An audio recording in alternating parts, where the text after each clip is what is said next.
Hi, welcome back guys. This is your friend, Cabbage Head Fanfics. Back with amazing fanfiction. This is the series of What If Little Deku Had Broken Quirk? Now before starting, please give this video a like and subscribe to the channel if you want more videos like this. Now let's get into the fanfic. Mikumo sat in the police interrogation room, a cup of coffee sat before him, but he wasn't exactly in the mood for the crap they call coffee here. He held an ice pack to the bruise on his cheek from where one of his Johns had gotten a little too rough and slammed him against the brick wall of some alley. Lucky for Mikumo, some pro hero had intervened and all the guy had done was rip up his shirt and shorts a little. But not so lucky for him, the pro hero had decided to take Mikumo in as well. Apparently the guy was wanted for some crime. He pulled back the sleeves of the overly large hoodie with Musfat Police written across the chest. One of the officers had given it to him so he wouldn't be in his torn-up clothing. He felt like a little kid playing dress-up in this thing. It was one part the guy was a mountain of muscles and Izuku was on the malnourished side, so he stayed small for most of his life. He scratched at the fading marks on his arms. They always itched when he was in a stressful situation, and this one was a very stressful situation. He jumped when he heard the door open up and in walked the chief of police. "Hello Mikumo, we meet again." Chief Tadakami gave the teen a kind smile and Mikumo returned a flirtatious one. He sat up, adjusting himself to appear as cute and innocent as he could be. "Hello, Tadakami, so did you finally take me up on that offer for a weekend romp?" Mikumo gave a little pout as Tadakami chuckled and said no. Tadakami then placed a bento box with katsudon in it, in front of Mikumo. His mouth began to water. It had been a while since he had actual food that wasn't from a convenience store. Tadakami opened the box and the smell was heavenly. "Go ahead Mikumo, you definitely need it. If you stick your tongue out and stand sideways you would be a zipper." Tadakami laughed at his own joke and watched Mikumo devour the meal with gusto. "You know Mikumo, this has been the 5th time we picked you up in some alley." Mikumo paused his eating, swallowed the delicious food before answering. "I just have bad luck in alleyways." He put on a cheeky smile. Tadakami fixed him with a look that Mikumo couldn't place. "Well, you should consider it a slide of good luck that a pro hero picked you up. That guy you were with was a serial killer targeting young boys. If Eraserhead hadn't shown up then you may have been in the morgue, rather than enjoying my wife's cooking." Mikumo stared down at the food in front of him, a solemn look on his face. "My quirk would have kept me safe," Mikumo said quietly, putting down his chopsticks. Tadakami laid his large hand on top of Mikumo's. He locked eyes with the chief of police. He kept his face blank. "Mikumo, Eraserhead and a detective Tsukachi want to have a word with you in regards about the serial killer. I can stay in the room if you want." Mikumo nodded. Tadakami stood up and opened the door talking to someone before stepping aside and 2 more people walked in. The first guy was clean cut, wearing a tan trench coat and white gloves.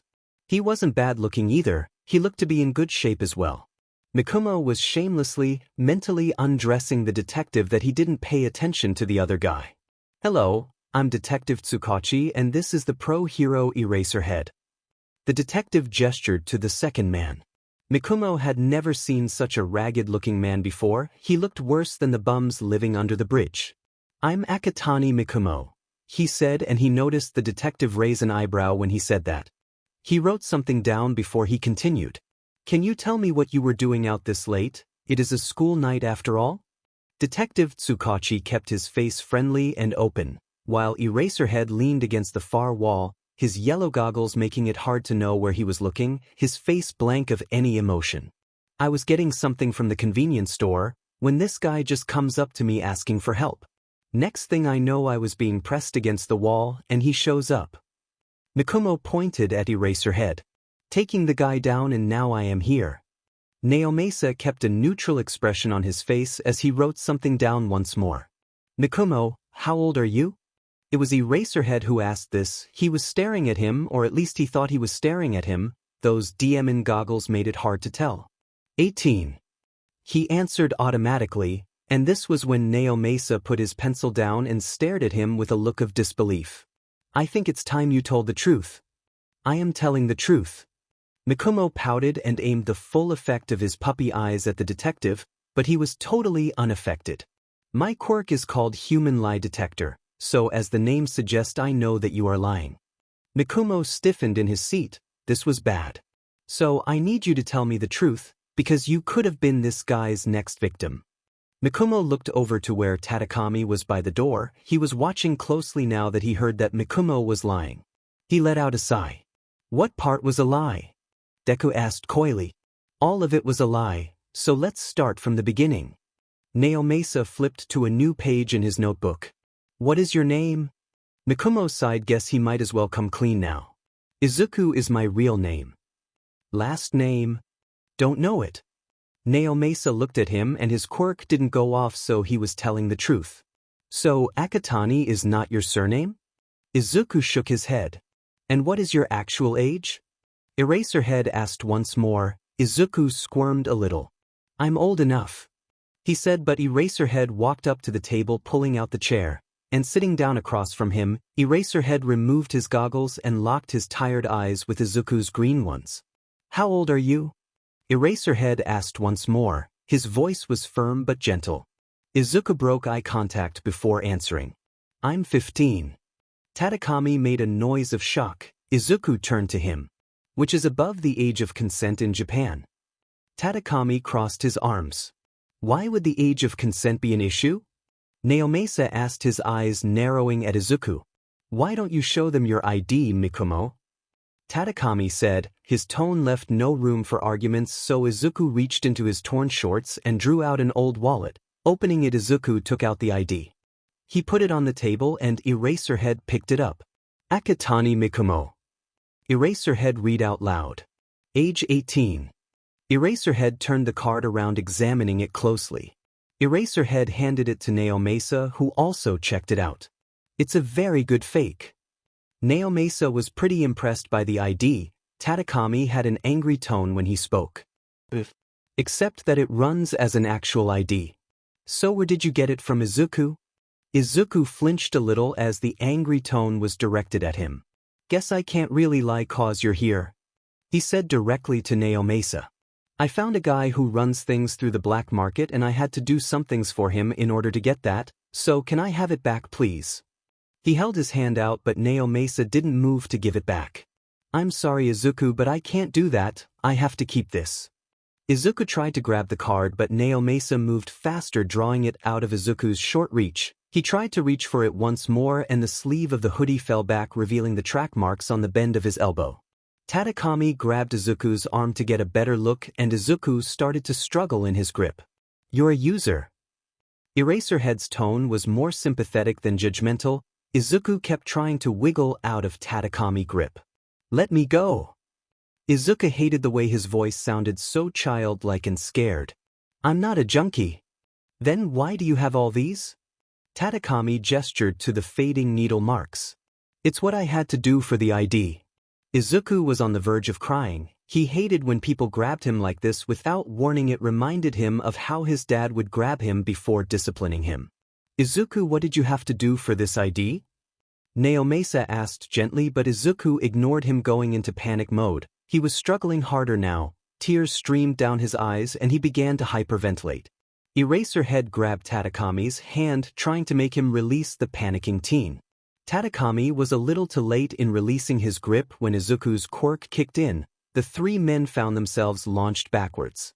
Eraserhead was the first to recover, being launched back, and turned to see Izuku on the ground curled up tight. He could hear the kid sobbing and he repeating something over and over. He approached with caution, but he hit an invisible force. Eraserhead put out his hand and it came into contact with something. So the kid's quirk was to create a barrier of some kind. He heard the kid muttering the phrase, "I'm sorry daddy, I'll be good," over and over. This was heartbreaking to see. Eraserhead activated his quirk and negated the barrier. Taking a step forward, he knelt down beside Izuku and gently tried to touch him, but that just caused him to scream and beg louder. He drew the crying boy into his embrace and making soothing sounds as he stroked his head. It seemed to work as the boy began to calm down, his sobs turning into small hiccups. Eraserhead kept it up until Izuku simple fell asleep, his body going limp. That was new, Tadakami said with a groan as he stood up, rubbing his head from where he made contact with the wall. Never seen the kid do that or use his quirk before. Naomasa stood up as well. His arm was bruised. He looked over to Eraserhead with the small boy tucked against him. He was stroking the boy's hair and he could make out soft sounds of comfort. This is going to be a long night, Naomasa said under his breath. Izuku bolted up panting hard. He looked around in a panic trying to get his bearings. He was in some sort of infirmary. The sun was bathing the room in warm light. His breathing began to return to normal. He wasn't at the bar. He wasn't locked up in that dark place. He was safe up, but where was he? Ah, good, you're awake. You've been asleep for quite a while. I was starting to worry you might have gone unconscious. Izuku saw a very small and very old woman walking over to where Izuku was laying on a bed. She pulled up a stepping stool, climbed up it and pulled out a medical tool. Now look here. She shone a light into both his eyes. She made a sound of approval before putting the tool away. Good, there's no sign of a concussion. Now open your mouth. Izuku did so with hesitance and she placed a thermometer under his tongue. Now close it and keep that under your tongue for a few moments. She hopped down and walked over to her desk. Taking a clipboard, she wrote something down. After a few minutes, she climbed up the stool and took the thermometer out. And no fever. That's good. Aizawa mentioned you were a little too warm. Where am I?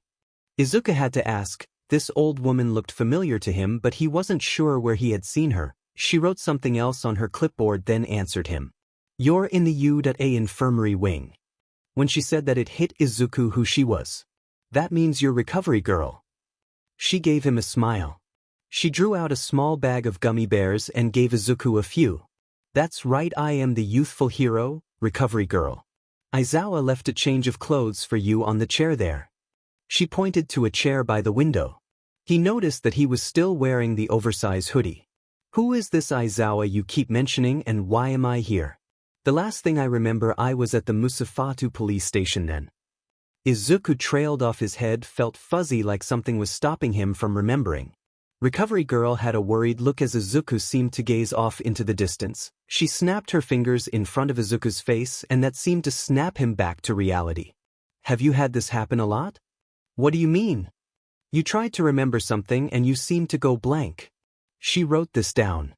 I don't know, maybe, it feels like my head is trying to stop me from remember what happened earlier. It's all fuzzy. Recovery girl still kept frowning. Aizawa should have really taken you to the hospital. You may need a CAT scan, but he seemed to think it was a better idea to bring you here. Then he goes off somewhere. Again, who is this Aizawa? Izuku rubbed his head, a headache forming. You probably know him better as Eraserhead. Anyway, you should get changed and I will go get lunch rush to make you something to eat. You look like you need a good meal or three. Recovery girl began to head for the door when Izuku stopped her. Is there somewhere I can take a shower first? She motioned for him to follow her. Tetsu's metal-covered arm made contact with Kirishima's hardened one, pushing the redhead back. He dropped his quirk and sat down on the ground. Demon bro, I am worn out. Can we stop already? I think we've been at it for more than an hour. Kirishima walked over to the silver-haired teen and offered his hand to help him up. Hope you still have some energy left. Tetsu grabbed Kirishima's hand. The red teen helped him up, and as soon as he was upright, Kirishima stepped closer to the steel quirk user, pressing his chest to Tetsu's. The two teens locked lips and Tetsu wrapped his arm around Kirishima's waist. For this? I always have some energy. Good, because I want you to meet me in the showers. Kirishima whispered into Tetsu's ear, gentle, pushing him back and walking off with a slight wiggle in his step to give his sparring buddy a show. Izuku was in heaven. It had been a while since he had a shower with actual hot water. He stood under the shower head, letting the water warm him. He grabbed the shower caddy he had borrowed from a locker. The bottle of body wash had the name Aoyama Yuga written on the front. Popping the top open, the sweet scent of peaches and cream filled the shower stall. Man, whoever this Aoyama guy is, he has great taste. Izuku squeezed out a generous dollop of the gel and used a washcloth to wash off the day's filth. Izuku was enjoying himself so much he hadn't heard the locker room door open or the person walk in. It wasn't until the curtain was pulled back that Izuku was made aware that he was not alone. He turned to face who had interrupted his shower. There in the shower stall entrance was a muscular boy about Izuku's age with sharp teeth and the biggest eyelashes he had ever seen. He was also naked as the day he was born, and hard. You're not Kirishima. Tetsu had expected to find the Kirishima naked and waiting for him. Instead he found a boy he never seen before. A rather thin but cute boy, a thin, cute, and very naked boy for that matter. Tetsu allowed his eyes to wander downward and his eyes widen in shock. People had been very kind to him. I'm not this Kirishima, but judging by that. Izuku pointed to Tetsu's Urkton. I'm going to guess you came here looking for him to help you deal with your little problem. Tetsu tried to cover up, but Izuku approached the steel Quirk teen and moved his hands away from the engorged organ. So why don't I help you out instead? Izuku wrapped a hand around the teen's pee and firmly pulling him into the stall. Tetsu let out a soft as he was being stroked. He pressed his back against the shower stall walls. Izuku ran his tongue across one of Tetsu's NPL, causing the teen to gasp in pleasure. With an evil smirk, Izuku dropped to his knees and took Tetsu's length into his mouth. Tetsu's mind was in a deep haze of pleasure. He had no idea who this guy was, but right now he didn't care because he was skinning the soul out of him. He was so close, oh so close, and he wanted to warn him before he blew. Izuku stopped blowing Tetsu, and as he drew back he liked the head of Tetsu, causing him to let out a cry. Standing up, Izuku gazed into the steel gray of the other teen. He offered a very stuck smile to him and he could see him swallow hard. Tetsu was breathing hard, gazing into those really beautiful emerald eyes. He lowered his face to the shorter guy, wanting to see if those lips were as soft as they looked, but the other boy stopped him with a finger to his lips. Top? Or bottom? The question caught Tetsu off guard and he made a rather unintelligible noise, so Izuku asked again, leaning closer to the silver-haired boy and whispered into his ear. Do you want to F me or do you want me to bend you over and make you my beach? Tetsu nearly came there, and then when the green-haired boy told him this, he looked down at the hard organ between the thin boy's legs. It was big and had girth, but it was maybe just a bit bigger than Kirishima's. I want you to F me. Condoms. Tetsu left to go to his locker and came back with a little foil packet, handing it to Izuku. Tearing it open, he rolled the condom on. It was a bit tight. He grabbed a bottle of lotion from the shower caddy and popped the top. Turn around and brace against the wall. Izuku commanded and Tetsu obeyed willingly. He put his hands against the walls and arched his back a little, offering his hole to Izuku. Tetsu gasped a little as he felt the slightly cool lotion touch his entrance. Small fingers rubbed at his hole, slowly entering him. He ummed as a second finger entered him and began to spread him. Please. Tetsu pushed against the fingers as he felt one brush against his purity, causing him to louder. He was leaking a lot of pre-cum now. Please. Please. Please what? Come on, use your big boy words. Izuku was smirking as he watched Tetsu squirm. Tetsu turned his head to look back at Izuku, his eyes clouded with lust and need. Please, if me. That was all Izuku needed to hear as he pulled out his fingers, making the silver teen whine at the loss, but followed by a cry of pain and pleasure as he slowly entered him. Fuck. Oh fuck. Tetsu was shaking as the forest boy pushed into him. He was way bigger than Kirishima, and the feeling of being stretched open was both amazing and torturous. Want me to stop? Izuku spoke into Tetsu's ear. His voice held pure lust and ecstasy in it. Tetsu managed to get his voice back. No. Deeper. Please, more. Izuku complied and moved harder into the taller teen, causing more cries to be torn from his throat.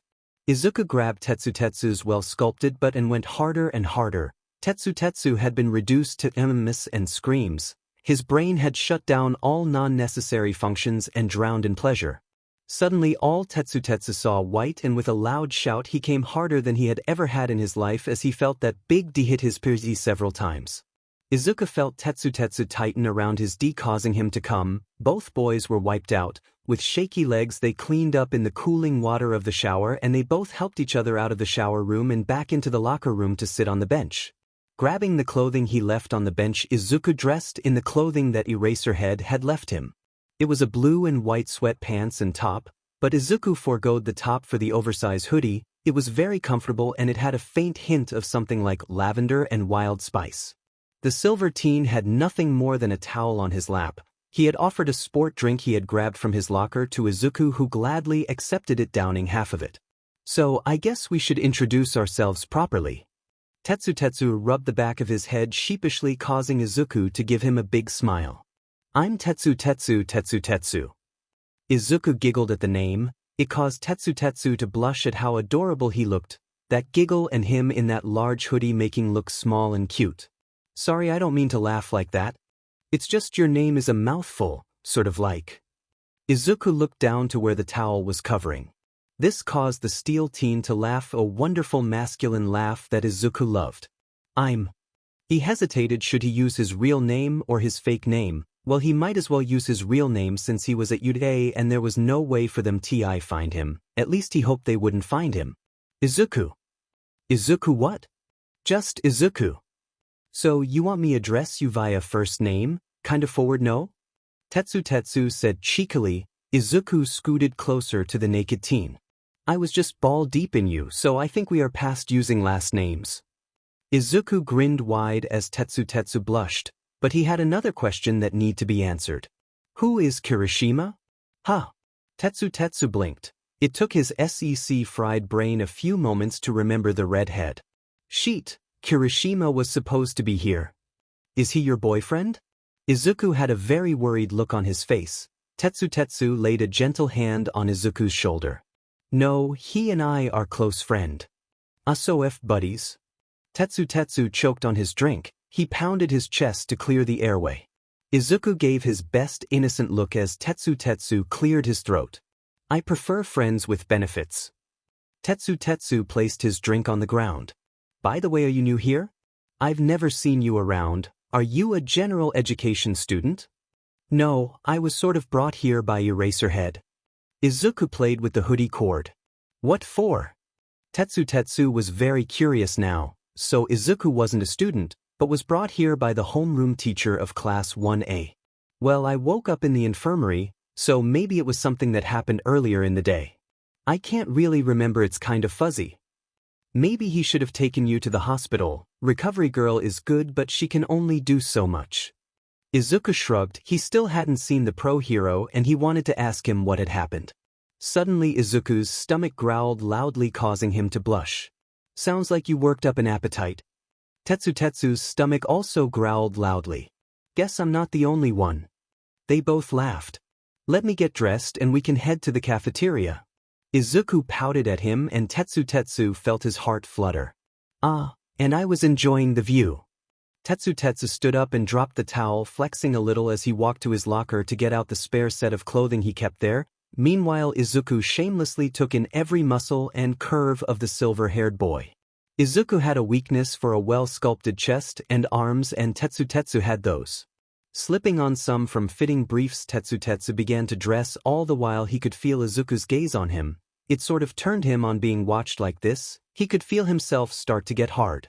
Finally buttoning up his school uniform, he led Izuku out of the locker room and towards the cafeteria. His mind did ask the question as to where Kirishima was at.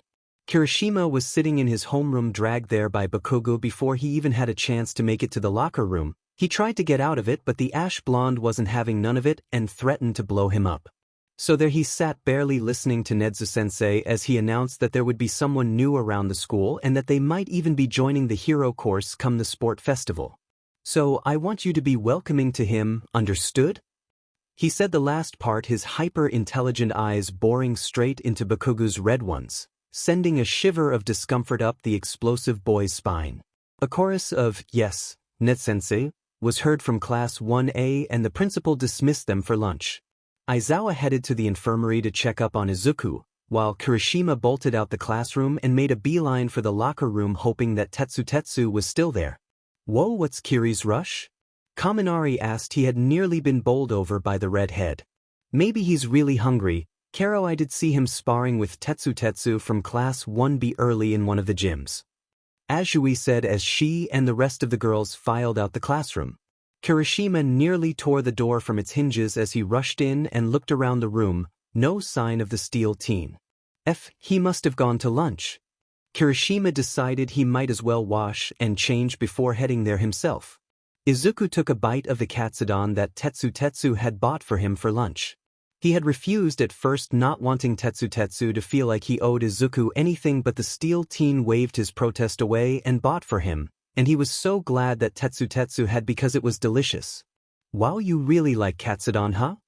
Kendo said, watching as the skinny kid that Tetsu introduced to Class 1B devour the large bowl of breaded pork cutlet with vigor. "Oh, sorry, it's just I don't often get to eat food this great." Izuku blushed a little. He was feeling rather self-conscious, which was rare for him, but he was in a huge hoodie and gym pants while everyone else was in a school uniform, so he stood out greatly, drawing a lot of attention. Kendo smiled at Izuku and offered him a part of her lunch. Izuku refused, but she didn't take no for an answer, putting half a steak cutlet on his plate.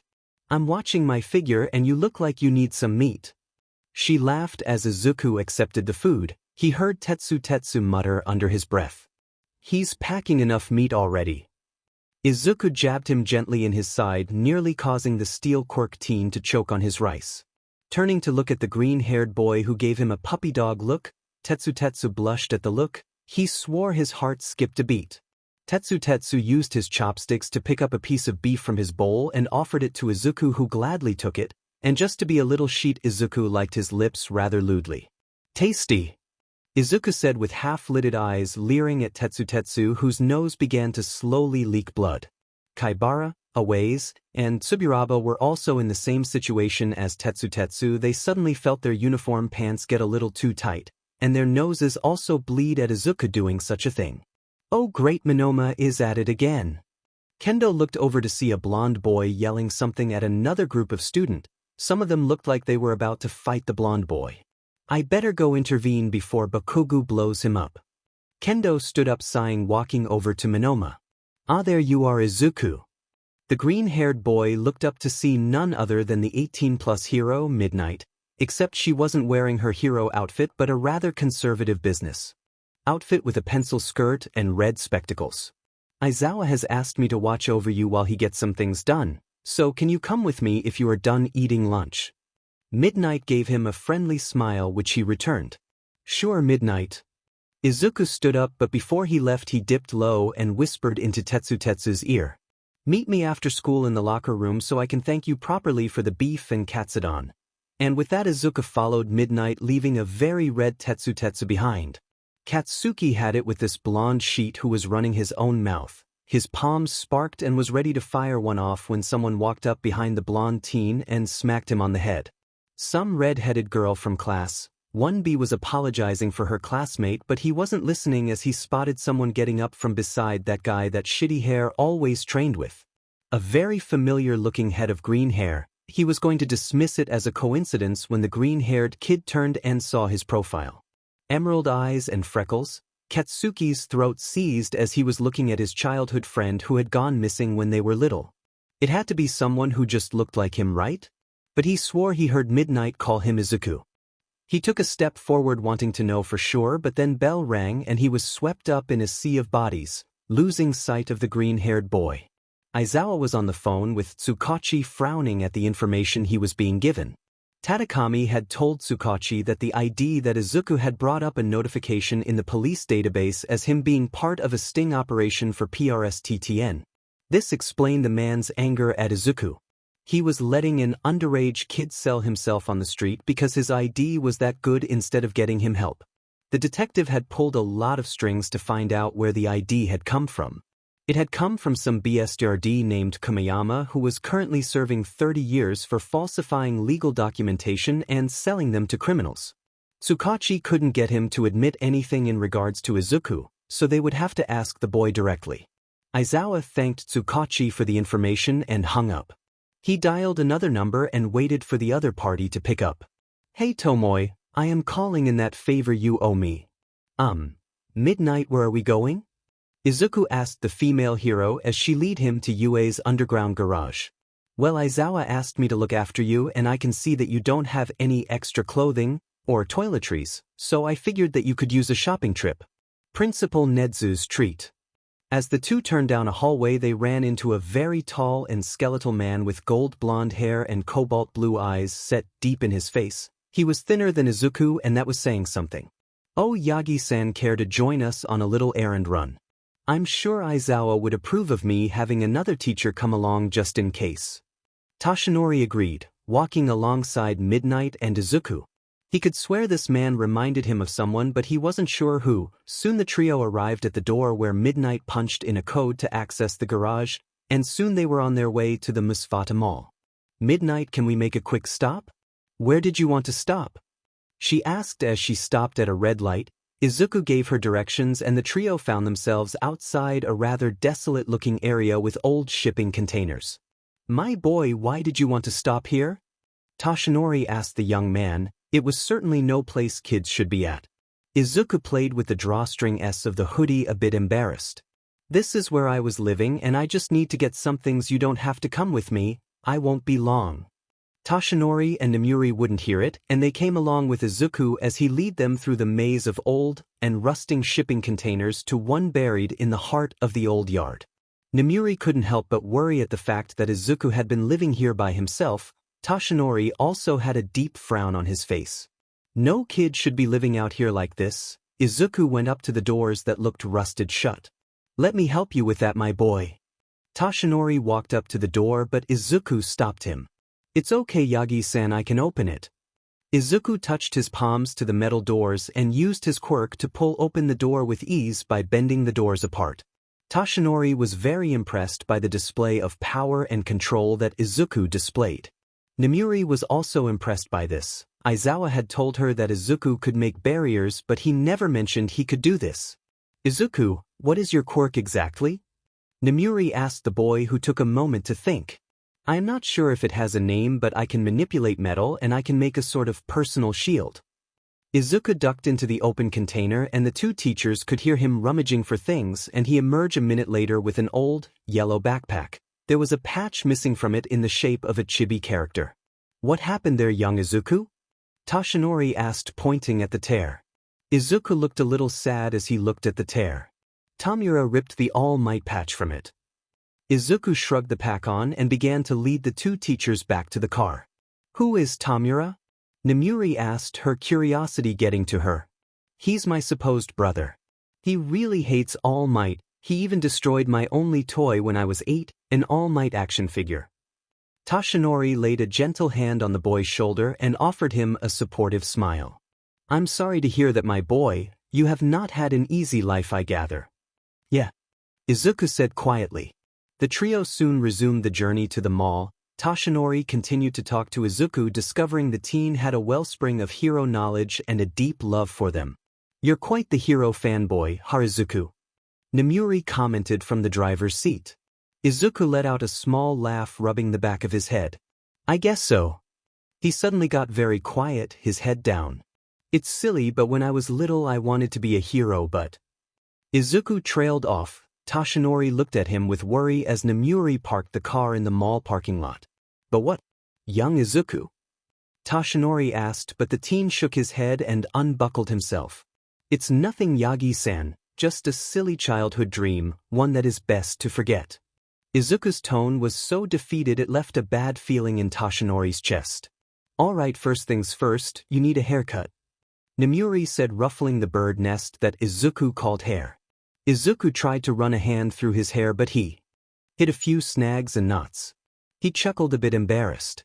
He followed Namuri to a hair salon, signing him in. He was led to a chair and the stylist started with a good wash, conditioning, and detangling of his hair. About a good 20 minutes later, Izuku and Namuri walked out of the salon with a fresh and very trendy cut. The sides had been shaved short enough to be soft to the touch, and the top was trimmed down into a medium-sized length. It looked like a tad of a mohawk with the back pulled back into a wolf tail. Toshinori gave him a thumbs up of approval on the haircut. Next, Namuri took him to a department store, where things got a bit awkward. Izuku was rather small for his age, so a lot of the clothing in the boys' department were a bit big on him, so they had to go down to the children's section to find something that could fit his small frame. She would have thought that Izuku would be upset at this, but he seemed not to mind as he was able to get a great deal of hero-themed clothing. She was both amused and saddened when Izuku told her he never had such colorful clothing. She had Toshinori go with him to get some underwear. She didn't want to make Izuku feel awkward with her there while he chose undergarments. He came back with some packs of hero-themed ones. She couldn't help but smile at the huge smile on his face. She noticed when he did smile that big she could see a small series of scars near his lip.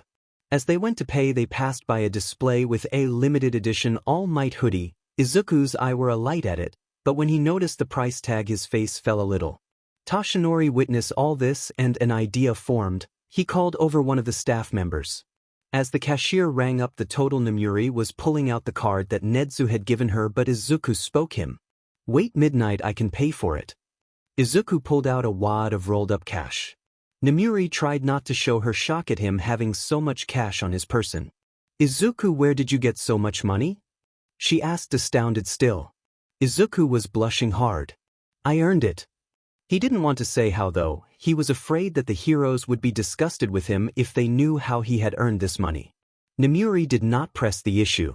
She told Izuku that she was paying for these things and that was final. As they gathered the bags, they saw Toshinori with a bag as well waiting by the entrance. "Decided to do some shopping, Yagi-san?" Nemuri asked playfully. The older man just grinned at her and told her it was a surprise for someone. He winked at the other hero, slightly tilting his head towards Izuku, who was examining the mall map. She nodded in understanding. The next shop was one that specialized in furnishing dorm rooms. Izuku was a bit confused when Nemuri asked him to pick out items from the displays and catalogs. She told him it would be explained later why he was picking this stuff out, so he did as she asked. To no surprise to Toshinori or Nemuri, he picked some items in hero themes. Afterwards they stopped by a shop that smelled really good. It was a store that had all kinds of things for body and bath. Nemuri helped Izuku find some shampoo and conditioner that was the best for his hair. He also found some of that lotion and body wash that the Aoyama guy had in his shower caddy. He picked up some for himself as well as an extra to replace the one he had used. He also picked up all the essentials. He was pretty much set. "Is there somewhere you would like to go, Izuku?" Nemuri asked after purchasing their items. He remembered that this place had a decent bookstore and he did need some supplies. He told the two teachers where he wanted to go. "That kills two birds with one stone." Izuku looked confused once more, but Nemuri just gave him a secretive smile and a wink. Izuku was loving this store. There was all kinds of books and supplies for art and writing. While he and Toshinori looked at some journals, Nemuri talked to one of the staff members about getting some school supplies. Toshinori was having fun looking over the things with Izuku. The way the teen's boys lit up as he looked over all the journals was a warming sight, especially since Izuku had told him a little about his family and how destructive his older brother was with his quirk, a quirk that sounded very familiar to the villain that had invaded the USA. He dismissed this as mere coincidence since there are many quirks that were similar to one another.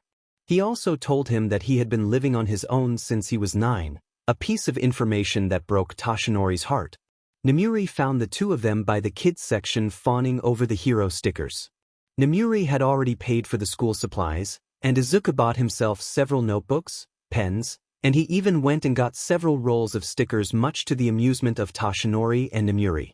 The trio loaded up the car and headed back to UA. By the time they got back, school was letting out.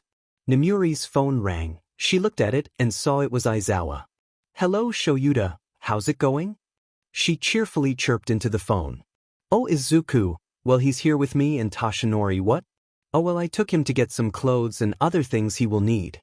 She listened as Aizawa grumbled grumpily on the other side. Yes, Nedzu approved it. It was his idea. She listened once more before she hummed in agreement. "Okay, I will take him there to wait." She closed her phone and turned to Izuku. She told him that Aizawa was going to hold a meeting with him and all the other teachers in a little while in the principal's office. "Would it be all right for me to use the shower and change into some fresh clothes?" He asked her. She gave a nod of yes and told him how to get to Nedzu's offices once he was done. Toshinori took the extra bags of things while Izuku took a bag with a fresh change of clothing and some of the bottles of shampoo, body wash, and lotion.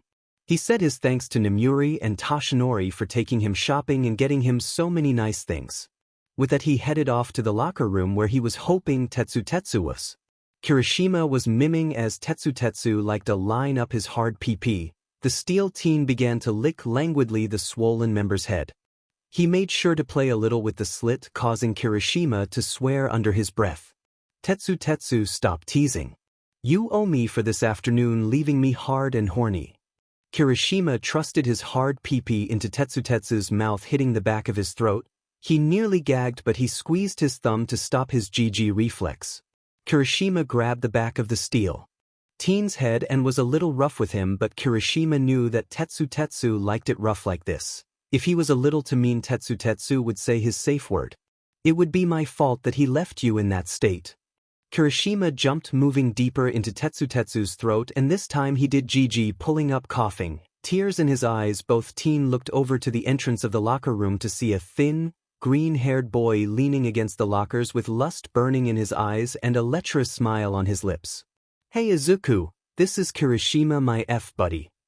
Tetsu said with a grin similar to Izuku on his face, showing off his sharp teeth.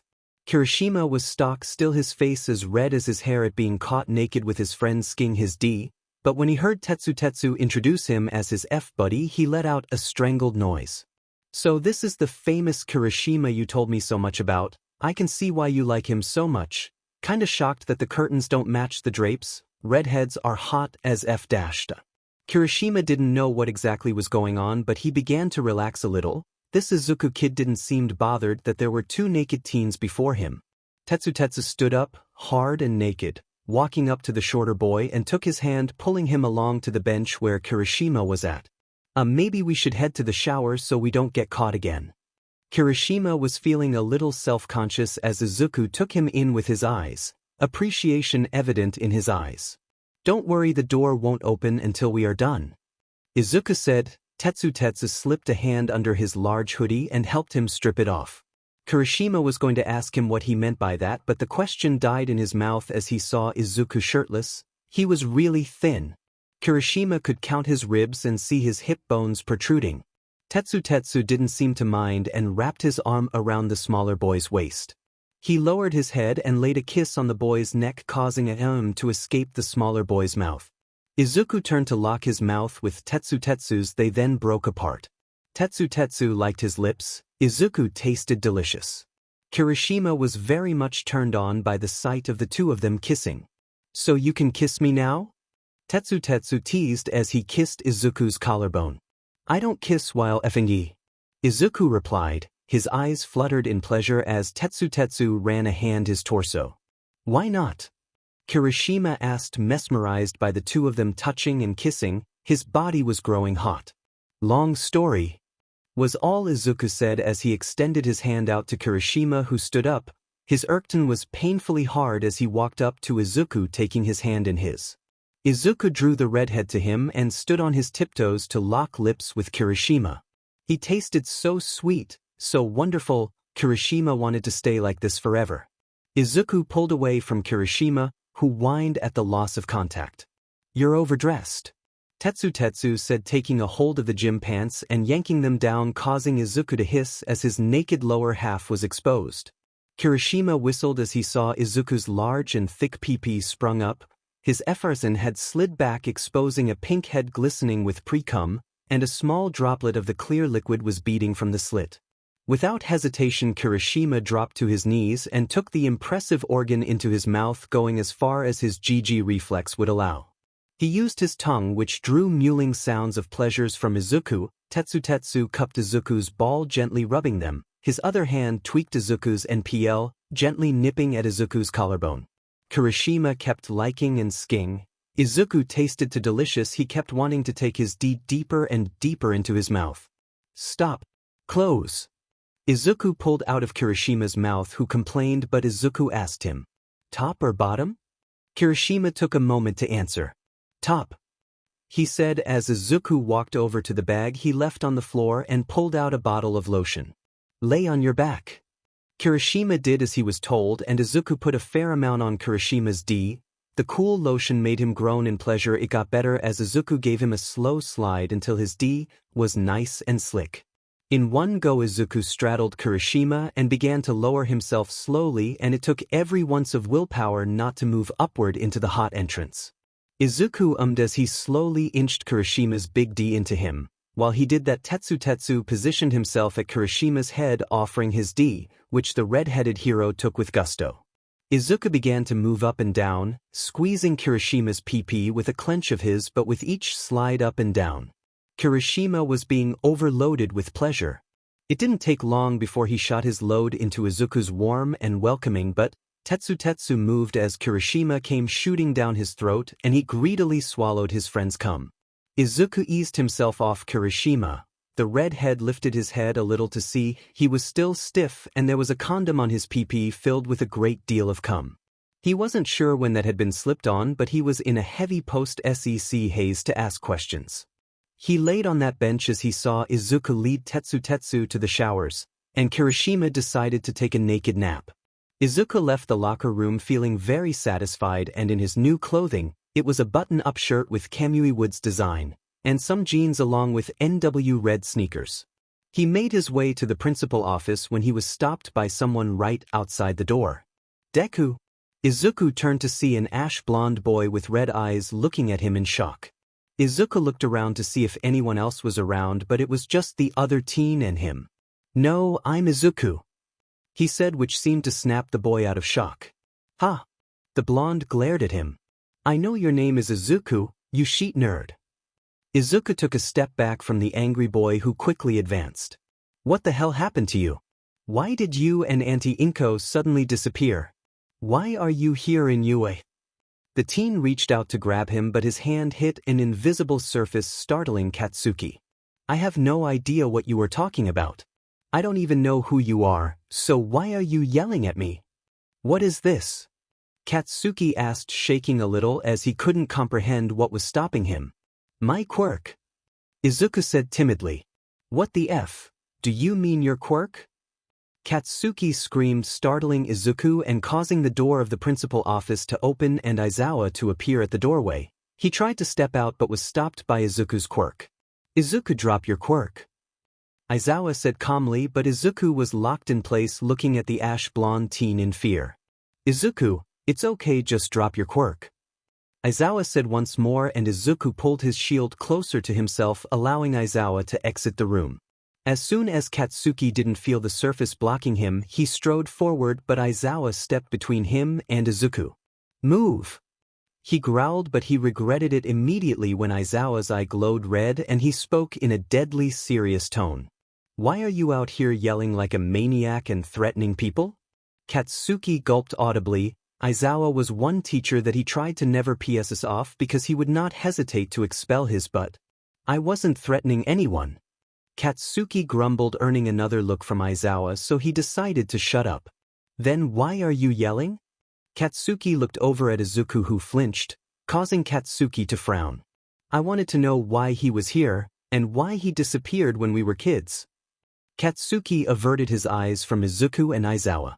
The Class 1A sensei raised his eyebrow at what his student just said. "Bakugu, what do you mean by Izuku disappearing when you were kids?" Katsuki made a tsh noise and turned to face his teacher, a frown still evident on his features. "Me and Deku are childhood friends." Aizawa turned to Izuku, who was shaking slightly. It looked like the interaction with Bakugu may have had a negative effect on him. He walked over to Izuku, staying a few feet away, and asked gently if Bakugu was right about them being childhood friends. "I don't know him, I swear he just came up to me angry and yelling." Aizawa told Izuku to go inside of Nedzu's office and then turned to Bakugu. "Bakugu, do you swear you are telling the truth?" Katsuki's frown deepened. "Why would I be lying about this?" he retorted angrily. "All right, go into the office, we have much to discuss."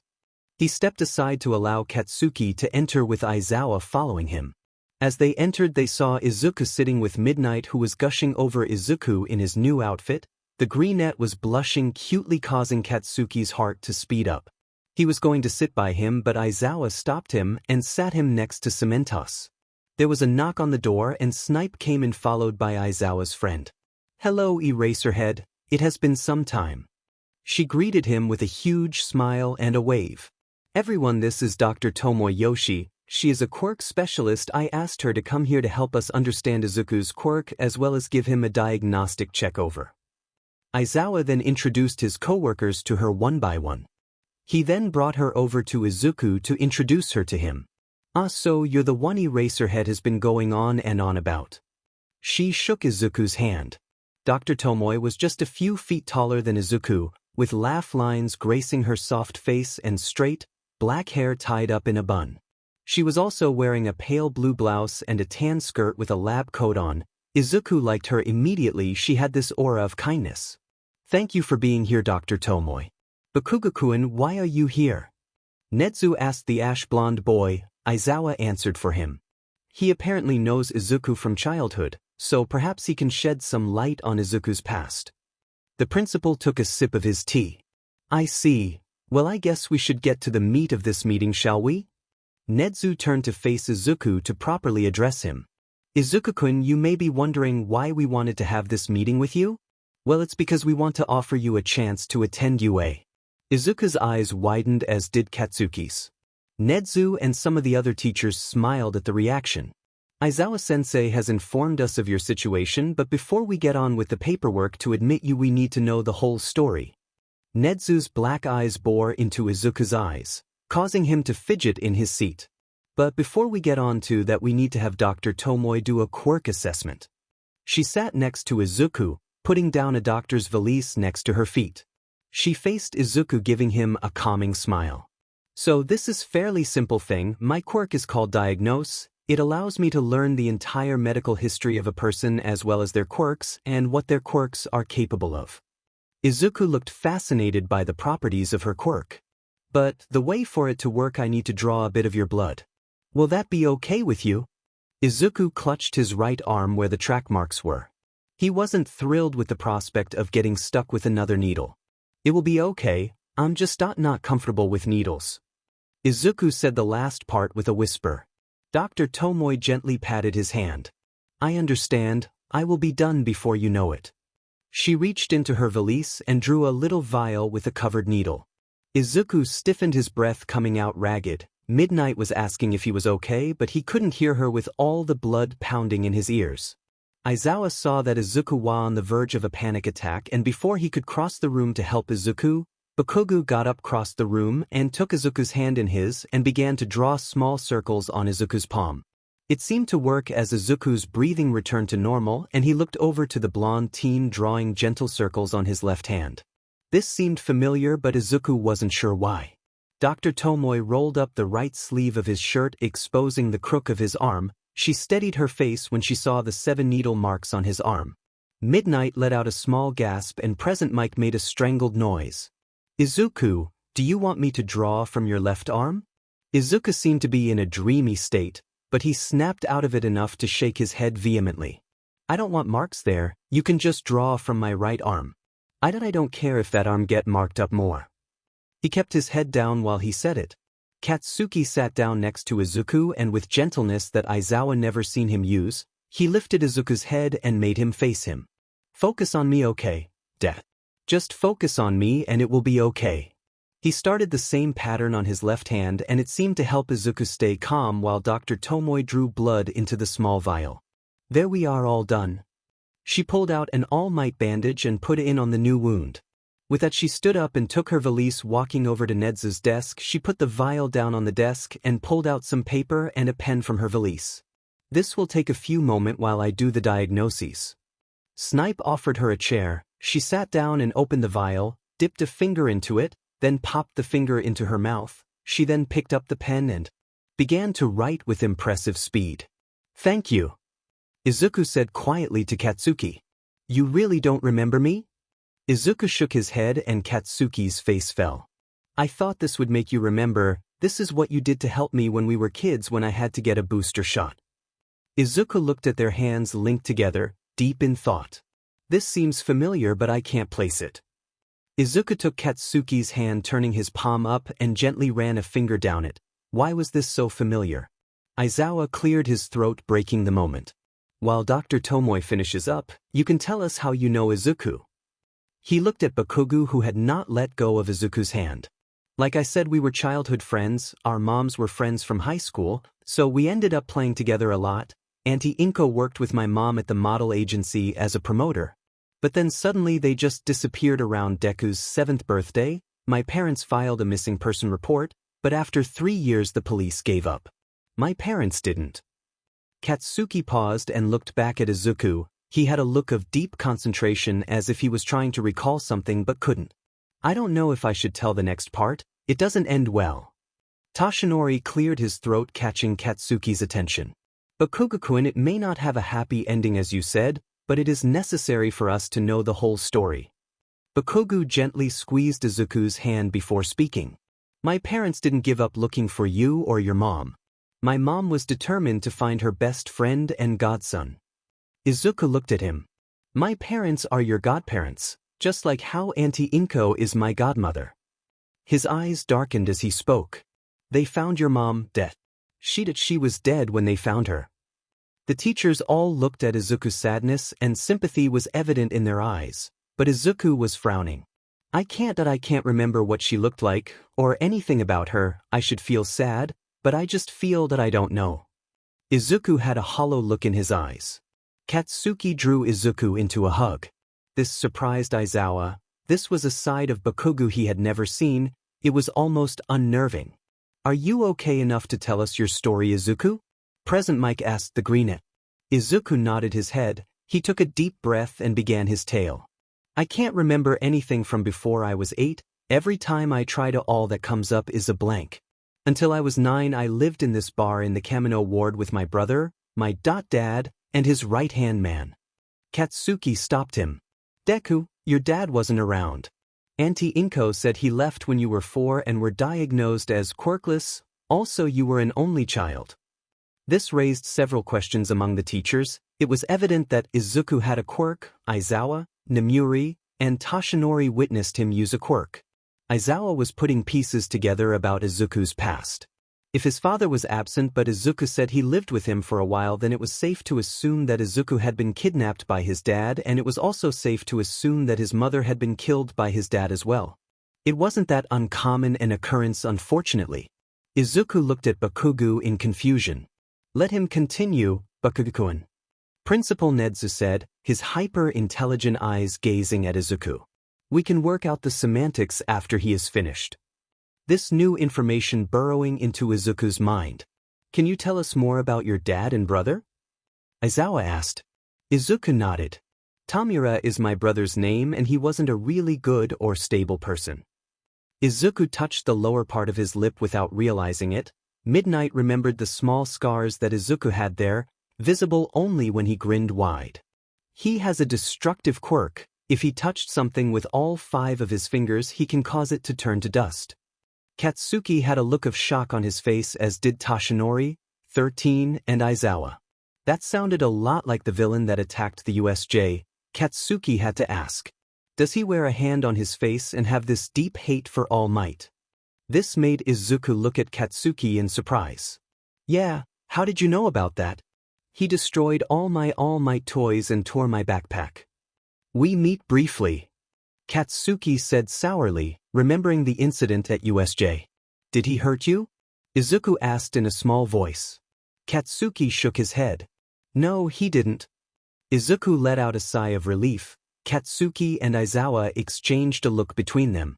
They would not mention the USJ just yet. That's good, because I know what that's like.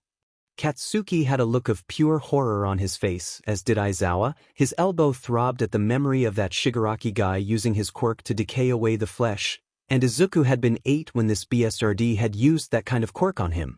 Where?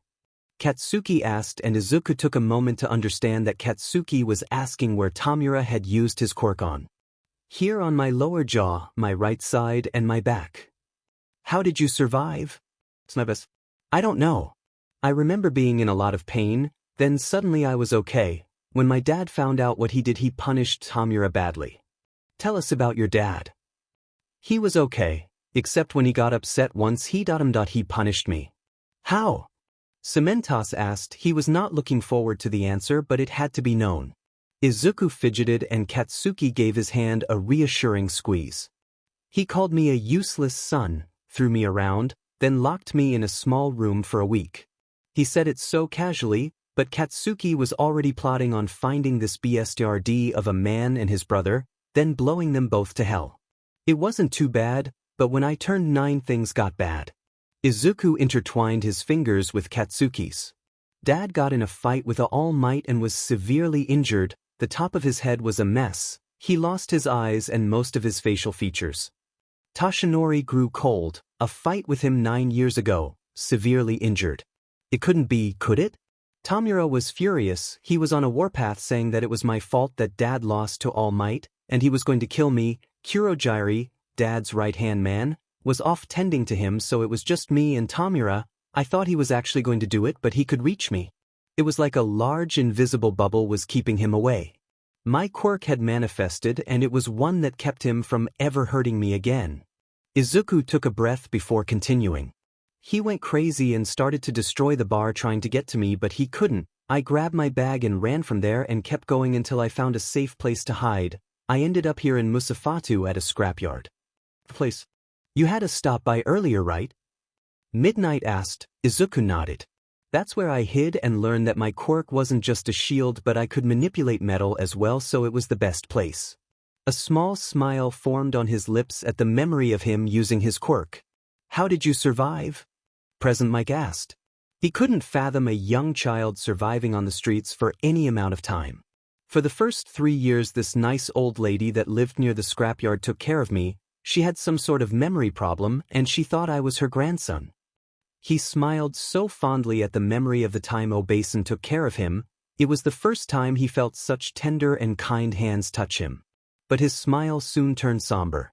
She passed away around when I was 12, so I had to find another way to survive, and that's when I remembered someone Kurogiri was talking about, someone who had a quirk that allowed him to make very believable fake IDs.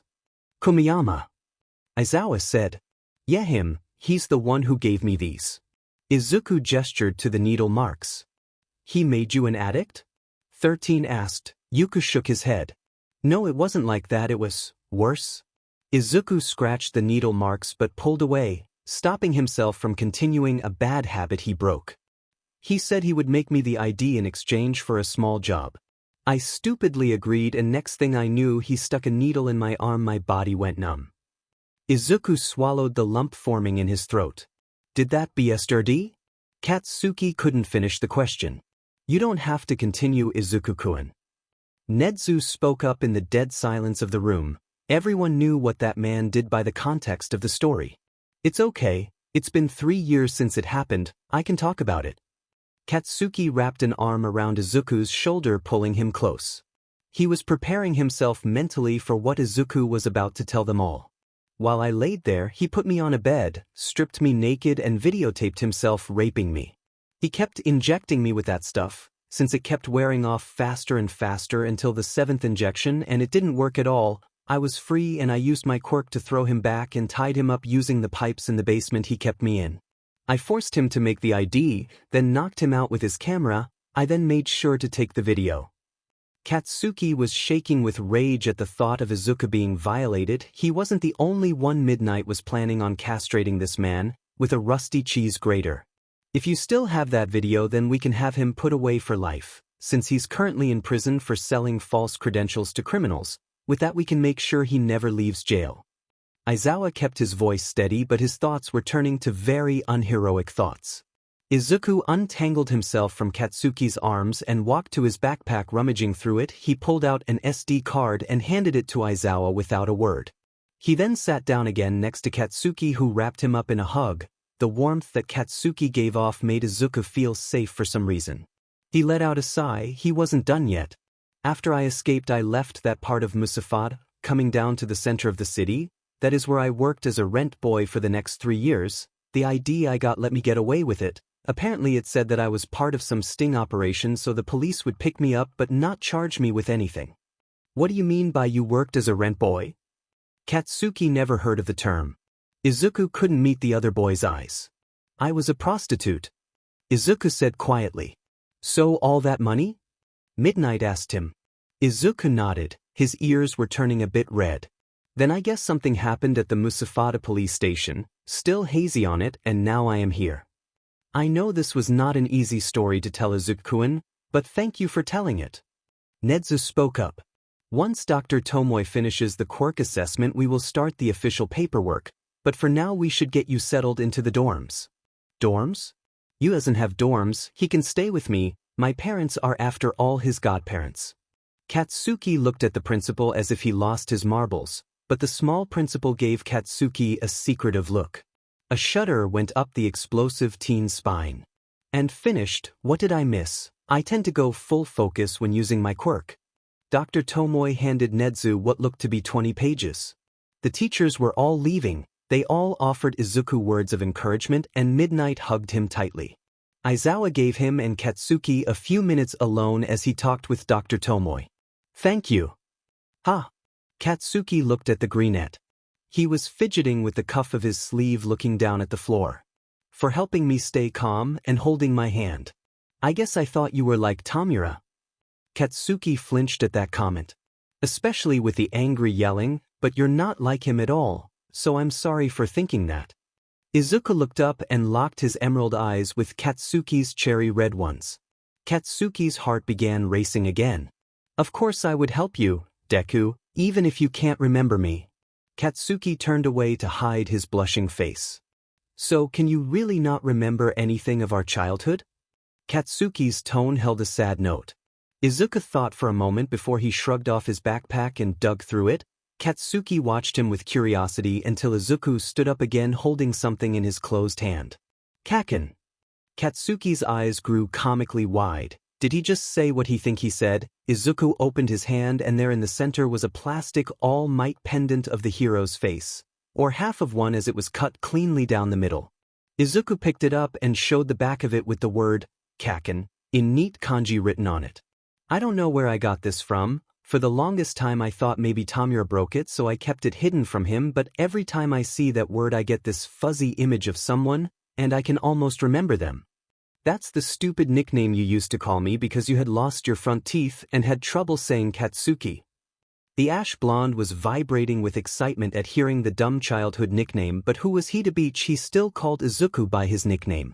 Izuku looked at Katsuki, so many emotions running through his head. Katsuki reached down his shirt and pulled up a cut-in-half All Might pendant that was attached to a small silver chain. He flipped it over to show Izuku the back. In neat kanji was the word, Deku.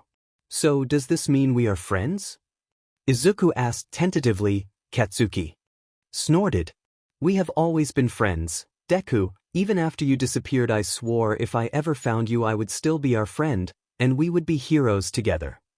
Katsuki walked closer to him and connected the two halves of the pendants together. He didn't mention the other promise he made when his mom made the pendant for them, that was just childhood puppy love. Izuku's eyes began to fill with tears, he wiped them away and flashed a brilliant smile. One that was just so genuine and Izuku like it made Katsuki's heart beat hard. Well then I guess you finally found me, huh? Kaken. Katsuki had a revelation right there as he stared at that smile, freckles, and those emerald eyes that put the stars to shame in beauty. He was so utterly and deeply in love with his childhood friend. Phew-wawuk. Katsuki internally screamed. Aizawa was reading over the packet of sheets that Yoshi had written, reading it over and over making sure he understood what he was reading. 3 quirks? He asked once more as Yoshi nodded yes. How is that possible? Well, as you can see here. She took the paper from Aizawa, flipping it to about the 13th page and placed her finger on a passage.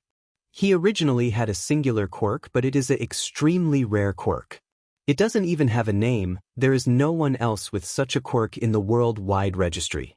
So I called it Petri Dish as a code name, but I digress. This quirk works by creating new quirks in the user in order to protect them. So is that how Izuku was able to heal himself from the damage his brother did? Nezu asked.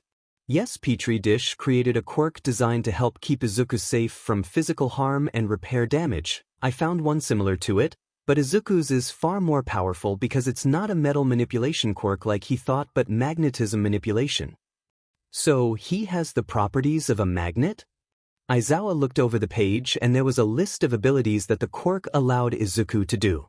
No, not magnetic properties. Izuku can manipulate magnetism itself in all its forms. Natural, organic, and artificial. That is why. She flipped down to pages showing a detailed drawing of Izuku's jaw, right side, and back all with scars highlighted. I found traces of metal in his skin. The highest concentration is on his back given the amount of damage. I found a quirk like this in the database. It is called magnetokinetic regeneration. Basically, it allows Izuku to repair his body by using any material that is ferrous in nature. Aizawa nodded, looking over the huge list. This quirk of his was very powerful indeed. He looked over and spotted one magnetic aura. Yoshi, this one here, would this allow him to create barriers? She looked over to the one he was pointing on. Alright. She picked up another set of papers and handed them to Aizawa. This goes into details of all the abilities that Izuku's magnetism manipulation is capable of doing. The packet was a good 50 pages. Now we need to discuss Izuku's third quirk, as this one has changed Izuku's body in a strange way. She picked up another hefty-looking packet, offering it to Aizawa. He gave a tired sigh. This was going to be a very long night of reading. So what is this quirk and how did it change Izuku? Aizawa asked her. She opened the first page showing Aizawa. Incubus? It's what I called it given the nature of it. In the first packet it details that some sort of toxic drag was introduced into his system, and it also shows that he was sexually abused. Yes, Izuku told us. Aizawa recalled what Izuku had told them earlier about Kumiyama. His blood boiled just thinking about what that bastard did. Well, Petri dish created Incubus. It made his body immune to toxic substances. Essentially, Izuku is immune to poisons and STDs, but there is a trade-off to this quirk, and it is why I named it Incubus. And what exactly is an incubus? A mythological monster, the male counterpart of a succubus. Sorry I get sidetracked after using my quirk for that long. What I'm trying to say is that Izuku needs to have SE, otherwise his body will begin to slowly die from malnutrition. This caught Aizawa off guard. He looked at her with tired eyes and she looked back with serious ones. You cannot be serious. I am Shoyuta.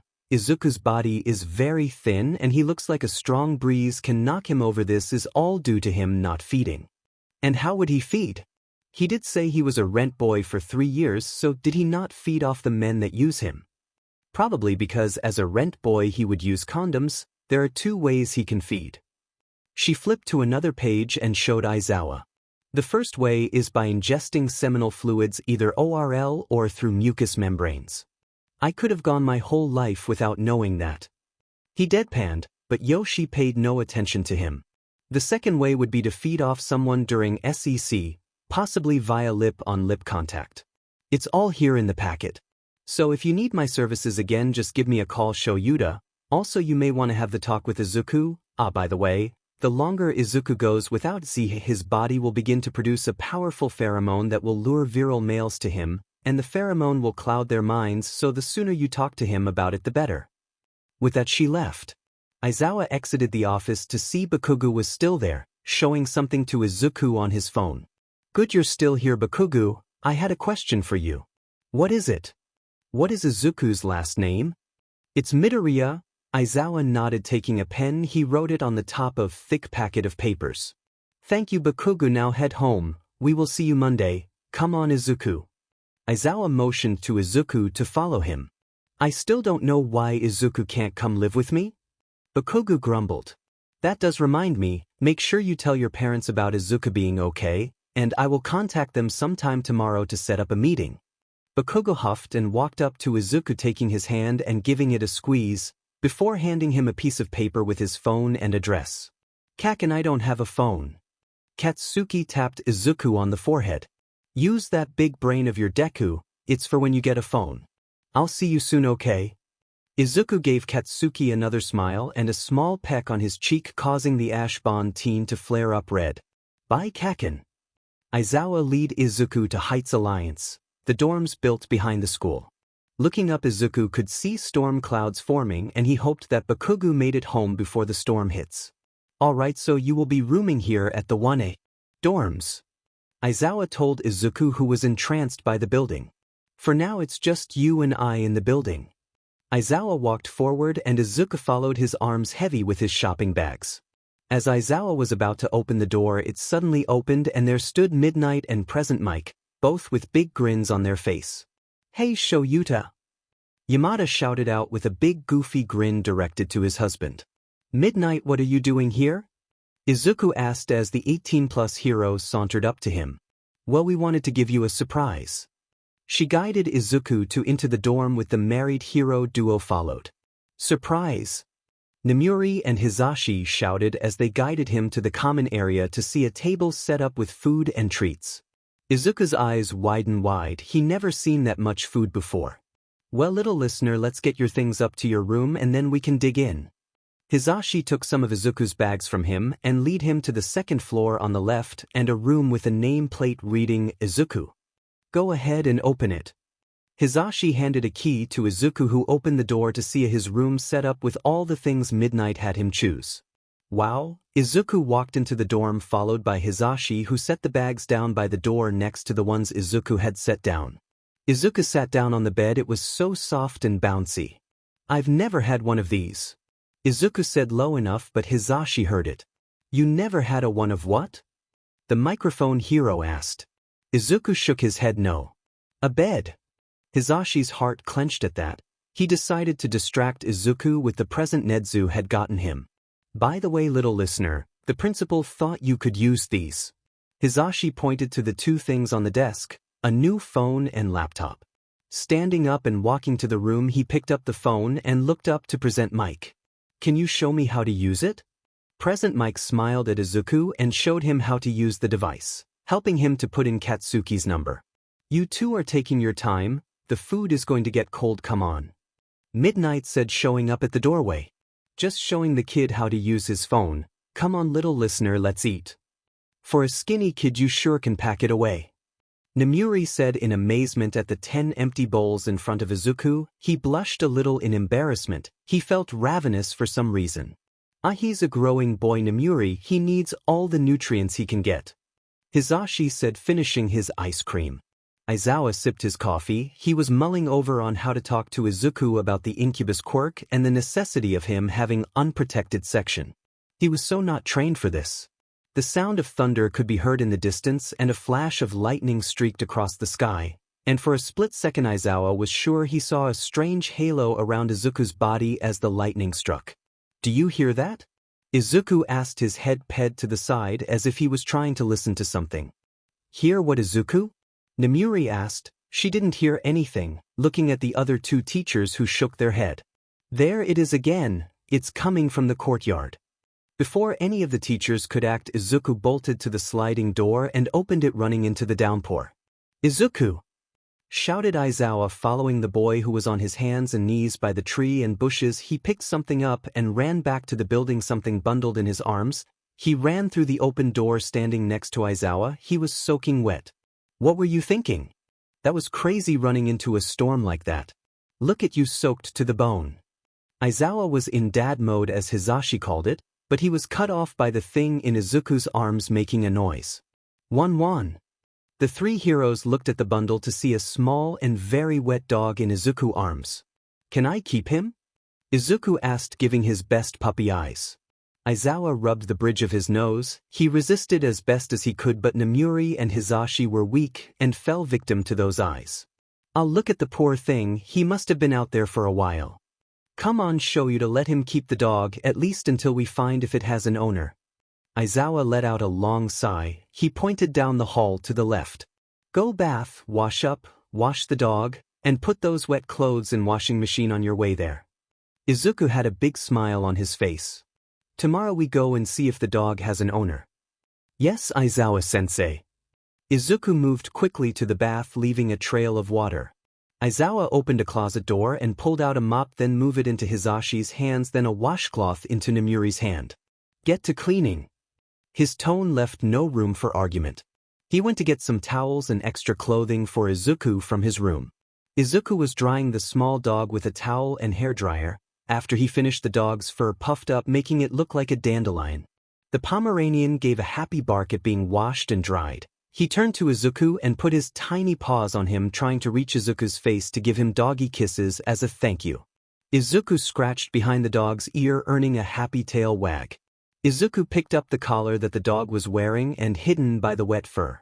On the dog tag he read the name Tampopo. Wait, it couldn't be that Tampopo, could it? He remembered the time he spent with Obasan, the old lady who took care of him for a while. She had a little puppy Pomeranian who loved to follow Izuku around. The puppy's name was Tenpopo, Dandelion for his fluffy fur. He dressed in the pajamas that Aizawa left out for him. He put the collar back on the dog and it gladly followed Izuku. He walked into the common room where Aizawa was sitting reading a huge pack of papers. As Izuku sat down, his hair was curly from the bath and he hadn't put it back into its wolf tail. "Aizawa-sensei, I think I may know this dog." Aizawa looked up from the paper to look at Izuku. The dog had jumped onto his lap. The thing was Puff. It reminded him of a dandelion. "What do you mean? And how did you even know that dog was out there?" He was still trying to figure out how Izuku had known there was a dog outside. "I can't really explain it, but I sort of felt like he was out there, but it wasn't until the lightning flashed that I could hear him." Aizawa looked back a few pages on the packet when he came across the ability Izuku was trying to explain. Magnetism generation. The user is able to generate magnetic fields. Magnetic field senses magnetic fields, how they move, and anything that moves disturbs them. It would seem that Izuku was generating a magnetic field around the building and he knew where the dog was because it had entered into the magnetic field. This would make an amazing technique in tracking villains or rescuing civilians. But was he doing it on purpose, or was it because of the storm generating high levels of electricity? Aizawa put a pin in that for future training. "Well, this dog has a collar and tags, but all there is on it is his name, Tenpopo, which is the name of the dog of Obasan when she was alive." "Obasan, the woman who took care of you."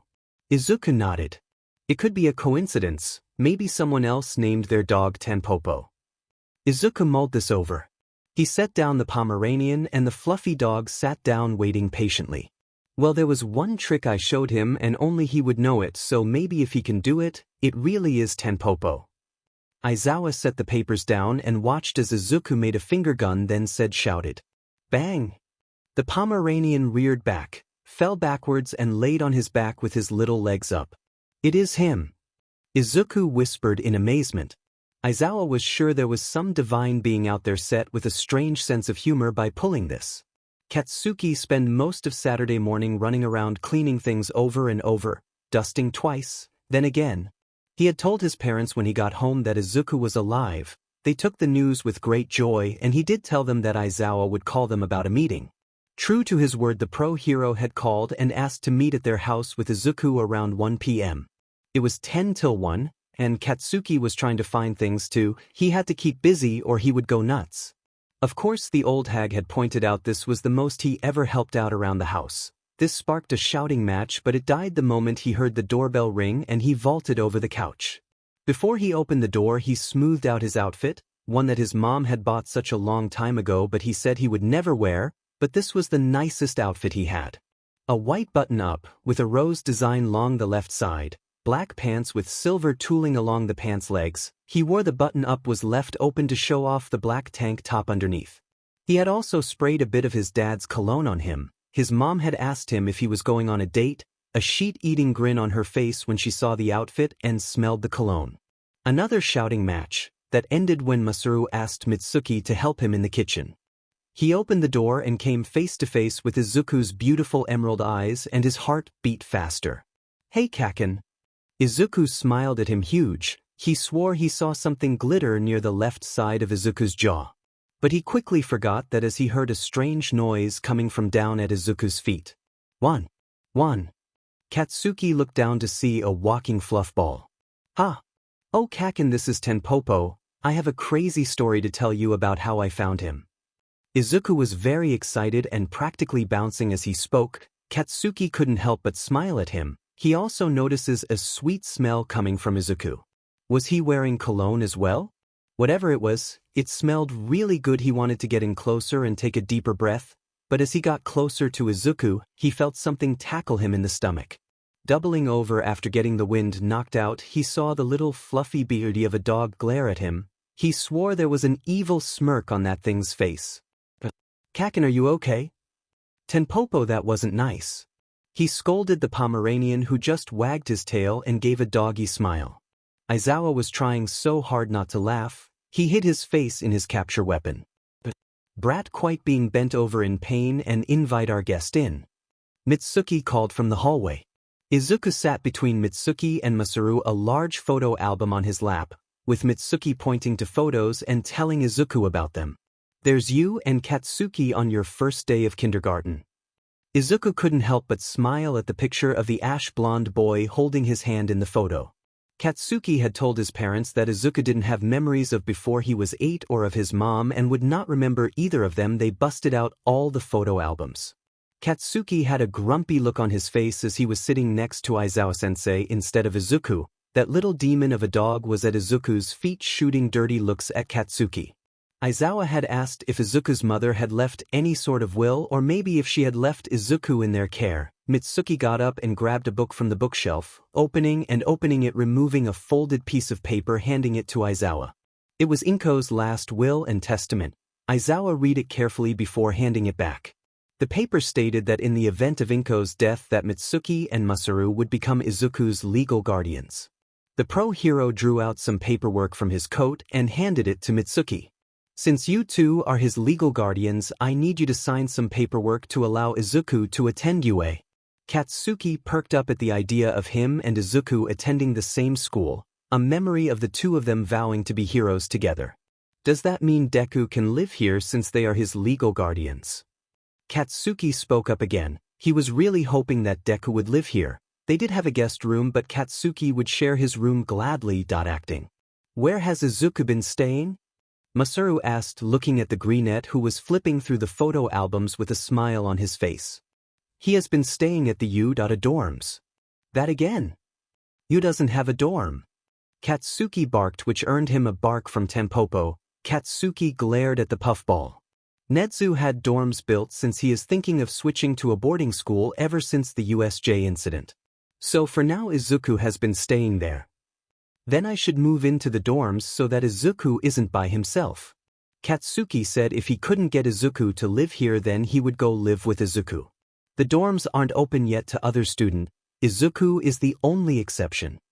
Aizawa was eyeing Katsuki a little suspiciously. The explosive blonde was acting a little off. So he's all by himself there? Katsuki asked. He was trying to find a way to get into those dorm ahead of the others and hopefully get a room next to Izuku. I'm not alone, Kaken. I have Tempopo and Aizawa-sensei since he is staying there as well. Izuku said, closing the photo album. Katsuki shot envious looks at the dog and his sensei. Well, if UA is going to be a boarding school, it makes sense to have Izuku continue living at the dorms. Mitsuki gently ran her hand through Izuku's hair. But our home is always open to you, Squirt. Izuku giggled at the sensation of his scalp being rubbed. Katsuki was turning green with envy at his mother. Masaru laid a hand on Izuku's shoulder. Oh, that's right, your birthday is coming up, isn't it, Izuku? July 15th. Is that when it is? I've just been counting every year after the New Year celebration. All three adults and Katsuki looked at him in shock. Izuku, you didn't know when your birthday was? Mitsuki asked. She was very concerned about that. Izuku shook his head. He took a moment before answering. It wasn't really celebrated where I was staying with Dad. Eventually I just forgot. Masaru had a confused look at that. He remembered that Inko said Hayashi left when Izuku was 4 because of the quirkless diagnoses. He remembered what Katsuki said about Izuku living with his dad around 8. There was something there he would ask the pro-hero when he had a chance. Well, then we have to have a party for you, Masaru said with a huge smile. Izuku began to blush, shaking his head. What, no? There's no need to go to all that trouble. It's not that big a deal, really.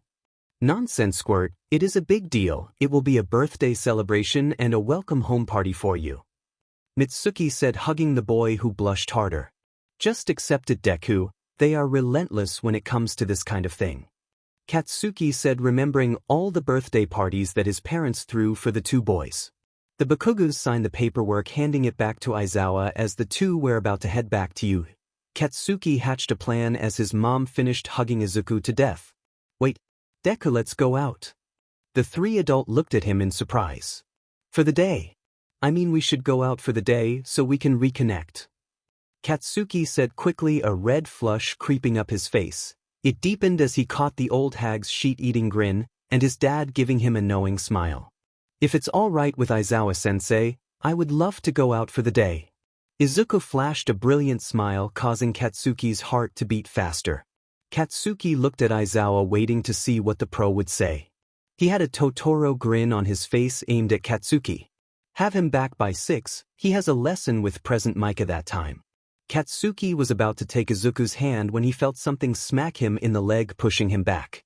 Looking down, he spotted the demonic fluffball shooting daggers at him. Come on Tenpopo, Kakin is going to show us around town. Izuku clipped the leash to the small dog's collar. Aizawa pulled out what looked like a small vest from his coat. Here, put this on him, it's the vest that City Hall gave for him when we registered him as a service dog.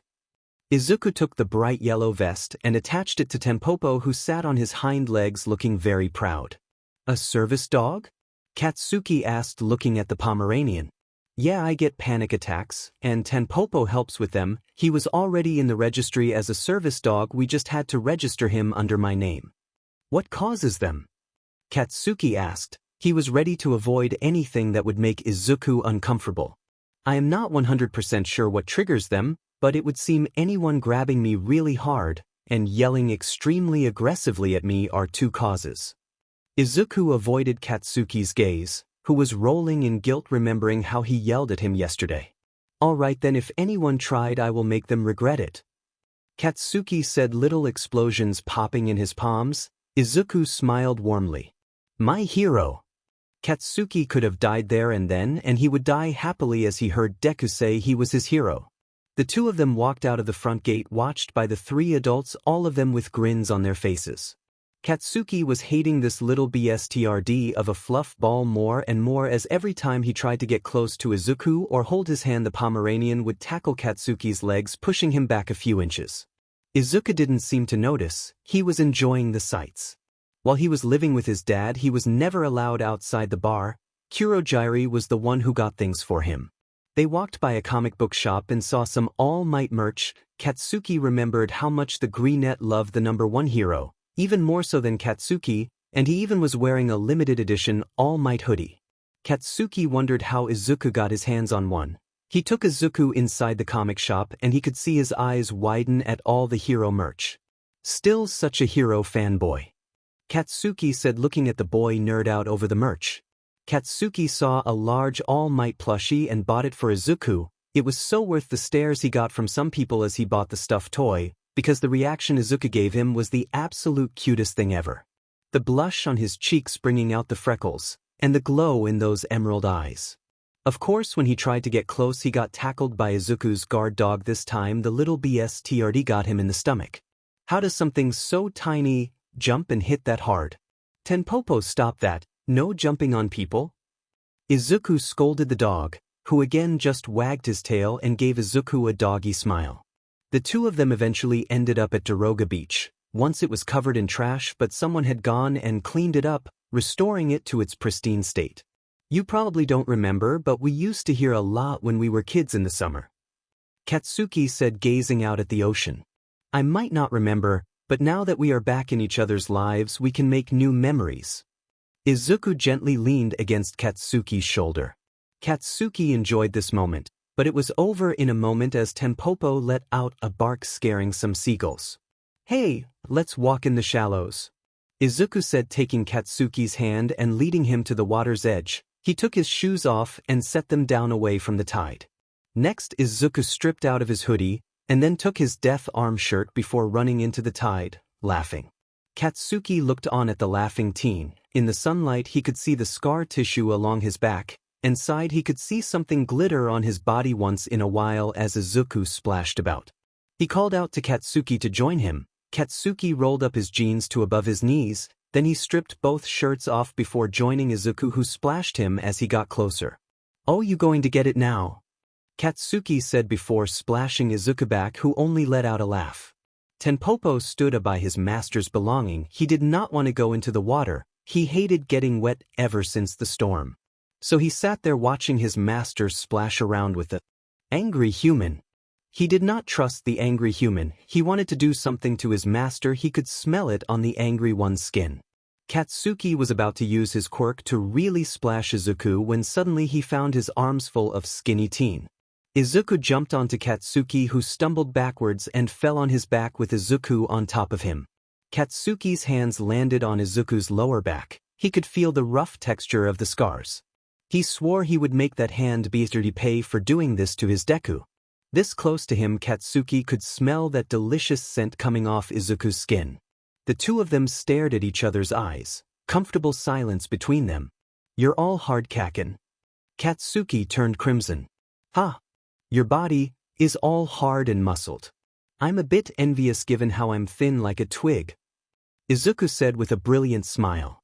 "You're going to be the death of me, Deku," Katsuki thought to himself. The two teens were sitting on a bench by the beach eating ice cream. "Thanks for taking me out today, Kaken, it was really fun." Izuku turned to look at the ash blonde, who noticed he had a bit of ice cream on the side of his lips. This was his chance, but before Katsuki could swoop in for a kiss, that pee-pee blocking dog jumped up and licked the ice cream off Izuku's face. Tenpopo shot Katsuki a doggy smirk. He was so tempted to flip the dog off or launch him into the stratosphere. "No, Tenpopo, no doggy kisses. Here, you want some ice cream?" Izuku offered the last of the strawberry ice cream to the Pomeranian, who happily ate it. Katsuki walked Izuku to the dorm. He looked at the building. It was impressive to say the least. He walked Izuku to the door. Once more Izuku thanked him for the day, as well as for the plush All Might that was practically half his size, and for the ice cream. "Think nothing of it, Deku." Izuku shyly looked at the group before asking, "Kaken, think we can do this again sometime?" "Yes," Katsuki shouted, startling Izuku and Tenpopo, who let out a small growl. "Sorry, yeah, I would love to take you out again. We can also hang out during school or after for a study group, you know." Katsuki rubbed the back of his head, trying to keep his heart rate under control. "I would like that, Kaken." Katsuki knew this was the perfect moment to lean in for a kiss. He always heard his dad talk about the magic moment for a first kiss, and this was that magic moment. He stepped forward and leaned in. "Izuku," he whispered as he leaned down. "Hello, little listener. You're just in time for your English lesson." Both boys jumped apart as the dorm burst open and Mike shouted. Katsuki turned around, his heart hammering, swearing at present Mike internally. "I'll see you on Monday," Katsuki shouted over his shoulder, and as he did he spotted Aizawa behind present Mike with that huge smile. "Stupid loud-ass cockatiel and Tororo," Katsuki thought as he stomped his way home. Aizawa was sitting across from Izuku. It was after Hisashi had finished his lesson with the Greenette and returned to their shared apartment after a quick kiss goodbye. He figured it was time to tell Izuku about the incubus quirk. It was going to be an awkward chat. "Aizawa-sensei, are you okay? You look like you have to do something unpleasant." Izuku was gently scratching Tenpopo's ear, causing the little dog's tail to go into chaotic swing mode. With a sigh, the pro hero decided to get it over with. "Are you sexually active?" Izuku stiffened and looked at Aizawa like he had grown a second head. "What? Why are you asking all of a sudden?" "I am asking because of your quirk." "My metal manipulation quirk?" Izuku looked very confused, and Aizawa was scratching the side of his head with a look of unease. Then it hit him. He picked up the 2 packets of papers and handed them to Izuku, who looked at them. He pet an eye at it. "Okay, it will be easier for you to read these than it would be for me to talk about it with you. After you're down we can discuss things." Izuku read through both packets, each with at least 100 pages of information on his quirks. He learned that he had 3, and it was the last one that really got his attention. "Incubus?" Izuku asked the pro hero. "Dr. Tomoe says she named it after a mythological demon that feeds off section." Izuku mulled that over. It did explain some things. "So I need to have SEC at least times a day in order to prevent my body from shutting down and to fix my malnutrition. Would make sense since even after having access to food more regularly I'm still kinda thin." "So are you active with anyone?" Aizawa asked once more. Izuku fidgeted a little. "Will they get in trouble?" "No, they will not be in trouble. I did have SEC with Kirishima and Tetsu, twice with Tetsu on Friday before we had the meeting." Izuku said he couldn't meet his teacher's eyes. "Okay, Izuku, it's important to remember this. You cannot feed off the same person too many times. It can kill them."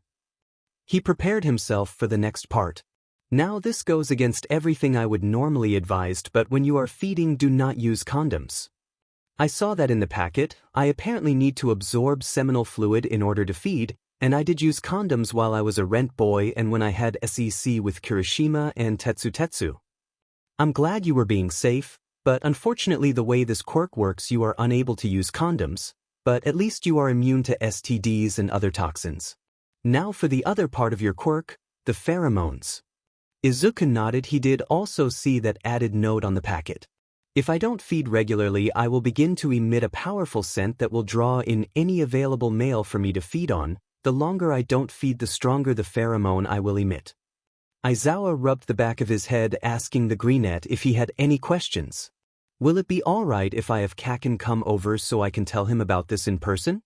Izuku asked, looking up for the first time since they started chatting. Yes, it will be okay. Aizawa was getting up to leave when he heard the teen's soft voice. Aizawa-sensei? Yeah. He turned back to Izuku, who was petting Tampopo. Do you think I can have a normal relationship with this quirk?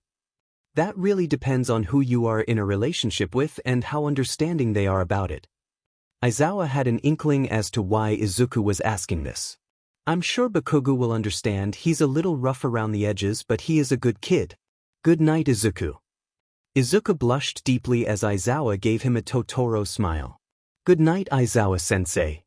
Before he went to bed, Izuku sent a quick text to Katsuki asking him to meet up at the school tomorrow. Sleep was just out of his reach as nerves about tomorrow kept him up with thoughts and scenarios as to how Katsuki would react to the news that Izuku was about to give him.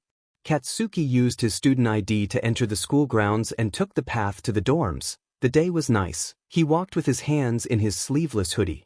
He decided to meet up with Deku and they could both go for a run. He made it to the dorms in less than 5 minutes. He walked up to the door and knocked on the door. It opened and there was present Mike greeting him loudly. Katsuki greeted the pro hero with a curt nod before being let in to see Izuku stretching in the common room. He was wearing his gym pants and a tank top showing off his thin arms. When he saw Katsuki, he gave him a big smile. He stopped stretching and walked over to Katsuki, standing a few feet away before greeting him. Hey Kaken. He will never get tired of that smile. Hey Deku, you ready? Izuku nodded, but the sound of tiny paws running on the hard floor and the cock-blocking dog from hell showed up with his leash in his mouth. I'm sorry Tampopo, we are going for a run on the school's track, not the park. Izuku said. The dog's ears drooped and he began to make a whine. This prompted present Mike to pet the dog. Don't be sad, little doggy listener. How about me and show you to take you to the park? This caused Tampopo to wag his tail, but it stopped mid-wag when he looked to Katsuki and looked like he was contemplating on either going to the park or staying and making sure the angry one didn't get close to his master. But the temptation of all new smells won out and he handed the loud one his leash. The two teens were sweating after their workout. Izuku was sweating a little more than Katsuki given he never really did this kind of thing before. He gladly accepted the drink Kaken offered him, downing it. Hey, go easy or you'll make yourself sick. Katsuki warned. He took a closer look at Deku, who had a serious look on his face. Hey, what's with that face? Remember that text I sent you? Katsuki nodded. You said you had something you wanted to tell me. Izuku took Katsuki's hand and led him to a nearby bench under a shady tree. Katsuki was getting concerned at Izuku's quiet behavior. You're making me worry here, Deku. Kaken, do you like me? The question left him confused. Of course I do, Deku. Since when? Izuku asked, his emerald eyes dark and somber. Okay, Deku, what is going on? Why are you asking me this? This was definitely not how he was expecting today to go. Please answer me, Kaken. Izuku's voice was soft and a bit vulnerable. Katsuki had a frown on his face. Why was Deku acting like this? I've liked you since we were kids. Katsuki avoided his gaze. Izuku intertwined his fingers with Katsuki's. I liked you since that moment you took my hand and helped me through the whole blood drawing. Izuku paused for a moment before continuing. I know that's only 3 days, but I really do like you, and even if I don't remember our time together during childhood, I find myself drawn to you, and I want us to be a couple. Katsuki just looked at Izuku, his eyes wide at Izuku's confession. He wanted to be a couple and so did Katsuki. I want us to be a couple as well. Come with me, I need to show you something. Izuku pulled Katsuki to stand and the two walked hand in hand to the dorms.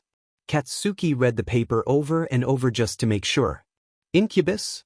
Asked the blonde teen. Izuku nodded solemnly. A mythological demon that feeds on section. Izuku hadn't looked at Katsuki since they both sat down on his bed and Izuku showed him the Quirk paper on him. Katsuki was mulling this over, he wasn't sure how to process this. Izuku needed to have SEC or he could potentially die. So you can't just feed off me? Katsuki asked. He wasn't too keen on others touching and doing those kinds of things with Izuku. If I did I could end up killing you and I could never do that. I don't want to hurt you like that, Kaken. Have you slept with anyone since you got here? He made sure he kept his voice neutral. He was not mad at Izuku. He didn't want to make the other teen think that. Two people, a guy named Tetsu and Kirishima. Izuku slowly drew a circle on the back of Katsuki's hand. A coil of jealousy curled its way into Katsuki's stomach. Effing shitty hair. He growled before he could stop himself, causing Izuku to flinch. Sorry, Deku, I'm not mad at you or anything, maybe just a little upset. Izuku looked at him quizzically. Katsuki let out a sigh. Are you upset that I slept with them? Izuku asked. His voice was neutral and empty. A little, but I shouldn't be. That was before I knew you were in you, so I have no ground to be bitchy. I don't feel anything for them. Huh. When I was with them and after I didn't feel anything for them, it was just something that we did. It's not like when I see you or I'm near you. Katsuki was looking at him, willing him to elaborate on this. When I am with you I feel like smiling all the time, and my heart beats kind of fast, especially when you smile and I know that smile is only for me. I feel the same way. Katsuki said, causing Izuku to look at him. When their eyes met they felt something between them, something deep and unshakable. When I see you give me that smile and say that stupid nickname you gave me when we were kids, I feel like my heart is going to burst and I want to kiss not only those lips but those DMN freckles of yours. Katsuki was blushing hard after saying that, but it was worth it seeing the deep warmth in Izuku's eyes. Kaken. Tears were slowly forming but Katsuki gently wiped them away before lowering his lips to Izuku's and kissing him deeply. It felt so right when they kissed, like it was meant to be. I'm sorry, Kaken. Huh? What do you have to apologize for, nerd? Katsuki asked, a tad confused at the apology. That I can't give you my first kiss. Izuku said, tears forming again. Katsuki chuckled and Izuku gave him the cutest pout. I keep forgetting that you don't remember our childhood. You already gave me your first kiss and I already gave you mine. Izuku pet his head in question. It was when we were 6 during the New Year celebration. We stayed up late and during the countdown we shared a kiss. It was a good kiss but this one was by far the best. Katsuki said, grinning. When I kiss someone I usually never feel anything. It was just lips to lips, but when I kissed you it felt. Izuku floundered. His hands trying to find the right words but failing. It felt right. Supplied Katsuki and Izuku nodded. Are you really okay if I have to feed on other guys, Kaken? I don't want this to affect us, because I want to be with Kaken but I don't want to hurt you. Katsuki took Izuku's hand in his. He sighed a little before he spoke. I want to say that I will be enough to feed you but after reading all that. He gestured at the packet. I get it, it's something you cannot control and I need to accept that. I also don't want to say that you have to run anyone by me because that makes me sound like a controlling BS. Katsuki frowned as he spoke. Izuku leaned his head on Katsuki's shoulder. I don't mind running anyone by you, Kaken. I want to know if they are okay because I don't want to end up feeding on someone that will use this against us. Then shitty hair is fine. He's not, well I guess he's my friend, or if you ask him he would say he is my best friend. He won't do anything that will hurt you. I don't know about that extra from 1B though. Katsuki laid his head on top of Izuku's. Kaken, do you want to go to take a bath together? The sudden suggestion startled Katsuki. He looked at Izuku who had a twinkle in his eye. Huh? You want to get naked this early in our relationship? Katsuki tried to say jokingly but his voice came out a little shaky. I can't give Kaken my virginity, that was taken a long time ago. But I also don't just want to have SEC with Kaken, I want to do something that I can only do with you. Izuku looked deep into the red cherry color of Katsuki's eyes. And what is the only thing you can do with me? Katsuki watched as Izuku stood up and offered his hand to the explosive teen, who took it and stood up. Make love, and offer you a chance to permanently mark me as yours. Katsuki swallowed the nervous lump forming in his throat. If Kaken want me, and will offer me the same chance to mark him as mine. And if I do? Katsuki asked. He was very much willing to do what Izuku was asking for. Then even if I have to be touched by others, Kaken will own the only piece of me that has never been touched by anyone else. Katsuki wrapped his arm around Izuku's waist, and he felt Izuku's hand slide under his hoodie to touch his bare back. He will own my heart. I guess it's only fair. Katsuki said, gazing deep into Izuku's eyes, his one full of want and love for the shorter teen. Because you've owned mine since we were kids. Katsuki and Izuku connected their lips once more, this time with more heat and passion. They made it to the bathroom and stripped each other of their clothing. They stood facing each other in only their underwear. This was the last step. Once they crossed this line, they couldn't go back, and Katsuki was so ready for this. He stripped off his boxer shorts and stood there naked and feeling oddly vulnerable. He could see Izuku hungrily taking in his body, eyes roaming him without shame or nerves. Izuku hooked his thumbs into the All Might-themed boxers and dropped them, standing naked and beautiful before Katsuki. He took him in starting from his head, scanning downwards until he came across a really shocking sight. Holy shit, Deku, how do you hide that thing? Izuku only replied with a lecherous grin before pulling Katsuki into the bath.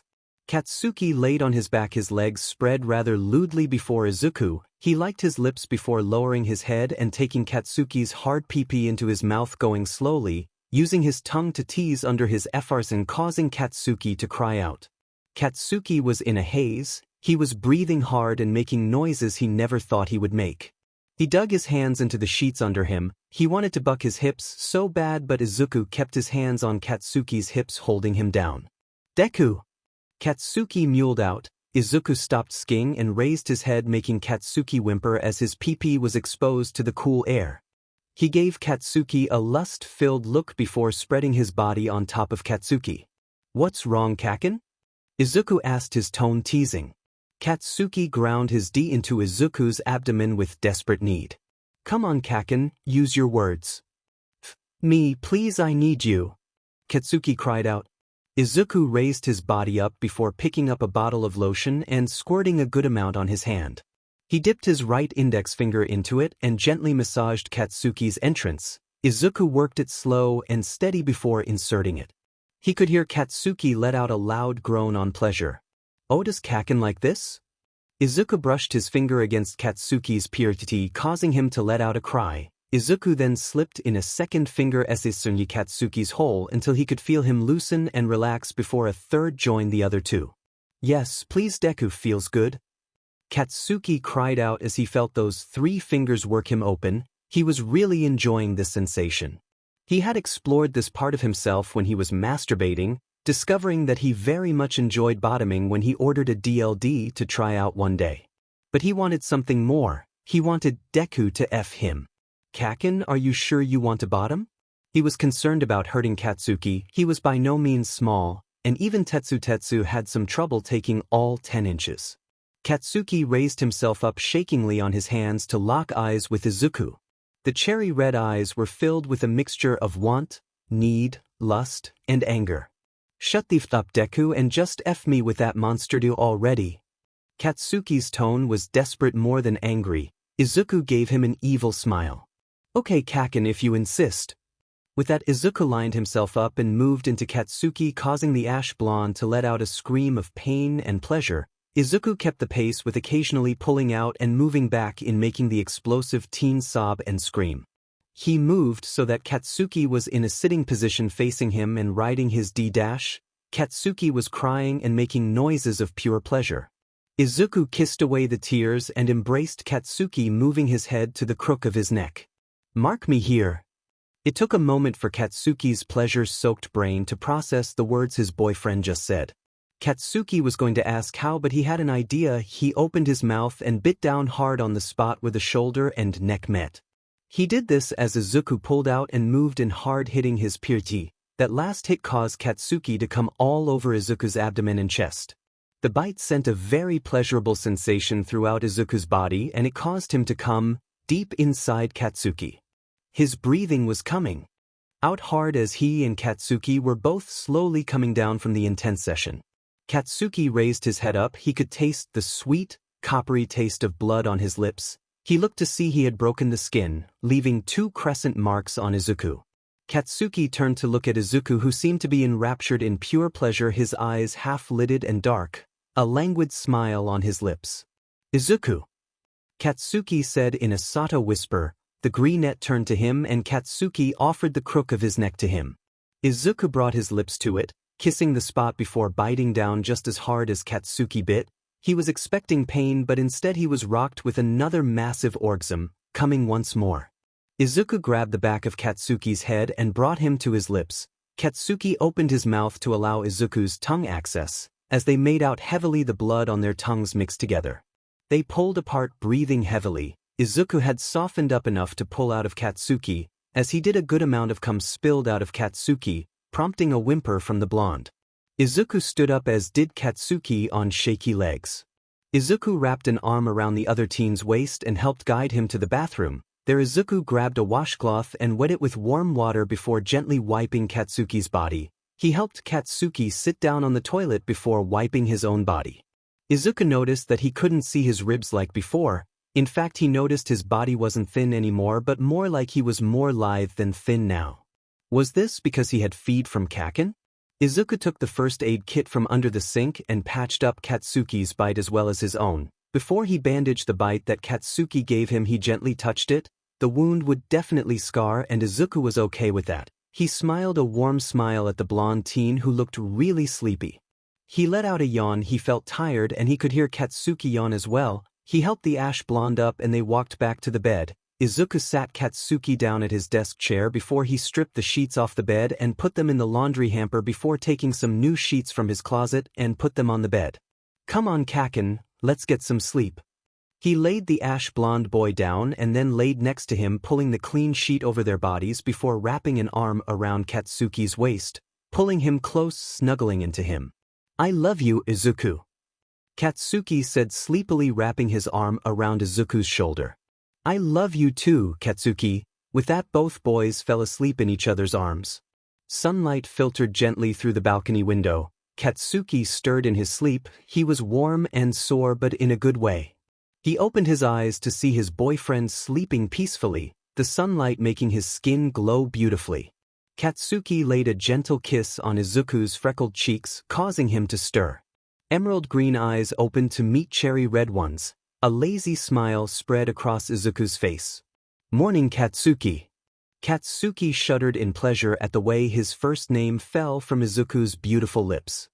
He ran a hand along Izuku's side, causing the greenette to let out a purr of pleasure. "Morning, Izuku." He kissed the forest boy on the lips, prompting a small makeout session. "Oh, Kaken, look." Izuku pulled back the sheet to show off his body to the ash blonde. "Yes, you have a good body, Deku." Katsuki was thinking of liking every inch of that body when Izuku let out a cute sigh. "No, Kaken, I mean, look, I don't look as thin as I did before." Katsuki pulled his mind out of the gutter to really look at Izuku's body. It was true, before Izuku was thin enough that he could count all his ribs. But now he looked like was just slim instead of gaunt. Was this because the two of them had AC and Izuku was able to feed from him? This is the first time I've had SEC with someone without protection, so I guess this is the result of it. Izuku ran a hand down his abdomen, stopping just above his big hair. "I guess I did give you my virginity in a way," Izuku said, smiling at his boyfriend. Katsuki pulled Izuku into a kiss, and before it could become more, there was a knock on the door. "Izuku, can you come down to the common room, please? We need to have a talk. Tell Bakugo he needs to come down as well, and that his clothes are here outside of the door as well as yours. We left our clothes in the bathroom." Izuku muttered, a bit embarrassed. Katsuki let out a chuckle that caused Izuku to laugh as well. "Let's get dressed and get the lecture over with." Katsuki got up from the bed and walked naked to the restroom. Izuku shamelessly watched his boyfriend's butt. In the bathroom, Katsuki gently peeled away the bandage to see the bite mark. It had scabbed over and was a neat crescent mark on the crook of his neck. He touched it gently and it was a little sore with some redness, but other than that it was fine. It looked like it would scar and Katsuki was very fine with that. This was Izuku's mark claiming him as his, that though made him feel rather giddy. He exited the bathroom to see Izuku in his uniform. He was disappointed he didn't get to see his boyfriend naked, but he looked good in the Yudata uniform, except his tie it was poorly tied. It hit him that he didn't have his uniform, and there was probably no time for him to go home and get it. He sighed and changed into the clothes he wore yesterday, and the two of them headed down hand in hand. At the table by the common room was present Mike and Aizawa enjoying coffee and chatting about something. They looked up when they heard the two of them enter. Present Mike gave them a big smile seeing them hand in hand. "Well, good morning, little listeners." The sheet-eating grin on his face nearly caused his husband to snort into his coffee. He steadied his face before addressing the two students. "A quick announcement: there is no school today, so I guess you lucked out there, Bakugu." The Totoro grin on his face caused Katsuki see the little. "How come, Aizawa-sensei?" Izuku was looking forward to his first official day of school, so he was a little disappointed at the news of there being no school. The teachers are having a meeting at the behest of All Might in regards to something very important. Aizawa took a sip of his coffee before he continued. "By the way, Izuku, that bar you stayed in, can you give us the address?" Izuku nodded before writing down the address on a scrap piece of paper for the pro. "So I take it you two had quite the night?" Hisashi said with a grin. "That brings up the other thing we need to discuss." Aizawa fixed them both with a look. "I can only guess from the hand-holding that you two are a couple now?" They both nodded. "And I can only surmise from how loud the two of you were that you have taken a rather big step in your relationship." This caused both boys to blush hard. "You heard us?" Izuku asked in a small voice. Present Mick's smile widened. "Your sensei was about to bust through your door when he heard Bikuin scream. I had to restrain him." Katsuki and Izuku were eternally grateful to the pro-hero for stopping the tired-eyed man from walking in on them. "I can only guess that Izuku explained his condition to you." Aizawa took another sip of his coffee, looking at Bakugu with a steady gaze. "Yeah, he showed me the papers, and I don't care about that." Katsuki locked his eyes with Aizawa's. "I love him."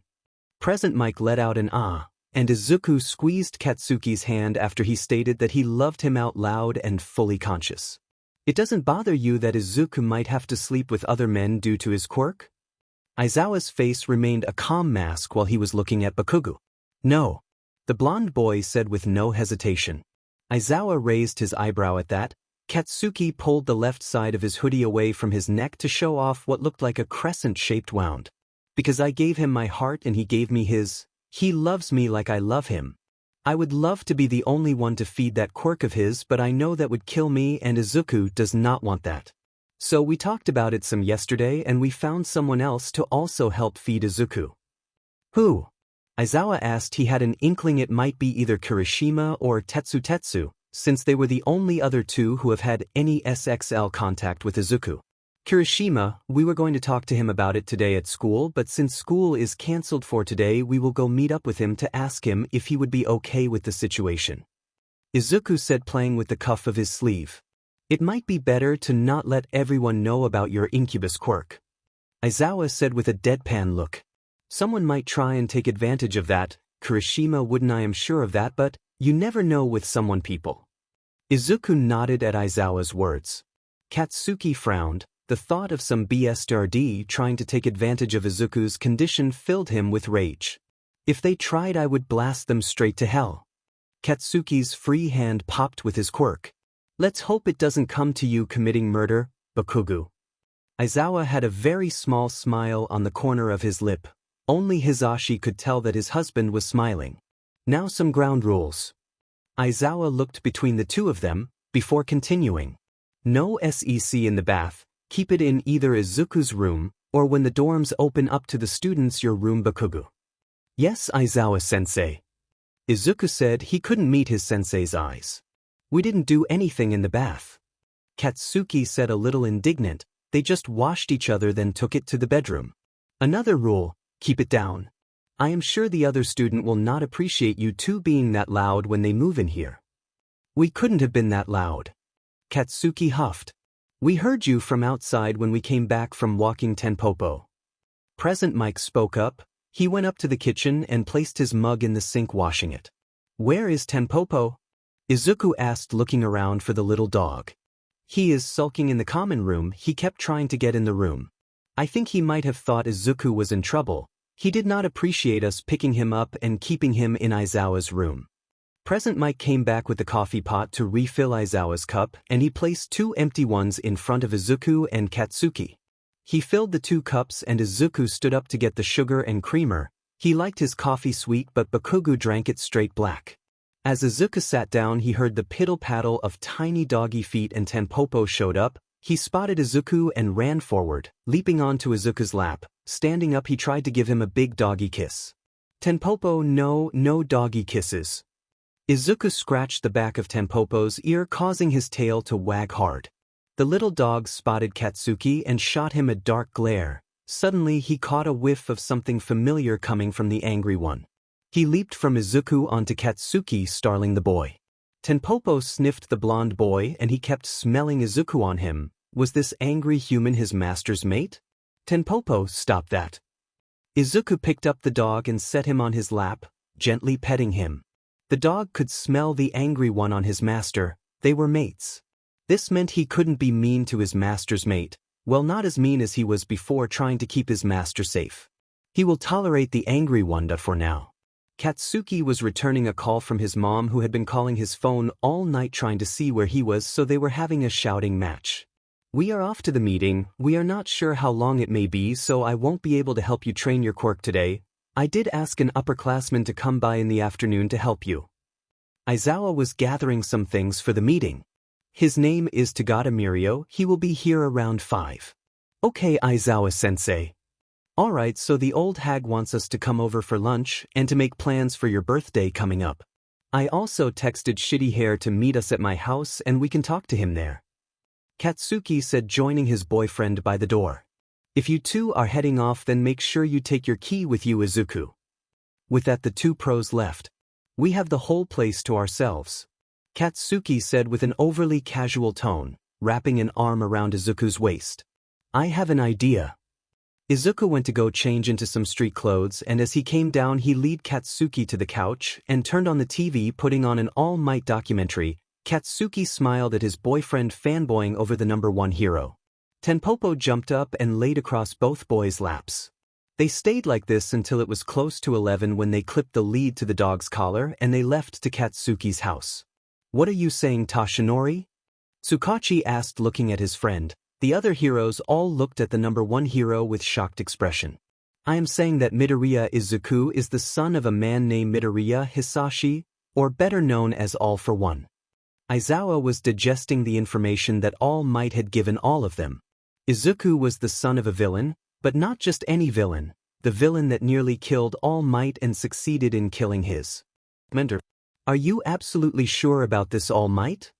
Midnight asked. She was having a hard time wrapping her head around this. All Might nodded solemnly. The room was heavy with tension.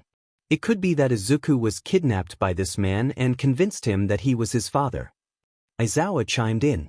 After all, he says he can't remember his childhood before he was 8. And his quirk is very rare according to Dr. Tomoe, so it could have made him a target for this villain. Cementos added. His quirk may be the link between the two. All Might said. He coughed a little before continuing. His time was growing shorter by the day. All for One has a quirk that can take or give quirks to others, while Izuku's quirk allows him to develop quirk that would help him as needed. I theorize that Izuku developed a mutation of All for One's quirk. But that's just you theorizing, All Might. There is no hard evidence that Izuku is related in any way to this All for One guy. Hisashi did not want to believe the kid with such a kind smile and earnest love of heroes could be the son of an evil man. That is why I want to study this further. Tsukachi, do you remember what I asked of you? Yeah, you wanted me to follow up on some leads to see if I can find anything on Izuku's parents. I haven't come up with anything yet, other than Izuku's mother was a student at a local high school with a Bakuga Mitsuki, but there doesn't seem to be any other information on her or her husband, other than his name, Hisashi. So there is no evidence that he is in fact his son. Aizawa said. He pulled out the sheet of paper with the bar address, placing it on the table. So if you want to investigate this further, here is the address of the bar that Izuku was kept at. Tsukachi picked up the paper, tucking it away in his pocket. I know someone who can infiltrate this place. He's a bit of an unknown hero, but he come highly recommended. Who would that be? Snipe asked. An underground hero by the name of Shrike. Aizawa let out a growl, causing everyone look at him in surprise. Shoyuda? What's wrong? Hisashi asked with concern. I know of the guy you're talking about, and he is by no means a hero. Tsukachi was about to ask him what he meant when Present Mix and Midnight's phone let out loud chirps. The two heroes looked at it and freaked out. What is it? Nedzu asked, slowly sipping his tea. It's a news alert on Endeavor. Apparently someone went to the media with some major dirt on him, and it's hitting the fan hard. Hisashi was reading the news feed that popped up on his phone. The hero side of Twitter is blowing up fast. There is talk of him abusing his wife and children. Oh, and a huge hate thread on him that is just growing by the second. Midnight scrolled up on the feed and the thread kept getting longer and longer. Suddenly Tsukachi's phone began to ring. He answered and listened as his partner told him that Todoroki Rei had just been taken out of her hospital room and Endeavor is having a hissy fit. He told him he would be there shortly and relayed the information to the others. That if Ibisudi. Midnight suddenly shouted, startling the teachers. She showed Aizawa her phone. He read the article and his face darkened at what he read. He turned to Tsukachi. You need to arrest Endeavor. Aizawa's face held a very angry look. Midnight gave the phone to Tsukachi and he saw the article as well as photos of Endeavor striking his youngest son hard across the face. The underground hero then addressed Nedzu. We need to remove Todoroki Shudo out of that home now. He would not allow one of his students to be abused. Nedzu calmly poured his tea. Aizawa-kun, we can't just remove him from his home without the police first launching an investigation. It would be considered kidnapping. Aizawa slammed his hands against the desk and roared. What investigation is needed when there is photographic of one of my students being abused by his father? Hisashi placed his hand gingerly on his husband's shoulder, feeling how tense the other man was. Eraserhead, please calm down. I will stop by the Todoroki estate and talk with your student. If he agrees, we can remove him from the abusive environment. He can stay at the station. No. If he agrees to be removed from there, you will bring him here and we can set him up in the dorms until this is all settled. Aizawa's tone left no room for any argument and Tsukachi nodded. He left. The meeting was concluded with arrangements when Todoroki arrived to stay at the dorms as well as Izuku's first day and the setup of a special room for him. Kirishima was laying on the floor of Katsuki's room. Izuku was stretched across him, his head on his chest, sighing contently as the red head stroked his hair. Katsuki was watching the two from his bed. He should have been jealous of his best friend, but strangely he didn't. He was rather enjoying the sight of the two on the floor. Kirishima had come over after lunch, and the two of them had talked to the redhead about Izuku's incubus quirk, and if he would be alright, if he would be someone Izuku could depend on in case he needed to feed. Without hesitation, Kirishima said yes, earning him a hug from Izuku. They ended up on the floor cuddling, and Katsuki sort of wanted to join them on the floor, but he kept his seat on his bed. Hey Deku, do you need to feed? Katsuki asked his boyfriend. He looked up at him, a thinking look on his face. I don't think I do. Lately I can sort of feel when it start up. But I haven't had the urge since we slept together. Kirishima let out a chuckle that vibrated throughout Izuku. Wow, I was surprised that you two were dating already, but to know that you have taken it that far so soon is pretty scandalous. Katsuki threw a pillow at him, earning another laugh. He took the pillow and put it under his head. Kaken, come join us. Izuku said, wiggling on top of Kirishima. Katsuki disque, but suddenly he found himself being hugged by Izuku, pulling down to the floor. Damn it, Deku.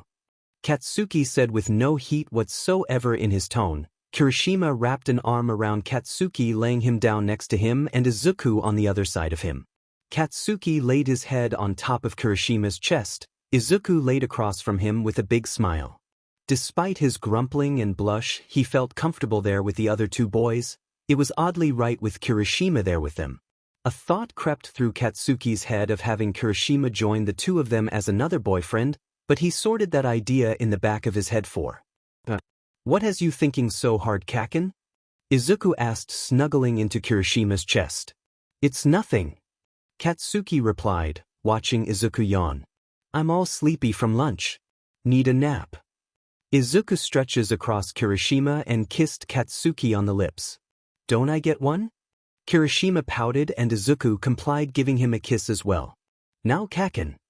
Izuku said with a mischievous glint in his eyes. Before Katsuki could protest, Kirishima planted his slightly chapped lips to Katsuki's, surprising the ash blonde, who after a few moments returned the kiss.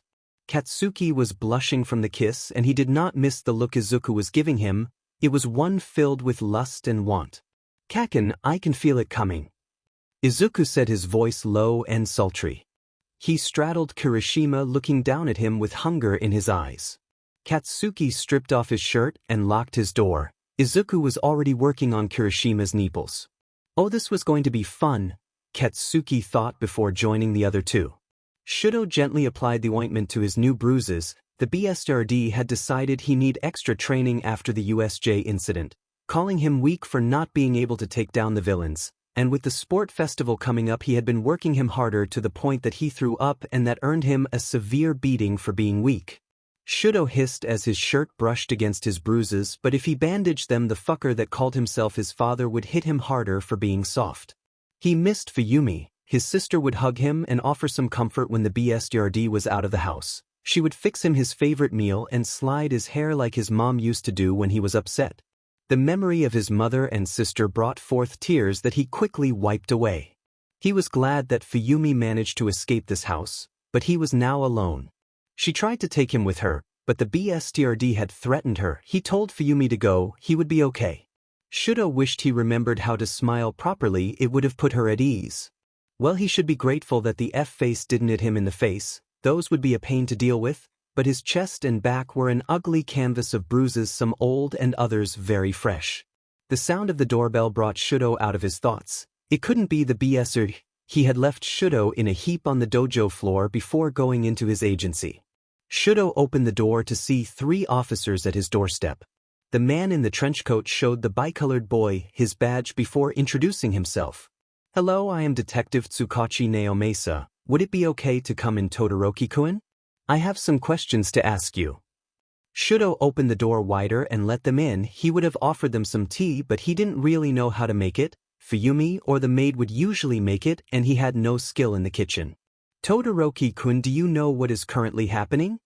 The cat-headed officer asked him. He shook his head. He told the officers that he wasn't allowed to use his phone while inside the house. Tsukachi filed that away for later. He decided to tell the youngest Todoroki about the events that had been reported. Shudo kept quiet for a while. Should he tell them? Would they even do anything to the BSRD? He could have just bought his way out of this trouble, so perhaps it was best to continue his suffering in silence. Todoroki-kun, it's all right to tell us. Are you being abused by your father? Tsukachi asked as gently as he could. His question seemed to cause the boy to flinch. He was quiet for a while before he gingerly lifted his shirt to show off the bruises, causing the officers to make various sounds of disbelief and shock. Did your father do this, Todoroki-kun?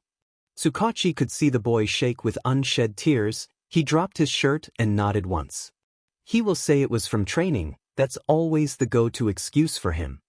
Shudo's voice was shaky. He told them what his father did to him and to his siblings, especially the cruel thing he did to his mother and what he heard he did to his eldest brother, Tuya. Shudo was crying as he unloaded all these things he kept bottled up. He was dry sobbing now. Tsukachi gently placed his hand on the poor boy's shoulder and he jumped back like he was burned, even letting out a whimper. That caused his heart to break. Tsukachi waited for Shudo to calm down a little before talking to him again, this time making sure that Shudo could see his hand as he laid it very gently on top of the abused teen's own hand. Todoroki-kun, this question is very important. Do you want to leave this place and go somewhere safer? Fresh tears fell from Shudo's red-rimmed eyes. He would get to leave. He didn't care where he ended up as long as he was far away from this prison. Tsukachi helped Shudo gather some clothes and items from his room. Soon he was in the cruiser driving away from the place that held nothing but bad memories. Tsukachi pulled up to Yuda and opened the door to the cruiser. escorting Shudo to the dorms in the back of the school. Shudo never knew these were back here, as he followed the detective to a building where his homeroom teacher was standing in front of the door. "Come on in, Todoroki, let's get your room set up. Then we can get some food cooking," Aizawa-sensei said, taking Shudo's suitcase from him and lead him into his new home for now. Izuku woke up comfortably nestled between two bodies. Katsuki had his arm laid across Izuku's and Kirishima's hips, his face buried in Izuku's hair. He heard his phone chirp, the alarm he had set to remind him to get back to the dorms before 5 rang. "No, stay." Kirishima tightened his hold on Izuku, dragging him back to between him and Katsuki. Katsuki woke up and began to kiss the back of Izuku's neck, causing Izuku to giggle at the sensation. "Kaken, Kirishima-kun, no, I need to get up. I don't want to keep Tagata-senpai waiting." He tried again, but both boys kept him there. "Hey Izuku, how come I don't get a cute nickname?" Kirishima asked, laying his forehead against Izuku's. Izuku though for a bit before asking, "What kind of nickname should give you?" "Call me Aiken," Kirishima said with a big smile, earning him a kiss from Izuku. "Okay, I will call you Aiken from now on." "You two are going to give me a cavity," Katsuki said. You can call me Aiken as well, Kaken," Kirishima said, using his arm to slide the length of Katsuki's back, causing him to shiver. "No, I already have a nickname for you, and only Deku gets to call me Kaken. Got it?" "What's your nickname for me then?" "Shitty hair," Katsuki said matter-of-factly. "Kaken, that's not a good nickname." Izuku pouted, turning around in their arms to face the blonde. "Come up with a better one." "Nah, that's a good enough nickname." "Kaken, come up with a better one or I won't let you kiss my freckles anymore." Izuku threatened Katsuki, and it worked, cause Katsuki let out a gasp and tried to think of a good nickname. Alright. How about Kiri?" "Come on Kaken, you can do better." "No, it's a good one. I like it." "Thanks Baku bro." Kirishima leaned over and kissed Katsuki on the lips. The ash blonde returned the kiss. Katsuki felt Izuku kiss his throat. "It's really hot watching you two kiss," Izuku said, his voice husky. "Who knew you liked watching your boyfriend kiss other guys?" Kirishima laid a kiss on the back of Izuku's neck, making the greenette squirm with pleasure. "Well, I like seeing you and Deku kiss, though I am not sure if I would be okay with him kissing anyone else." Katsuki laid a kiss along Izuku's jaw. "As much as I want to stay here between you two, I need to go before I am late." Izuku managed to detangle himself from both boys and start getting dressed. He grabbed a hoodie from the ground before kissing both of Kirishima and Katsuki and leaving before they could draw him back into their arms. "I wonder how long it will be before he realizes that he took my hoodie?" Kirishima said with a smirk. "Knowing Deku, it will be when someone points it out." Katsuki said. He felt strong arms wrap around his waist, dragging him to a strong chest. Sharp teeth gently bit the top part of his ear. It sent shivers down his back and made him hard. "We still have some time before your parents come back, and since we both took our time with Izuku so he could feed, how about I give some attention to you, Baku bro?" Kirishima purred the last part into Katsuki's ear, who let out a weak yes as Kirishima slowly touched him and kissed him. "I'm so sorry for being late, Tagata-senpai. I'm Izuku. Midoriya Izuku." Izuku bowed to the older boy. He was still getting used to saying his last name. He was about 10 minutes late and found the upperclassmen going through stretch exercises in Gym Gamma. Mirio gave Izuku a brilliant smile, telling him not to worry about it. "So your teacher told me the basics of your quirk, so why don't we work on the parts that you are having the most trouble with?" Izuku nodded at the older boy. He liked Tagata-senpai. He seemed to radiate optimism and good cheer. The two heroes to be trained with hand-to-hand, some weight training and exercises. They also tested how much he could lift with his quirk, lifting several weights with his magnetism manipulation. Turns out there was no limit to the weight that Izuku could lift. They also tested the limit of how much he could manipulate metal with his quirk using some scraps that the support class donated. He managed to make a crude statue of All Might. He blushed at all of Mirio's praise of his quirk. They tested the limits of Izuku's shield, which was fun given that Tagata-senpai tried to use his permeate quirk to try and pass through it, but all it did was knock him back and out of his clothing. This gave Izuku an unobstructed view of Mirio's amazing body and endowment. "Sorry, Tagata-senpai." Izuku was sorry about knocking him back, but not sorry about getting him naked. Mirio laughed and picked up his pants, slipping them on. It's okay, Midoriya-kohai. I do apologize about the whole ND2I. Mirio laughed once more, good-naturedly rubbing the back of his head. So, do you have any other tricks up that Crimson Riot hoodie? Izuku was confused. At first he was wearing an All Might hoodie, but looking down to see he was indeed wearing Iken's hoodie. He shook his head to refocus himself. Well, I can do this one trick, but it is rather dangerous. This piqued Mirio's curiosity and encouraged Izuku to show him. So the greenette set up some metal effigies by the wall and then took some scrap, molding it into small spheres. He then made sure there was at least 300 feet between him and the dummy. Okay, senpai, I need you to stand behind me to stay safe. Mirio did as Izuku said. Izuku extended his arm out. Extending 2 fingers outward, he placed one of the little spheres on his hand. Then suddenly the ball shot forward, clipping the target and causing the wall behind it to crack as it hit with such force the gym shook. Mirio was wide-eyed at the display of such terrifying power. He went to the wall and saw the ball had entered the wall. He was curious, so he phased through it to the other side. He saw the trees behind the wall had been cut in half, and he could see the other gym through the line of trees cleared by the ball also had a crack extending all the way to the roof. That 100 feet between the back wall and the other gym. He fully walked through the wall and headed to the other gym's walls. There embedded into the wall was the metal ball, no bigger than a quarter. He went back through the wall to see Izuku with a bit of a blush on his face as he saw him enter back. That was extremely impressive, Midoriya-kohai. Mirio clapped Izuku on his shoulder, a huge smile on his face. Thank you, senpai. I have a hard time adjusting the power and aim of it, so I don't really try using it because it might end up hurting someone. Mirio nodded sagely.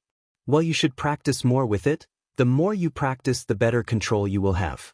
There is a special gym for those whose quirks are long-ranged. I can come help you this weekend to practice this move of yours. I would appreciate that, Tagata-senpai. Izuku flashed his senpai a big smile, which was returned by Mirio. Oh, but senpai, you're naked again. Mirio looked down to see that he was indeed ND. Looking behind him, he saw his pants on the ground by the wall. He quickly ran to them, placed them on before apologizing profusely, but Izuku just smiled at his senpai. Mirio felt a strange shiver go up his spine looking into his kohai's eyes. He felt a strange pull towards Midoriya, but he shook his head. It's getting late, so we should stop for the day. If you need more help with training, we'll be happy to help you. With this, the two said their goodbyes and headed off. Aizawa-sensei, I'm home. Izuku called out as he entered the dorm. He heard the small pattering of dog feet and was met by Tampopo at the entryway. He petted the dog as he walked into the common room. He heard his teacher call out from the kitchen. Izuku walked over to kitchen, spotting present Mike and Aizawa preparing a meal. He also spotted someone new, a boy around Izuku's age with interesting hair trying to peel a potato but not doing a very good job.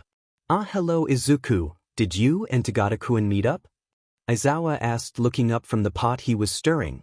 Izuku nodded before looking back at the new boy. Ah, right, this is Todoroki Shudo. He is a student of mine in the hero course. Starting today he will be staying here in the dorms. Aizawa watched as Izuku cheerfully greeting the other boy, introducing himself, who softly greeted Izuku. Todoroki had his mask in place, the same apathetic mask he wore in class. Izuku didn't seem to mind and even offered to help with the potatoes, picking one up and a spare peeler, removing the skin from the spud with practiced ease. You're really good at that. Todoroki said, his voice neutral, frowning at the lumpy potato in his hand. It looked worse next to Izuku's perfectly peeled one. I can teach you, I learned from Obasan. Todoroki listened carefully as Izuku showed him how to peel the potato, even taking his hands in his to guide him. Shudo liked how Izuku was really soft and gentle with him as he taught him, smiling encouragingly and offering praise when he made several potatoes look just as nice as the ones he was peeling. Praise was an odd thing for Shudo, never hearing it from the BSRD, so he learned to never expect it. But here this other boy, with his odd haircut, sea of freckles on his sun-kissed cheeks, and eyes like glowing emeralds, was just heaping it on him for doing something as simple as peeling a potato properly. A faint blush appeared on Shudo's cheeks. What was this strange feeling? Hisashi looked at his husband as he pointed at the two teens who were peeling spuds. The two seemed to be getting along well. Izuku was happily talking about heroes and their quirks. Aizawa saw what his husband was pointing at, the small smile on Todoroki's face as he listened to Izuku, offering his opinion here and there. Aizawa smiled at his husband, who smiled back. Todoroki was making a friend finally. He was always so distant to the other students in his class, so seeing the boy who had suffered at his father's hands smiling and opening up a little, made the dry-eyed hero smile. "Is there any hero you don't like, Izuku-kun?" Hisashi asked as he chopped up some carrots for the curry. Izuku took a moment to think before answering. "I really hate Endeavor, he's a hole." Aizawa nearly dropped the cooking spoon he was using to stir the pot, and Hisashi nearly cut his finger as they both heard Shudo burst out laughing, a deep and wonderful laugh. Izuku was startled by the sudden outburst from the quiet boy. Shudo felt his heart beat really hard, and a sudden warmth that had nothing to do with his quirks spread through him. Was this love? Shudo wondered as he locked his mismatched eyes with Izuku's beautiful ones. After dinner and a bath, both boys had settled down in the common room to watch some All Might documentary. Turns out Shudo was also a big All Might fan, but he was more reserved about his fanboying. As the documentary came to a close, both boys had fallen asleep on the couch, leaning against one another. Aizawa wanted to wake them up, but Hisashi stopped him and placed a blanket over the boys. "Come on, Shoyuda, let them sleep, they look so peaceful." Aizawa turned off the TV, looking at the two boys. His husband was right, the two teens did look really peaceful. He took Hisashi's hand and led him away to his room, turning off the lights as he went. As the night went on, Shudo began to have a rather bad dream. It was the BSRD. He had come to the dorms, dragging him away, throwing him into the training room, hurting him, burning him like how he did to his older brother. The nightmare got worse. The BSRD had Midoriya and was hurting him, fire crackling in his hand and using it to burn the boy's face badly. Shudo began to shout. He couldn't move at all. He was being shaken. Someone was shouting his name. Heterochromia eyes shot open. His chest was heaving, heart beating hard. He was hyperventilating. Turning around, he scanned the strange room, and he saw a pair of shining emerald green eyes. It took a few moments for Shudo to remember where he was. His face was streaked with tears. "Todoroki-kun, are you all right?" Shudo saw Midoriya looking at him full of concern. He wiped his eyes and mumbled that he was okay. Was it a nightmare? Shudo hesitated. He could hear Endeavor's voice in his mind calling him weak, telling him how much of a disappointment he was. Shudo began to shake. Izuku laid a gentle hand on Shudo's and he stilled. "I get them as well. I keep thinking that I am going to wake up back in that old bar with Tomura kicking me, or my dad locking me in that small room." Izuku rubbed his thumb along Shudo's hand. The bicolored boy was shocked to hear that Midoriya was abused as well. He and the Greenette had more in common other than their love of all might and heroics. "I'm sorry," Shudo said softly. He took Midoriya's hand in his, giving it a squeeze. Midoriya squeezed back, offering a smile. "You have nothing to be sorry about, Todoroki-kun." The smile that Midoriya gave him made him feel better. "Do you want to talk about your nightmare? I find that talking about it helps make them less scary." Shudo was quiet for a bit before he decided that if Midoriya could share a part of his life similar to his, then he could as well. Shudo began his tale, telling him of his siblings, his mother, and the BSDRD Endeavor. He then told him of his nightmare. Throughout the story, Midoriya did not speak but held Shudo's hand tightly. When he finished, he could see that there were tears streaming down Midoriya's eyes and an angry look on his face. "Midoriya? If that BSE even thinks of coming here or even laying a finger on you, I will magnetize his butt to a submarine, then send the submarine to the depths of the ocean." Shudo wiped the tears away from Midoriya's eyes. He chuckled at the image of Endeavor drowning. Shudo suddenly stiffened as he felt Midoriya hug him. He tentatively returned the hug. He buried his face in Midoriya's hair. He smelled so good, like his favorite thing. As the two sat there in each other's embrace, Izuku decided to tell Shudo about his life. Shudo listened, hugging the Greenette tighter, swearing to whatever god out there was listening that he would never allow someone to hurt Izuku like that ever again. Shudo tried to stifle a yawn but failed. Izuku also yawned. "I guess we should head up to our rooms." Shudo stood up, offering his hand to Izuku, who took it standing up. They walked past the kitchen, seeing the time on the kitchen clock reading it was midnight. They took the elevator to the second floor. Aizawa had set Shudo's room next to Izuku's. As they reached their doors, Izuku tugged Shudo to his door. Opening the door, he led the bicolored boy into the room. Shudo was a little confused as to what he was doing in Midoriya's room. "Let's have a sleepover, Todoroki-kun. It will be for the best. In case you have another nightmare, I can be here to help." Midoriya pulled back the covers on the bed, turning to the other teen, gazing at him with innocent eyes. "Oh, I guess you need your pajamas, huh? I just dragged you here." Midoriya laughed sheepishly, rubbing the back of his head. Shudo couldn't help but smile at the other teen. He laughed a little before shyly looking away. "I sort of just sleep in my underwear." "Oh, me too. I just got used to it. Unless it's winter, then I need to be bundled a lot." Midoriya began to strip off the hoodie and the shirt underneath. Shudo let out a small noise as he saw the scars on Izuku's back and side. They were old and some fading into a white color. He swore he saw some of them glint under the light. Midoriya looked back at Shudo with a questioning look. Shudo had a look of shock and horror on his handsome face. "What's wrong, Todoroki-kun?" Shudo crossed the small distance between him and Midoriya to gently touch the scars on his back. "Oh, I guess I should have warned you about the scars. Do they hurt?" Shudo asked. He could feel the slight sting on the scar on the left side of his face. Midoriya shook his head. He turned to face Shudo. "Not anymore. They used to hurt a lot when I was younger. I also used to hate them a lot, but now they remind me that I survived." Midoriya had a gentle smile on his face as he spoke. Izuku then reached up to Shudo's face but then drew his hand back. "It's okay, you can touch it," Shudo said, and Izuku brushed his fingers across the burned scar. The touch sent shivers through his body. Izuku cupped his hand on Shudo's cheek. The moment was very intimate and nice. Izuku took his hand away and Shudo missed the feeling of it. As he opened his eyes, he saw Izuku taking his pants off to show off a pair of All Might boxer briefs. "Come on, Todoroki-kun, let's get some sleep."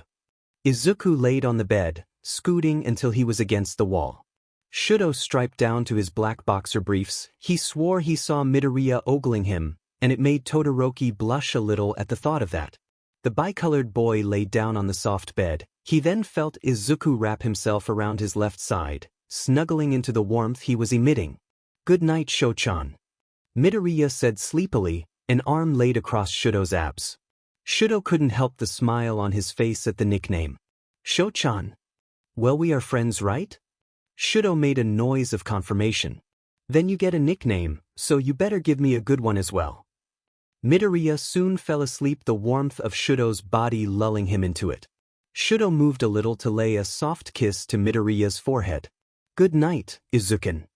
Shudo fell asleep that night with no other nightmares, but a rather good dream of Izuku in a white tuxedo standing at the altar with a big smile just for Shudo.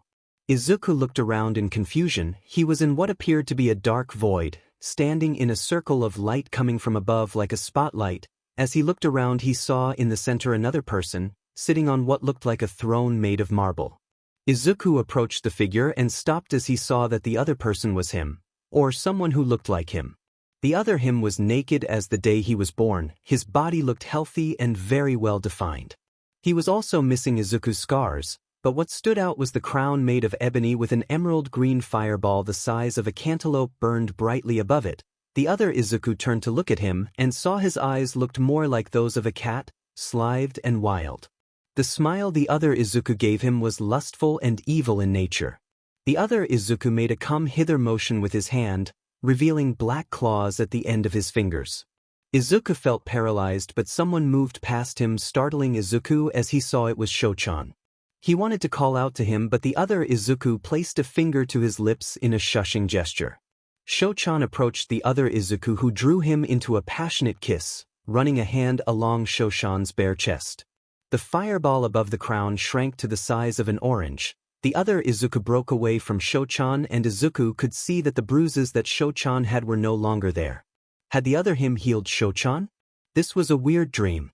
Sho-chan disappeared and a chain appeared in the other him's hands. He tugged it, and from the darkness beyond the light circle Kaken appeared, naked except for a black jockstrap hugging him in a good way, leaving very little to the imagination. There was a spike-studded collar around his neck and his hands were tied behind his back with red silk cord. Kaken approached the other Izuku with adoration in his cherry-red eyes. As soon as he was close enough, Kaken kneeled before the other greenette, laying his cheek against the other Izuku's inner thigh. Kaken opened his mouth and accepted the hard Urkton into his mouth. The noises Kaken was making showed he was loving every minute of the other Izuku moving deep into his mouth. The other Izuku pulled out of Kaken's mouth with a pop, making Kaken whine at the loss, but he was roughly grabbed by the hair and the other Izuku came all over Kaken's face. Kaken lewdly lapped at the cum that had landed near his lips. Suddenly the other Izuku roughly yanked Kaken's head to the side, revealing the mark Izuku had made on the crook of his neck. The other Izuku leaned down and opened his mouth, revealing two sharp fangs that he drove into Kaken's flesh, causing the blonde boy to scream in a mix of pain and pleasure. The fanged Izuku began to drink Kaken's blood, then pulling away, letting the explosive teen to fall to the ground, twitching in pleasure. The vampiric Izuku rose from his throne and made his way to the real Izuku who had bared witness to all this. He couldn't move at all as he stood face to face with his doppelganger. The other him raised his hands, palms upward, and Izuku watched in amazement as they began to pop and spark before a large explosion erupted from them. That was Kaken's quirk. What? Was this dream? Who was this other Izuku? How was this other him able to use Kaken's quirk? He was broken out of his thoughts as he felt something wind around his waist. He looked down, noting for the first time he was naked. He also saw a long black devil's tail wrapping around him. The tail was attached to the other him. He followed that tail and he saw the full naked glory of his twin. Right there above his neatly trimmed big hair was a tattoo that read, Incubus. Things started to click in Izuku's head and he snapped his head up to lock eyes with his doppelganger. This was him, or part of him. The other Izuku before him was the Incubus quirk in a physical form, or at least dream form. Izuku wanted to ask something of the quirk, but before he could even ask, Incubus locked lips with him and slipped his tongue into Izuku's mouth. He could taste Kaken's blood on Incubus' tongue. Izuku bolted up as his alarm went off. He could still taste Kaken's blood on his tongue. He also noted that Shochan was not next to him.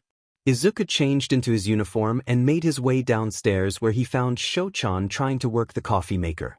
Images of Shochan and Incubus heavily making out danced through Izuku's head.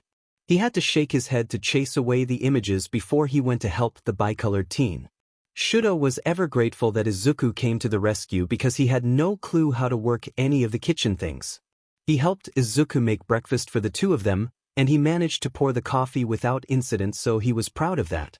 Hey Izuken. The nickname made Izuku gush at Shudo, which caused the half-red head to blush a little. I had a rather weird dream. I can't really remember it, but I think you were there, and then I woke up at the usual time I have to get up and I saw that all my bruises were gone. Oh, was all Izuku could say. He remembered the scene of his quirk and Shochan, the image of the fireball shrinking and it healing him. By chance, do you have a healing quirk? Izuku thought about it for a bit. He should tell Shochan about it. It was only right, they had both bared their pain to one another. Shochan, let's have breakfast first, and I will try and explain something. The two finished the omuris Izuku had prepared. Shudo really liked Izuku's cooking, complimenting him on it. The greenette revealed he had been using YouTube to learn how to cook. Shudo filed away the website's name for later. Maybe he will use this video app to learn how to use things in the kitchen properly. It was only fair for him to do some of the cooking and cleaning around the dorm. As they put the dishes in the sink and washed them, Izuku began to tell Shudo about the quirk he had inside him, his magnetism manipulation, and his other quirk, Incubus. He watched Shudo carefully as he explained that he need to have SEC to keep his body healthy, that he fed off the energy of another person during NTRCRS, similar to how he needed to eat. So far Shudo hadn't reacted negatively or positively for that matter. His face was a stoic mask. He told Shudo about his theory that maybe his quirk could heal others. He left out the part of the dream, by giving up some of his energy since he felt a little tired, like how he was before he had Kaken and Aiken to feed him. Shudo mulled the information he had just learned over. He looked at Izuku, who had his head down, focusing on the dishes in front of him. I would like to feed you. What? Izuku nearly gave himself whiplash as he turned to look at Shudo. You need to feed, right? And you used your energy to heal me, so the least I can do is make sure you don't go hungry. So I would like to feed you. Shudo said all this with great determination and seriousness. You don't have to, Sho-chan. Izuku didn't want to make Sho-chan do something like this out of obligation. I know I don't have to, but I want to. Shudo took Izuku's hand in his and looked into those beautiful green eyes. I like you a lot, Izuku. Izuku gave Shudo a soft smile. I like you as well, Sho-chan. Izuku's face fell a little, causing Shudo to frown.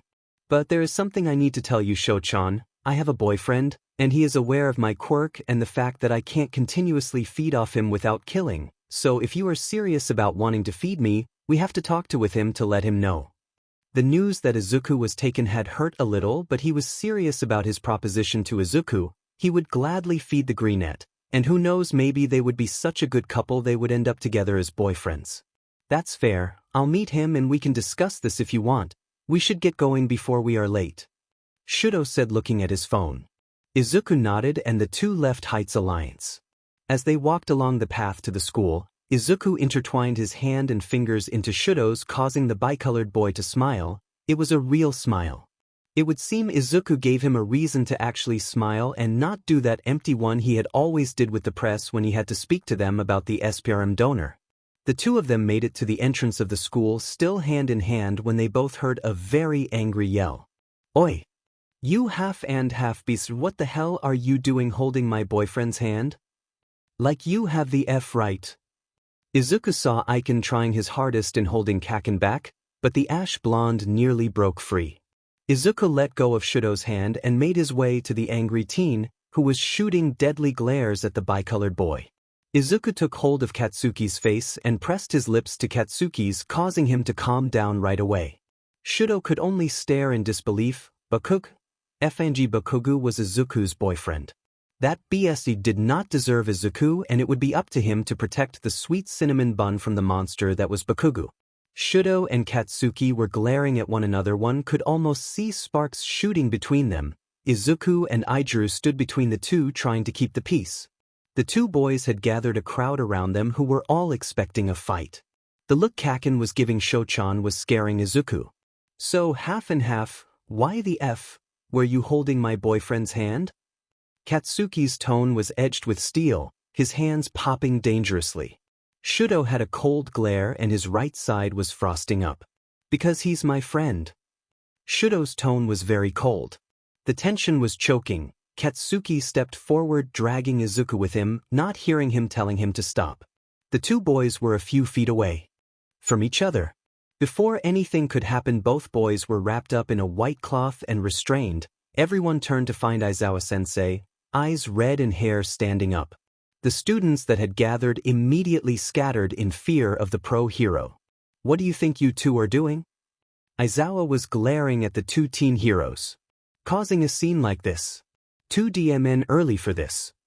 With that, Aizawa began to drag the two teens away into the school. He turned his head to shout over his shoulder. Izuku, head to Nedzu's office, he wanted to meet with you. Izuku nodded and was about to head in when he turned to Aiken. He gave him a peck on the cheek, thanking him for keeping Kaken from going at Shudo right away. The two didn't see another blonde boy watching the redhead and greenette part ways.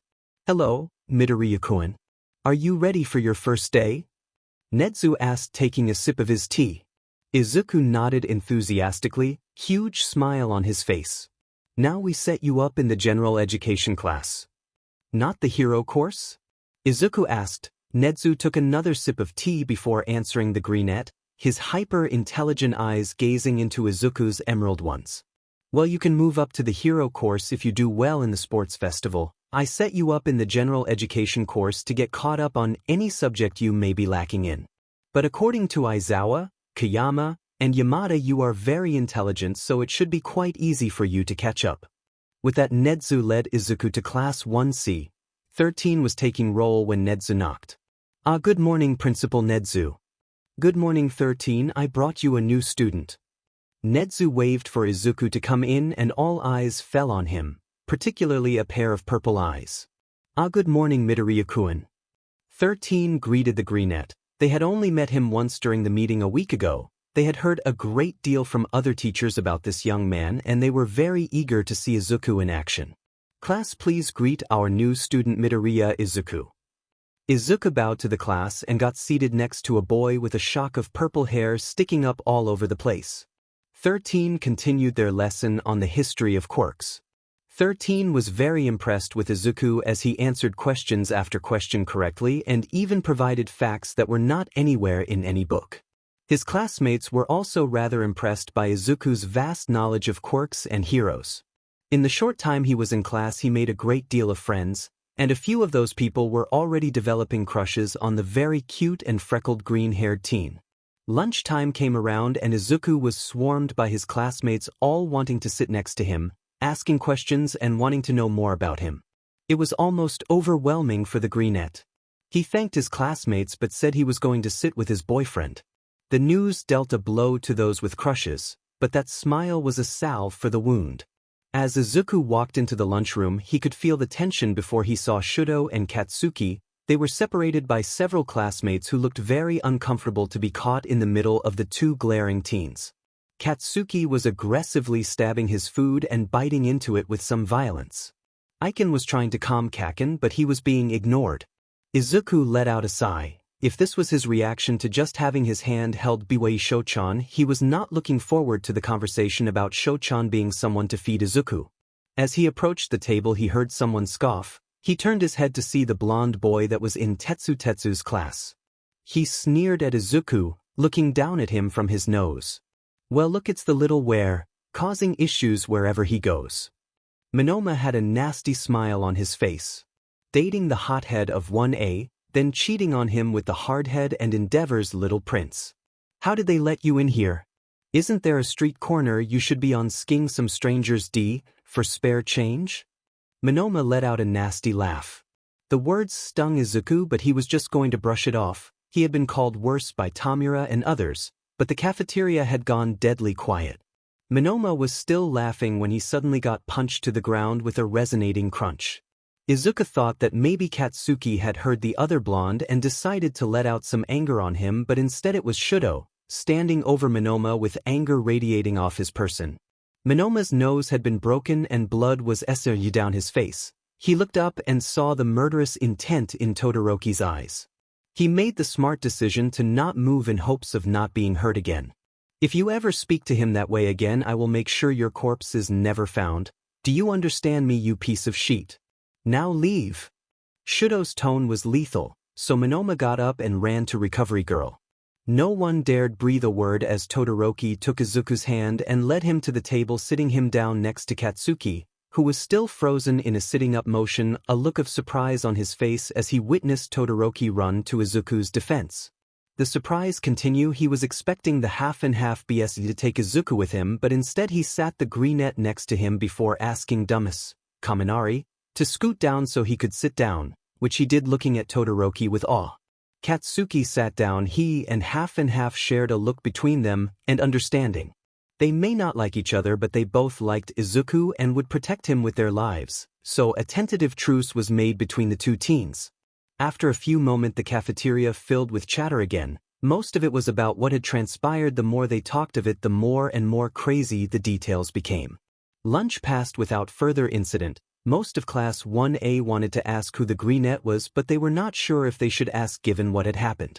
The bell signaled the end of lunch, and student began to file out. Tsuyu caught a glimpse of the greenette kissing Todoroki on the cheek. She also saw him kiss Bakugo as well as Kirishima. She filed that away to ask the redhead. He would be the easiest to talk to. All right, Monoma, start from the beginning. Why did Todoroki hit you? Vlad King asked his student. He had been called into Recovery Girl's office. She said one of his students had their nose broken. The pro-hero listened to his students say that it had been an unprovoked attack. But he knew the blonde boy and his bad habit of taunting the students of Class 1A, so he would have to talk to Aizawa. He left and was heading to Class 1A when he spotted Tetsu talking with the dry-eyed pro. He could hear what they were saying, but Aizawa looked none too happy. Vlad King, convenient of you to come to me. I am guessing this has to do with the lunchroom incident? Your student was filling me in. So you are aware of Todoroki assaulting Monoma? Aizawa nodded. Are you aware that Monoma was saying some rather terrible things in regards to Midoriya? Things that caused Todoroki to strike Monoma? Vlad King said no. Turns out the blonde had decided not to mention that. Aizawa assured that Todoroki would be punished for punching Monoma but that the blonde boy should also be punished for what he was saying in the lunchroom. He let Tetsu fill in his teacher on the words that were said. Needless to say, Vlad King was not happy with his student and marched back to Recovery Girl's office to give the blonde some serious detentions. Aizawa for his part would have to punish Todoroki, but he never said it would be that bad a punishment. Aizawa let out a breath through his nose. Things had been going well ever since the cafeteria incident, but now a week away from the sports festival this had happened. He was standing next to Nedzu's desk, Sekijiro on the other end with the small principal sitting at his desk with a cup of tea in hand. Sitting before them were 5 boys, 4 of them had bruises and 1 had a bloody nose and 2 black eyes. All right, who would like to explain what happened? Nedzu asked, his eyes scanning each boy. Monoma jumped up and pointed accusingly at Bakugo. He and his goons attacked me. F liar. You and those F extras attacked Izuku in the locker room. I'll F-end you. Bakugo tried to launch himself at the bloodied blonde and it took the combined effort Kirishima, Todoroki, Tagata, and Aizawa using his capture weapon to keep the explosive teen from reaching the other boy. Bakugo-kun, I need you to calm down and tell me what happened exactly, for it seems that you and Monoma-kun have very different accounts. Nedzu spoke before taking a sip of his tea. His black eyes boring into Monoma, who looked away, wincing from his 2 swollen eyes. Bakugo was still shooting murderous looks at Monoma, so Shudo decided to begin. We were heading to class after our training session with all might when someone from general education ran up to Bakugo and myself all out of breath. She said that Monoma and a group of other first years grabbed Midoriya, taking him into the boys' locker room. When we ran, Kirishima followed us, and when we got there, Tagata-senpai was there and he had subdued 3 of the first years. Shudo had stopped because Bakugo was still struggling to break free from his grip. Kirishima took over in speaking. We got inside. Bakugo saw Izuku curled up on the floor. His uniform was all torn up, and that caused him to go full-on rage mode, and he just started wailing on the other 3 first years. That one over there. Kirishima motioned to Monoma with his head. His tone when addressing the blonde was full of venom that caught Aizawa off guard. Tried to run, so Shudo and I both punched him, causing the black eyes. Bakugo, sit down, would you? Aizawa was getting tired of holding the boy back. Sekijiro stepped in and used his blood control quirk to bind Bakugo to the chair. The blonde was struggling and growling like a wild animal. Tagata-kun, can you tell us your account of what happened? Nedzu asked the older teen. I was with Amajiki and Nijire when a boy with purple hair came up to us asking for help that his classmate had been taken. He was sporting a black eye, so I guess he tried to save Izuku, but he was outnumbered. Nedzu nodded, listening intently. Mirio continued his tale.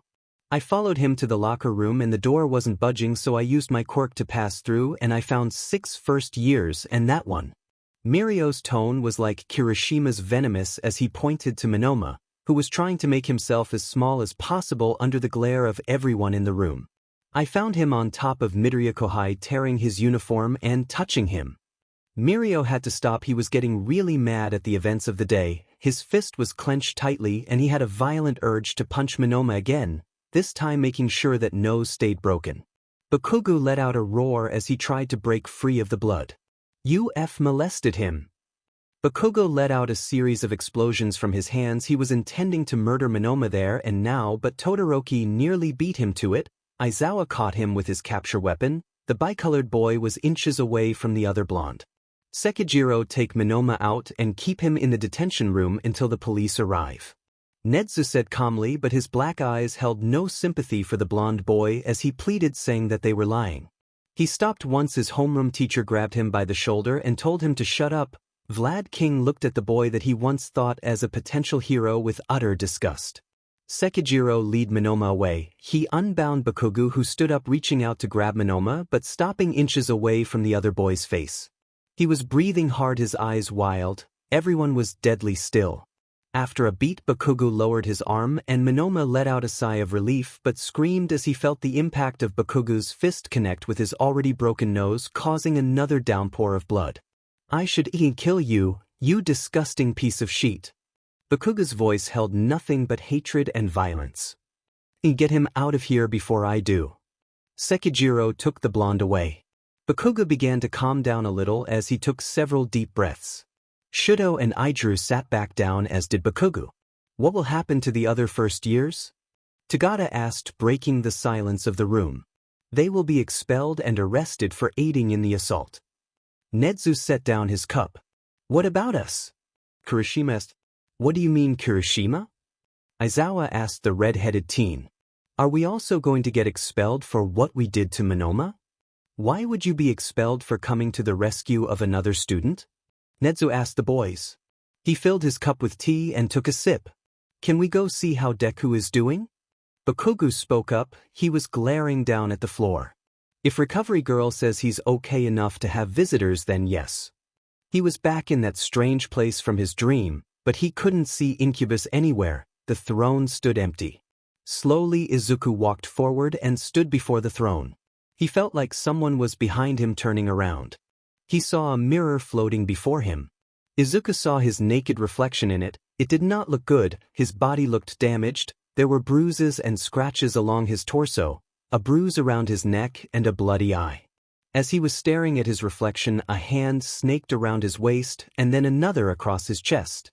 A pair of green eyes, wild and slithed, appeared beside Izuku. It was Incubus, and the Quirk was gently touching the wounds and injuries. The flame atop the crown he wore was the size of a baseball, and it was shrinking as his clawed fingers traced the injuries, causing them to disappear. As the last injury faded, Izuku turned to see Incubus had become thin and frail, like how Izuku used to look. The flame had been reduced to an ember. Incubus' eyes had become dulled as well. His lips moved, and in a raspy voice he spoke one word. Feed. Izuku bolted up, his chest heaving. He looked around wildly. He could only see out one eye. It took a moment for him to get his bearing and see he was in Recovery Girl's infirmary. He was in his underwear. The remains of his uniform was draped along a chair. He saw he had bandages on his torso and neck as well as his left eye, which explained his vision impairment. He calmed down and he could hear some voices by the entrance. He could see who it was because of the curtains separating the beds from the rest of the office. Damn it, woman, let me see my boyfriend. It was Kaken's voice. Hearing him made Izuku call out. His voice sounded rough and dry. He wasn't sure he would hear him, so he tried again. Kaken. There was the sound of arguing, and the curtain was nearly torn away by how rough it was pulled to the side. There was Kaken with Shochan, Aiken, and Tagata-senpai. Recovery Girl was saying something to him, but he was ignoring her. He took one look at how bandaged Izuku was and rushed forward to try and see him better, only to be stopped by Aizawa's capture weapon. Damn it, let me go. Katsuki struggled but was pulled back. The ash blonde. I told you that you could see him if Recovery Girl allowed it, and she said he needed to rest, so that means let him rest. Aizawa started to pull Katsuki to the door when Izuku called out once more. Recovery Girl was walking over to him to check on Izuku. Katsuki redoubled his effort to escape as he heard Izuku call out. Midoriya, don't remove those bandages, you. Recovery Girl was chastising Izuku, who had tried to remove the bandage over his eye, but she stopped as he got it off, and she saw his eye was no longer injured but was as though he never gotten injured. She helped remove the other bandages to see Izuku was perfectly healed. This was new. She didn't use her quirk, given he looked very weak when he was brought in, but now he seemed physically okay but still weak. He was trying to leave the bed to get to the ash blonde. With a sigh, Recovery Girl told Aizawa to let Bakugo go. The moment he did, the ash blonde rushed over and Izuku buried his head into his chest. Katsuki could feel how he was shivering. After a quick check to make sure Izuku was fine enough, he was allowed to go back to his dorm with orders to get bed rest for the next few days, and to come back to be checked again. Izuku tried to stand, but his legs gave out and he was caught by both Katsuki and Shudo. Both boys shot glares at each other, but before they could start an argument, Mirio picked up the small underclassman bridal style and began to carry him out the door, Aizawa leading the way to the dorms with Kirishima in tow. Shudo and Katsuki shot each other a glare once more before chasing after the older teen. Mirio set Izuku down on his bed. The other boys were also in the room. Aizawa had gone off to give the police his report, leaving Mirio in charge. Izuku was still shaking slightly, causing concern among the others. Will he be okay? Mirio asked, his brow knitted in concern. Katsuki said he would and went to Izuku's closet to get an extra blanket. He figured maybe the greenette was feeling cold. He grabbed the blanket and spread it across Izuku, who opened his eyes, reaching out to touch Katsuki. "Kaken. Zu, you're awake," Kirishima said, hearing the boy speak. "Can we get you anything?" Shudo asked. He was really worried about Izuku's shivering. Maybe he should have kept him at Recovery Girl's office. "I need to feed," came Izuku's weak reply. "I can go make you something to eat," Mirio said, going for the door, when suddenly he was overwhelmed by a powerful smell. Something so delicious, so tempting, he felt his head get stuffy. Izuku and Shudo were overcome by the same scent, and Katsuki was on his back, Izuku straddling him, tearing off the buttons on his shirt with his teeth. Once Katsuki's chest was exposed, Izuku began to attack his nipples with tongue and teeth. Katsuki began to and cry at the sensation. Izuku felt a hand snake around him and lay kisses along his back. Another set of hands stripped him out of the infirmary scrubs he was given to wear. He was fully naked and he felt a mouth wrap around his hard pee-pee. The dual sensation of hot and cold could be felt on the sensitive head, causing him to cry out in pleasure. It was an orgy of hands, mouths, and tongues. Izuku could feel Katsuki under him bucking into Mirio's mouth, his own mouth busy with Izuku, and Izuku was making out with Shudo, who was rubbing Izuku's nipples with his thumbs, heating and cooling his hands to cause pleasurable tremors to travel through the forested boy. The scent filled the room, driving the boys into a wild frenzy of debauchery. They were soon fang one another with abandoned inhibitions. Katsuki was on all four, Mirio behind him eating his butt out, causing m's to erupt from his throat. Katsuki was buried into Shudo's big hair with his pee-pee deep in his throat.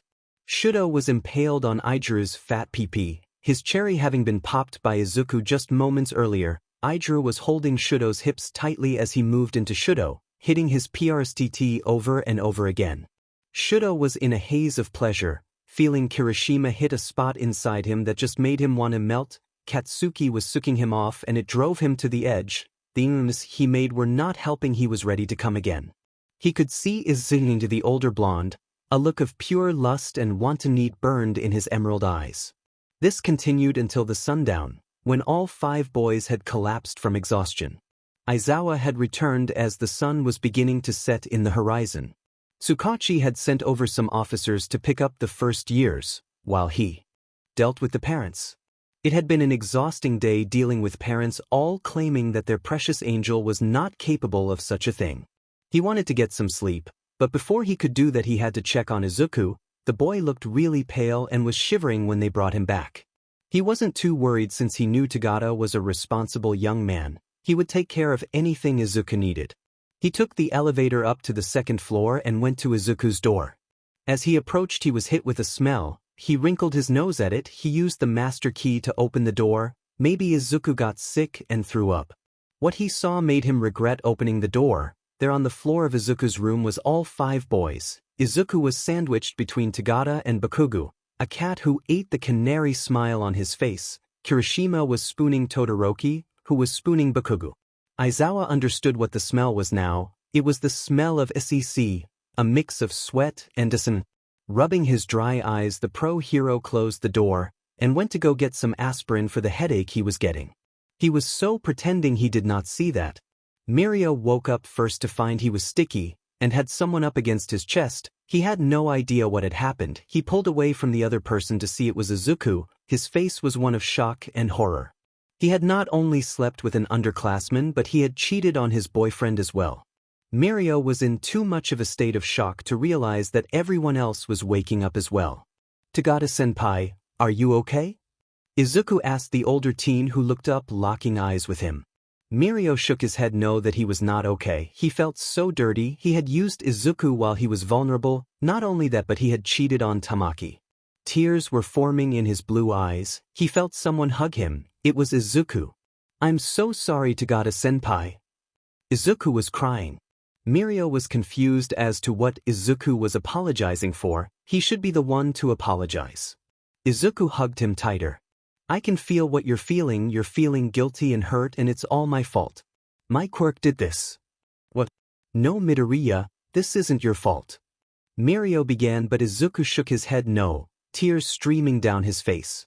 Katsuki was the one to explain to Mirio of Incubus. The older teen listened as Katsuki told him that Izuku needed to feed off section. Izuku was being comforted by Shuto and Ijuru, who were laying soft kisses to his freckles and rubbing his back, calming him down. Katsuki should have been feeling jealousy at half and shitty hair getting to do that, but strangely enough he was enjoying the sight of them kissing Izuku. He filed that away to deal with it later. He turned back to Mirio. So the feeling your feelings thing is new, but it seems that when he really needs to feed he emits a powerful scent that draws others in. So this isn't your fault, you just got caught up in Deku's quirk. Mirio stood up from the floor, his muscles complaining. He stood in front of Katsuki, who came up to his chest. Katsuki found himself admiring the older teen's body. He was also covered in bite marks and hickeys. I'm just not sure how to tell Tamaki this. I mean, this is still cheating, right? Mirio asked, frustrated. Katsuki shrugged, and an idea come to mind. Tell him everything, and we can meet up with him to tell him everything as well, so if anything he will be mad at us instead of you. I know Izuku wouldn't want you to get dumped because of him. So we can meet at the school entrance tomorrow. Mirio thanked his kohai and got dressed. He made sure that Izuku was aware that it was not his fault and he did not blame him for anything before he left. Katsuki turned to Izuku and kneeled in front of him. Katsuki kissed him gently on the lips. Izuku wiped the tears away from his eyes before apologizing once more, to which Katsuki and kissed his forehead. I got to say it was rather fun what we did. Ijuru said, laying down, stretching out his body, putting himself fully on display. Shuto hungrily eyed the redhead, as did Katsuki. Ijuru smiled lewdly at the two. Izuku stretched out on top of Ijuru, connecting his lips to the redhead. Pulling apart, he could see both Shuto and Katsuki were kneeling next to Izuku and Ijuru. The two of them looked at the blonde and half-redhead with mischief in their eyes. Katsuki did something unexpected. He took Shuto's face between his hands and kissed him, this startling Shuto.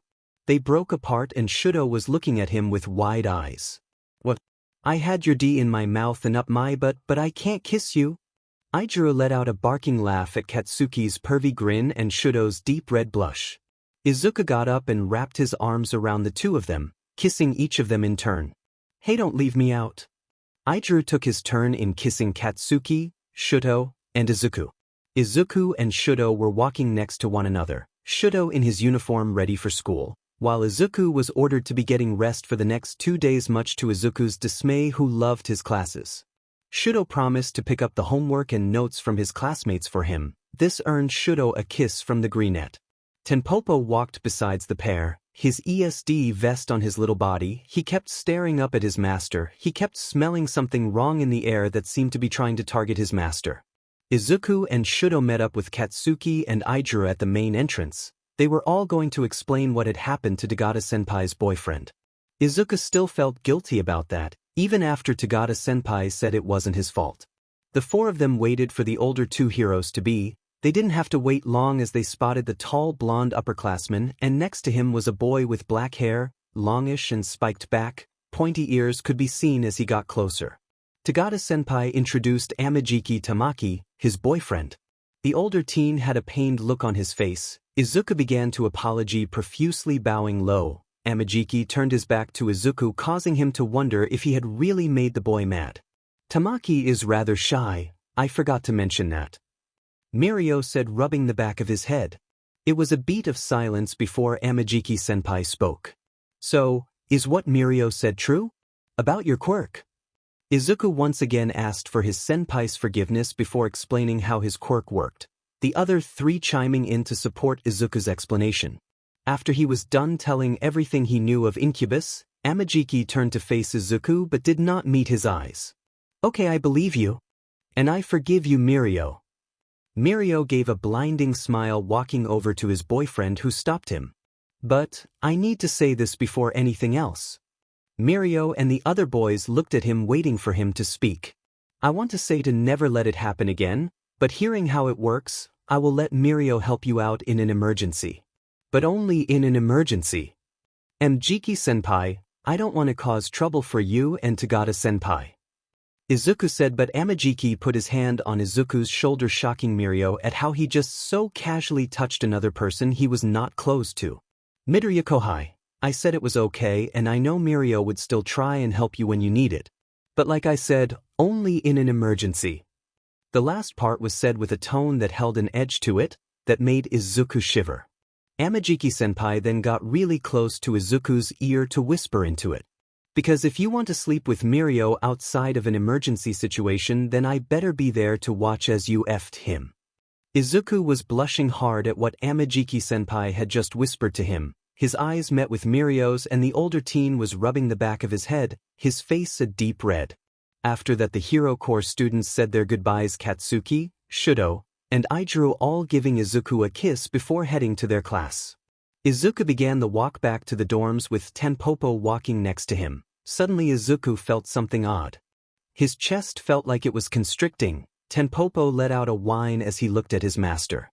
That strange smell was wrapping around his master. Izuku fell to his knees, tears pouring down his eyes, his breathing ragged. His vision was getting blurry, he was drowning in a memory of when his father locked him away in some small and dark cupboard.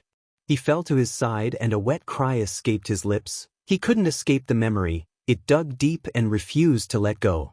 Tenpopo was curling around his master's chest to try and see if he could break his master out of whatever this was, the way he did when he was sad or feeling off. But this was different from those times. His master was soaking in some weird smell. It made Tenpopo's nose burn, but the little dog tried his best. It was not working. His master was making pained noises. He was clawing the ground. A scream tore from his throat. Tenpopo did not want to leave his master, but he needed to find help for him. A lick to his master's face to let him know it was going to be okay before he dashed off towards the school. Hopefully, he would find the man who smelled of cat, the angry one, the bright one, or even the hot-cold one. Shuji was running late. He had made it to the school gates. Walking through, he picked up the sound of something. He used his quirk to create another ear and strained it. He heard the sound of a dog barking. He turned to the sound and saw a little dog running to him, barking. It stopped short of him and seemed to bounce up and down with urgency. The little dog ran from him, then back barking. Shuji saw the dog was wearing a vest with the words "Emotional Support Dog" on them. It reminded him of his cousin's service dog who wore a vest similar to this dog. He remembered what his cousin told him about service dogs approaching a person without their assigned person. It meant that there was someone was in need of help. Shuji followed the little dog who ran back to his master. As Shuji followed the dog, he spotted someone on the ground curled up. He could hear them sobbing and begging someone to stop. "Can you hear me? Hello, are you all right?" Shuji talked to the small boy on the ground. He kneeled down and used his quirk to make eyes to look around the body without moving him in case he was injured. The little dog liked the tears off the boy's face, making sad whining noises. He curled up next to the boy, but he didn't react to the dog. Tenpopo looked up at the really big human and tried to convey to him to help his master. Shuji took a very small moment to weigh his options and picked up the boy, who let out a scream, shocking Shuji, thinking he had hurt him, but that was not the case as the boy cried out, "Stop, Tamura, please no. Stop." He must be having a panic attack of some kind. He needed to get him to Recovery Girl and fast.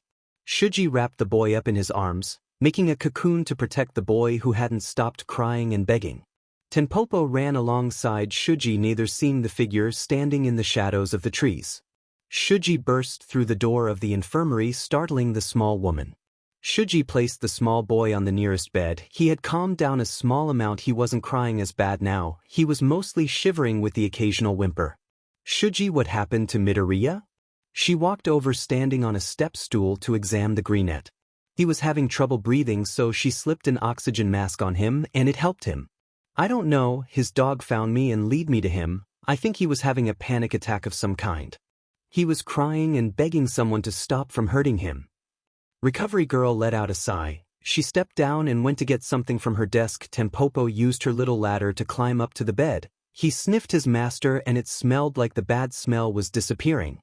He snuggled up to his side and his master's whimpering lessened. Recovery Girl came back, giving Shuji a note to excuse him for being late. She sent him off, but he was a bit hesitant. He turned to look at the small figure on the bed and he wanted to stay, but Recovery Girl led him out and shooed him to class. "Hey, did anyone see Shuji-kun? He wasn't in class this morning." Kuro, Tsuyu asked her girlfriend. Ochako took a sip of her water. They had just finished doing some training with All Might. "I haven't seen him at all, and Tokoyami-kun didn't hear from him either, and they are best friends." Ochako said, handing a water bottle to Tiu. The two girls looked over to Tokoyami, who was talking with Ojiro. A loud explosion and shout drew the attention of all the students. It was Bakugo going full out against the training robots, but what had people staring was how he was working with Todoroki. Have you guys noticed how Bakugo has been less Bakugo as of late? Mina asked, sitting down next to Tsiu. You have a point, Mina-chan. He has been a lot less angry and even been friendlier to Todoroki. Karo. It is him maturing as a person. I could not be prouder of him. Tenya spoke up, a huge grin on his face. I think it has to do with that green-haired boy from the cafeteria. Kyuka looked on at the top two of their class. I heard from a girl in support that she heard from someone in the business course that Bakugo and the green boy are dating. I didn't think Bakugo would be the type to date anyone. Ochako had to wonder what the green-haired boy was like. He had to be pretty strong to have caught Bakugo's eye. But then why was he not in the hero course? Really, Jiraiya-chan? I heard that he was dating Todoroki. Karo. No, he's dating Kirishima. He said so himself. Hanta spoke up when he heard the others talking about the hottest gossip going around the school. Everyone was placing bets on who the green guy was actually dating. What is everyone talking about? The others turned to see the new speaker was Shuji. Shuji-kun, where have you been? We were worried you might be ill. Karo, so you gave the taller teen a smile. She liked Shuji, he was a great guy to be friends with. Sorry I was running late and then came across someone who needed help, so I had to drop them off someone in the infirmary. He told them what had happened and they listened intently. Oh my god, that must have been a scary situation to find yourself in, Shuji. Mina finally spoke up after Shuji had finished his story. I must commend you, Shuji, you acted like any hero would and made sure he was safe. Tenya heaped praise on the taller teen. So you said this was the same green boy from cafeteria? Yeah, recovery girl said his name was Midoriya. Shuji couldn't help but worry about the him. He stopped by his class to give Aizawa the note and tell him what had happened. He told Shuji to head to Gym Gamma and then bolted out of the room. What about Deku? Everyone turned to see Bakugo, Kirishima, and Todoroki standing side by side. Their interest peaked when they heard Izuku's last name. Before Shuji could tell him, Kaminari rushed up, phone in hand, shouting excitedly. Endeavor has been arrested. The electric teen practically shoved his phone into Shudo's face. He took it from him to get a better look, and sure enough there was a news feed showing Endeavor being arrested and put into a police cruiser. Flame hero Endeavor arrested in light of new evidence of child abuse and illegal activities. Todoroki Enji, also known as Endeavor the number 2 hero, was arrested this morning at his agency when emails containing evidence of bribery of a Japanese government official was leaked to the police by Endeavor's own assistant. Endeavor is also being charged with child abuse, battery, and spousal abuse. His wife and children have stepped forward with damning evidence about their home life. An exclusive interview with the eldest of the Todoroki children, Todoroki Tuya, was the nail in the coffin of Endeavor's career. He will be stripped of his title of number 2 hero, and all his assets have been transferred to his wife, Todoroki Rei. Shudo read the article over and over, a small smile on his lips. Finally, the BSTRD was getting what he deserved, but when did his mom get out of the hospital, and what interview with Tuya? He hadn't seen his oldest brother since he was very little. He would have to find this interview. Half and half. Why did you never tell us that fucker was hurting you? Katsuki growled out, eyeing the picture of the ex-number 2 hero with murderous intent. The ash blonde threw an arm around the bicolored boy's shoulder in a comforting gesture. Shudo leaned into the touch. He noted that Bakugo had been a lot more touchy with him and Shudo did not mind it at all. He was starved for positive physical contact and all 3 of the boys he was with were more than happy to give him all the touching he wanted. He got a lot of support from his classmate and it felt good. He had always been distant with them, but even him doing that, they were concerned for him, offering him kind words, or even inviting him to their home to hang out. He could feel tears welling up. He had friends this entire time, but he had been blind to it. Aizawa bolted out of the classroom as soon as he finished telling Shuji where the rest of the class was. Concern was the only thing on his mind after hearing from the other teen that he found Izuku collapsed and crying. His phone pinged. Pulling it out, he saw it was a message from Recovery Girl telling him Izuku was in the infirmary. Putting his phone away, he rounded a corner and felt his chest constrict, a strange sensation coming over him as he started remembering when he was a young hero, the girl he was unable to save. His breathing was becoming ragged and he knew who was responsible for this. Izawa used his quirk, aiming for the wall to the left. Suddenly the sensation disappeared, he could breathe again, and a figure had suddenly appeared from thin air. Izawa sent a murderous glare at the person. "What the F are you doing here, you beefy? Ah, come on, Shoyuda. Is that any way to talk to your old partner? F you." Izawa's eyes were beginning to itch. He was trying not to blink in case the BSRD in front of him tried to use that DMED quirk on him. "How about a truce then? I don't use my quirk and you don't use yours. Deal?" "No. You can't keep your eyes open forever, Shoyuda." Izawa knew that he was right, but he did not trust the fucker. He saw the monster who dared call himself a hero pull out a pair of quirk suppressor cuffs and put them on his arms. "Better." Izawa blinked, relief flooded his dry eyes. He took out his eye drops, pouring some into each eye. "Now tell me why the F you are doing here, Shrike." Izawa glared at the figure clad in gray camo, a helmet with a black glass visor hiding his face. "Well, I was in the neighbor and decided to drop in," Shrike said with a shrug. "Bullshit. Fine, I was ordered to pick up the Todoroki brat, but that order went out the window with the arrest of Endeavor and Judge Akami.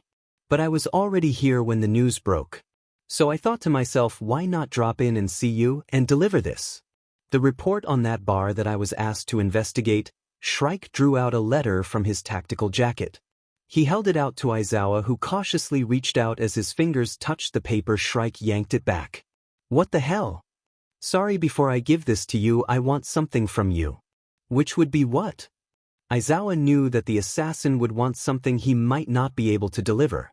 "I heard that you collected a rather interesting urchin from the streets. I want, let's say, 30 minutes of his time to chat with him."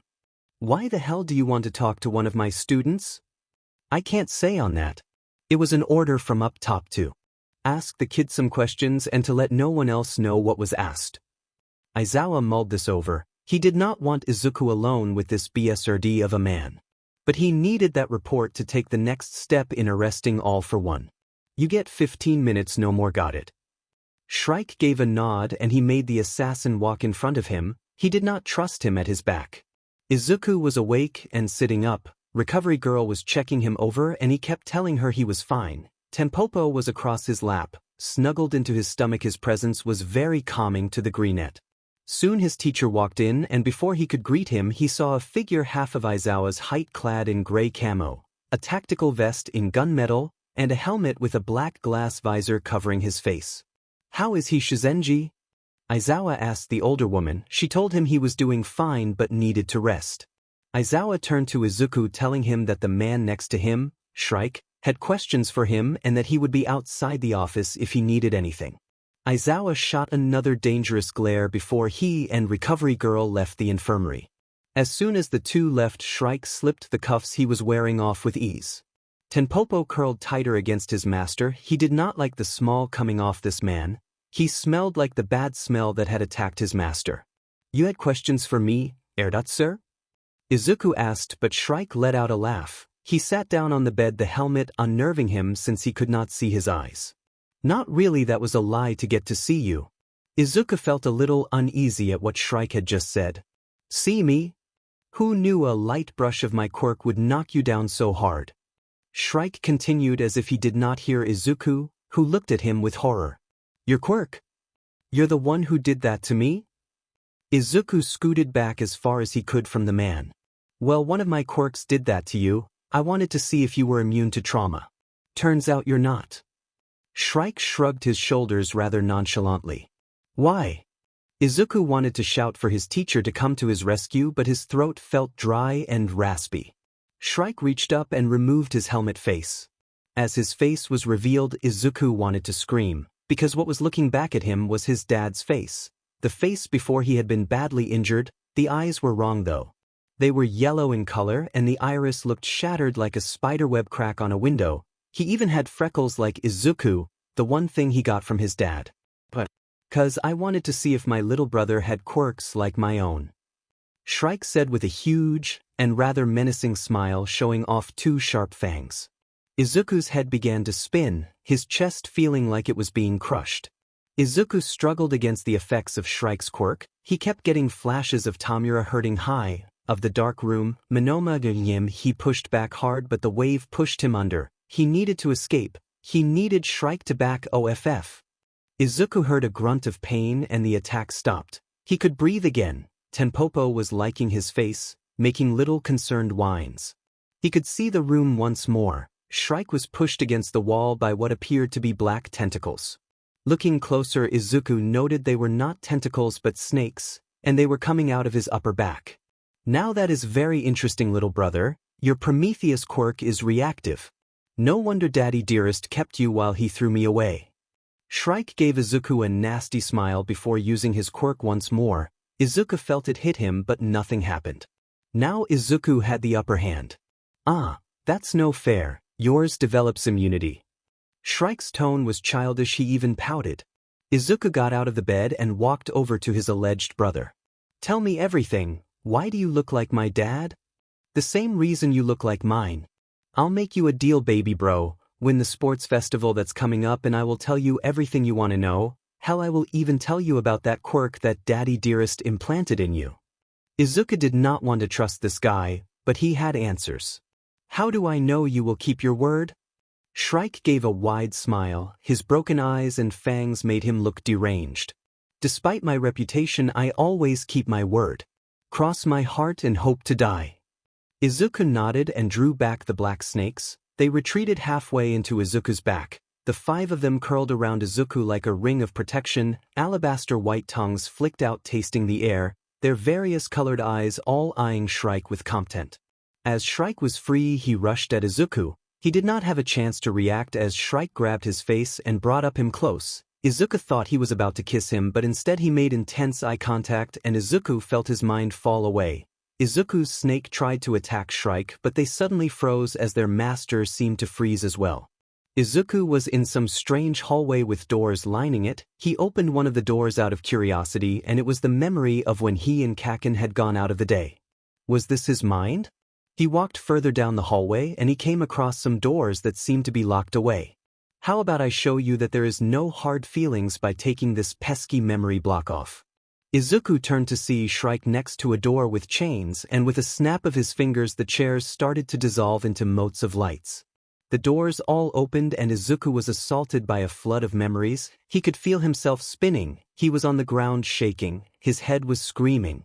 Shakenly he looked up to see Shrike. His eyes looked more shattered and blood was coming from his eyes. He wiped the trail of blood away before grabbing his mask and putting it back into place. What do you want from me? Izuku asked the older man.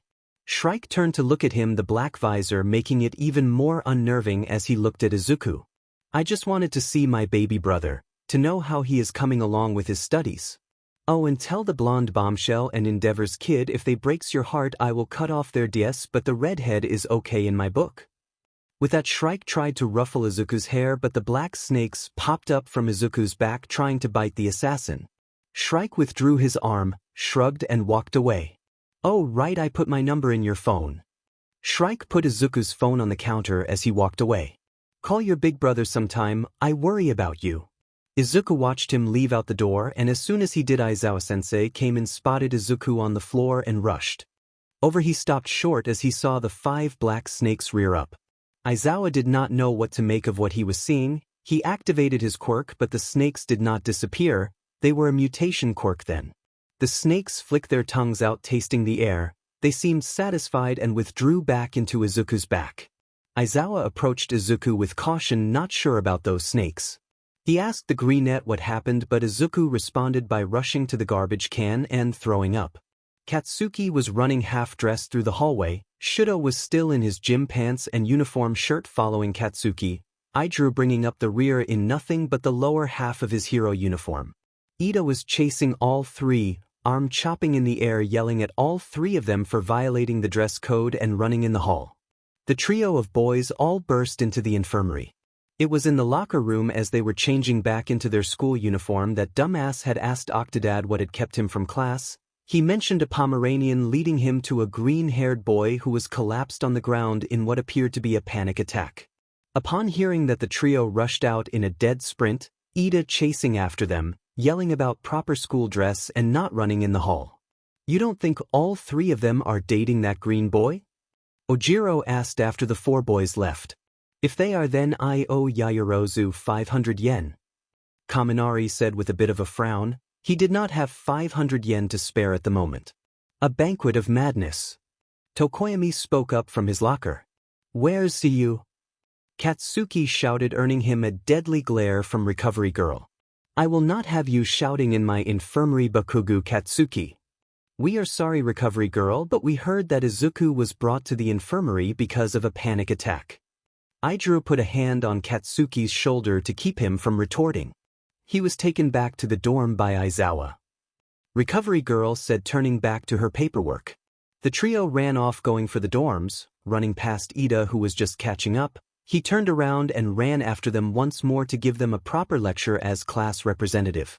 The trio reached the door crashing into it. They didn't have a key, so Katsuki began to pound on the door furiously. It opened to a very angry-looking Aizawa whose eyes were red and his hair was standing up. Upon seeing the three of them, he shut off his quirk and fixed a tired look at the three of them. "I should have known you three would show up eventually.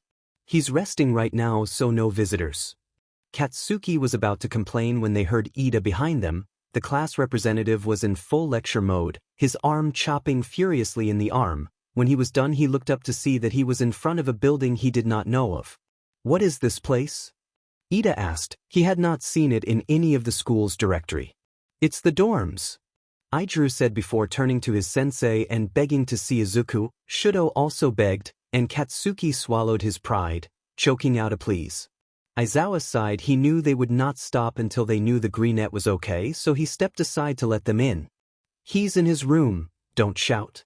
Oh, and be careful when you approach him, especially if you approach him from behind. It would seem he manifested a new quirk."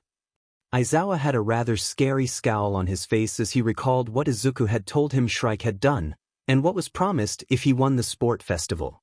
He knew that BSTRD from when he started his career as an underground hero. There was always an angle with him, and he was not to be trusted.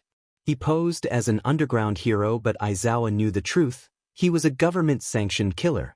They sent him in to deal with heroes who decided to stray from the path of heroics by killing them discreetly. There was two others, the one who was the public executioner of heroes calling himself the Silver Guillotine.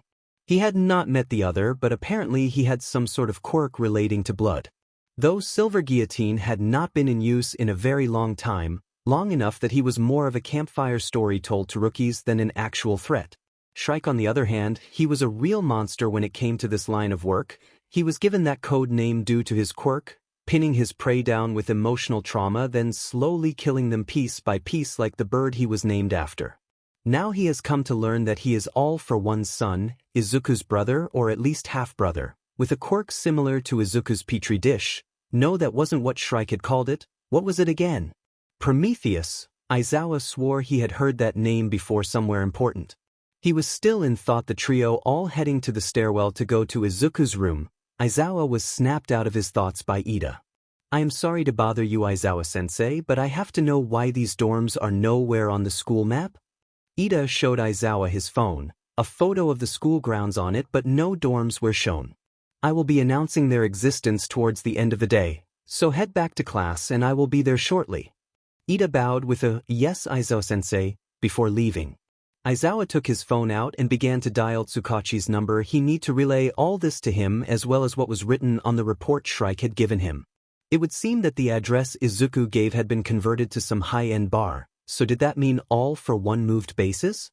The trio arrived at Izuku's door. Izuku was going to knock, but Katsuki stopped him. He tried the handle first and it was open. They stepped into the room to find Izuku shirtless, his back to them. He was on the floor, cross-legged and hugging the all-might pluzy Katsuki had gotten him. Tempopo was by his side, his head on Izuku's leg, offering a whine of comfort. Katsuki and Shudo looked at Izuku's back in confusion. There on his upper back was a tattoo of 5 black snakes, each with different colored eyes. That had never been there before. Izuku excitedly walked forward and then fell on his, but when the tattoos sprung to life and all 5 snakes hissed at him, Izuku turned around to find his 3 lovers. "Hey, no, these guys are okay," he told the snakes, and they extended to each boy who stood stock still as they were sniffed by the snakes' tongues. They seemed satisfied with what they sensed and retreated back into the tattoo form. Izuku looked at Izuku with awe. "That's so manly as hell, you got some guard snake and a manly as hell tattoo too." Boot. "Izuku, what happened?" Shudo asked. He could see the red tinting Izuku's eyes. He had been crying. Katsuki knelt before the forested boy. He stroked Izuku's face. In turn, Izuku leaned into the touch, enjoying Katsuki's warm hand. He locked eyes with Katsuki, a bittersweet smile on his lips and unshed tears in his eyes. "Kaken, I remember everything now." It took a moment for Katsuki to process what Izuku had said, but then his cherry-red eyes lit up. "So you remember when we were kids now?" Izuku nodded, which made the blonde smile, but Izuku saw that Izuku was not as happy as Katsuki was. Then why are you sad? I thought you would be happy to remember your past." Izuku began to cry. All 3 of them wrapped their arms around the smaller boy, worry etched into their faces. "Because..." Izuku finally spoke up after a minute of quiet crying. "I also remember how my dad killed my mom in front of me, and he did something to me." Hitoshi spotted a head of green hair and picked up the pace to catch up to his friend. Before he could get within a few feet, Izuku turned around almost as if he knew Hitoshi was there. He did not look good. His hair was rather unkempt. The wolf tail he usually wore was undone. He had some pretty dark bags under his eyes, darker than Hitoshi's. "Midoriya, you look awful." Izuku let out a dry chuckle at the purple-haired boy's statement. "I haven't been doing good as of late. Some family drama came up." Hitoshi walked beside Izuku, who was slouching. Hitoshi was very worried about his friend. He looked thinner as well. Hitoshi asked if Izuku wanted to talk about it, but the greenette shook his head. For the rest of the day, Izuku was rather quiet, withdrawn from everyone, even the trio that always hung around him during lunch and the morning before class. Izuku got up to put his tray away, his food barely touched. As he turned around, he ran into a wall of muscles. Looking up, he saw a very tall teen with 6 arms steady him before he fell. "Oh, I am glad to see you are doing better." Izuku looked at him with a quizzical look. "I was the one who found you outside and brought you to Recovery Girl." It dawned on Izuku that he never asked who had found him. He had assumed it was Aizawa-sensei. "Thank you. I'm so sorry for not finding you and thanking you for that." Izuku tried to bow and nearly fell down then and there. Shuji caught him before he hit the ground. He felt a little cold to him, so he scooped him up and carried the weakened boy to Recovery Girl. "I wonder if this will become a regular thing," Shuji thought as he carried Izuku out the cafeteria. Katsuki stabbed at his spicy ramen. He wasn't feeling so hungry after what happened last night. The other 2 beside him also looked miserable. Izuku had snapped at all 3 of them and told them to leave him alone. They understood that he was going through some things. The trio wanted to be supportive of their shared boyfriend, but Aizawa said it may be best to give Izuku a little bit of space. But Katsuki was not happy about it. He could see how depressed Izuku looked. He also noted that he was not eating food. He also hadn't fed off any of them, so he must be starving. The only silver lining in all this was Aizawa had finally announced the opening of the UA dorms. They would be open to the students after the sports festival, and a sign-up sheet was passed around. Katsuki was the first one to put his name on the paper. It seemed the entire class of 1A had signed up for dorm life. So in 3 more days he would finally be in the same dorm as Izuku, or so he hoped, because Four Eyes had to go and piss on his parade when he heard him tell Roundface that general education students could move into heroics, but only if they did well in the sports festival. That had Katsuki worried. Izuku had so much piled on him these last 2 weeks he wasn't sure if the greenette would make it into heroics. Shudo also shared this concern. If he didn't make it into the hero course, Izuku would be moved to the Gen Ed dorms. Izuku had chewed them both out for not believing in Izuku, but they both knew that Izuku was just stressed and worried about Izuku's health. "Hey Bakugu." "What, Froggy?"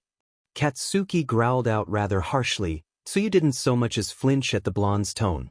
"I think your boyfriend is ill." "Karo." Katsuki dropped his fork and turned to her, telling her to repeat that. I saw him talking to Shuji-kun and he didn't look too good. It looked like he fainted and Shuji must have taken him to the infirmary. With that, Katsuki, Shuto, and Idru bolted up from the table, running out of the cafeteria with Ida shouting after them. Well, it looks like Kaminari owes me 500 yen. Momo said while taking a sip of her juice. Mina turned to her asking what she meant by that. Well, it's obvious they are all dating the same boy, she said rather matter-of-factly. Denki mourned the loss of his money as he handed it to Yaoyorozu. Shuji had no idea how he gotten to this point, but his mind was drowning in the lustful sight under him. He was buried deep in the green-haired boy who was making all kinds of artsy noises with each thrust. All he could remember was taking him to the infirmary, then being overwhelmed by this powerful and wonderful aroma. Next thing he knew, they were both naked in the locker room. Izuku reached up to take off Shuji's mask, but he used his quirk to make a hand, stopping him. No, please no. I don't want you to see. Shuji was insecure about the secret under his mask, but Izuku used his quirk and what looked to be 5 black snakes appeared from his back and flipped Shuji so that Izuku was on top, while still riding his D-dash. Izuku reached up once more and tugged the mask down. Shuji closed his eyes. He didn't want to see the look of disgust on Izuku's face. A gentle hand traced the scar that ran horizontally along his cheek, starting from the corner of his lip to the bottom of his ear. It mirrored the one on the left side of his face, a permanent reminder of his troubled childhood. He felt light kisses along the scar. Tears formed in Mizo's eyes and Izuku kissed them away. Aren't you disgusted? Mizo asked in a shaky voice. Izuku replied with a deep kiss. He took Mizo's hand and lead it to his right side, letting him feeling the rough skin along there. With his other hand he lead Mizo's left hand to his back along where the worst of the scarring was. Mizo traced the scars. He even made extra hands to touch the green-haired boy all over. Scars don't bother me, I rather like them. Izuku ground himself down on Mizo's D, making the taller boy in pleasure. He picked up the pace, grabbing a handful of Mizo's pecs to steady himself. He felt Mizo shoot inside him, then a second time, and a final third time. Both boys were very satisfied, and very sweaty. Izuku eased himself off the rather thick organ with a groan and a pop before stretching himself across Mizo's body. I have no idea how we got to this point, but I am not really going to complain. Mizo ran a hand through Izuku's hair, untangling some of the knots in the green locks. How about we clean up in the shower? While we are in there, I'll tell you what happened. Izuku stood up and offered his hand to Mizo, who took it. True to his word, Izuku explained the whole incubus situation to Mizo, who listened with no judgment whatsoever. After another 3 rounds of shower, Mizo offered himself up to Izuku whenever he needed him. By the time the two were done, they had apparently missed a class. So a quick kiss goodbye. Mizo put the mask back in place and left to go get lectured by Ida. Izuku sent a quick text to Aizawa-sensei telling him that Mizo was with him earlier helping him out cause he had felt dizzy. With that he headed to his homeroom. The trio were rather on edge. They stormed the infirmary once again, nearly getting a cane to the rear end from Recovery Girl. She told them that no, Izuku had not been to her office all day. So they tore through the places they thought he could be at, only to find no trace of him or Octodad. They hadn't seen him in the last class either, so now it was the last class of the day when they saw the 6-armed teen walk into class. They expected Aizawa to lecture him about being late, but he just nodded at him and he sat down at his desk. Katsuki was bursting to find out where the hell he had been, as well as to where in the hell was Izuku. It was arduous waiting for the school day to end, and he could see Shitty Hair also was antsy. Finally the bell rang. Katsuki was nearly out of his seat when Aizawa announced that there would be sign-up sheet for reserving some gym time to train before the sports festival. After that they were free to go. Katsuki got up in Shoji's personal space, growling. What the F did you do to Izuku? Where is he? Idru held Katsuki back, telling him to calm down. He had drawn the attention of the remaining students as well as Aizawa, who let out a tired sigh before he walked over to the boys. Bakugu, Izuku is fine. He is at Gym Alpha for Quirk training. If you want to see him, go there and stop disrupting the peace. Katsuki eyed Mizo with an angry glare before leaving with Idru and Shuto in tow. At least Idru had apologized. Shoji had a rather wicked idea to head to Gym Alpha just to see Izuku again. He had to wonder on that for a moment. Was he becoming addicted to the green-haired boy? Would that be so bad? A small part of him thought. He gave in and headed to Gym Alpha. Aizawa had a feeling that Izuku had collected another boy to his harem. A tired sigh left the pro hero and he gathered what he needed before he headed out to have a little chat with Shrike. Your quirk is coming along nicely, Midoriya-kohai. Mirio gave his underclassman praise as he managed to hit the setup targets with his magnetism quirk. He had gotten better at controlling the power output of his railgun technique, but accuracy was still a work in progress. You're a pretty good teacher, Tagata-senpai. Izuku said he was feeling better than he had all day. Was it because he had finally fed? His mind seemed to be in order finally. Mirio had him do a couple of exercises and another quirk drill, then they began work on Izuku's new quirk. He dubbed them Serpent Guards. It was an accurate name. They would act on their own if Izuku was in trouble by popping out and attacking anything coming at him. They had a max reach of 30 meters. Izuku could also see through them with a little concentration, but it left him feeling a little woozy afterwards, even more so when he tried to see out of all 5. That was a big headache. The snakes also had unique abilities of their own. Izuku figured out that their eye color corresponded to their ability. Izuku had his notebook out and his senpai with Amajiki standing by the back wall watching the two of them. He also discovered the snakes obeyed his mental commands. Mirio found that so cool. Tamaki spoke up from the wall. You should name them, it would make it easier for you to use them. That was a good idea. So Izuku tried each one, giving them a name as he did. The first one up was a cyan-eyed one. He gave the mental command. The snake opened its mouth, fangs appearing. From the mouth a powerful spray of water in a single stream shot out, scouring the wall at the far end. Izuku made a notes. The water was also coming out at scalding temperatures. He named it Mizu. He then had the green-eyed one go next. This shot mud out of its mouth, which seemed to harden right away as it hit the dummy. The snake also gave Izuku the ability to manipulate wood and plants as long as it was touching the ground. It also worked on the mud that the snake produced, allowing him to mold the mud into any shape. He named this one Doro. There was a red-eyed one. Izuku guessed that maybe it had a fire-based attack, but he was shocked, no pun intended, to learn that it shot out red lightning. It could either shoot it out as a stream or as orbs of lightning. Izuku discovered a combo using his magnetism manipulation and this lightning. He could manipulate the lightning really easily. He used the lightning to make whips and even small projectiles that he could control. He gave this one the name Shogeki. There was the violet-eyed snake that had a poisonous mist attack, but it could also shoot it out as bubbles, liquid, or even in gunky chunks.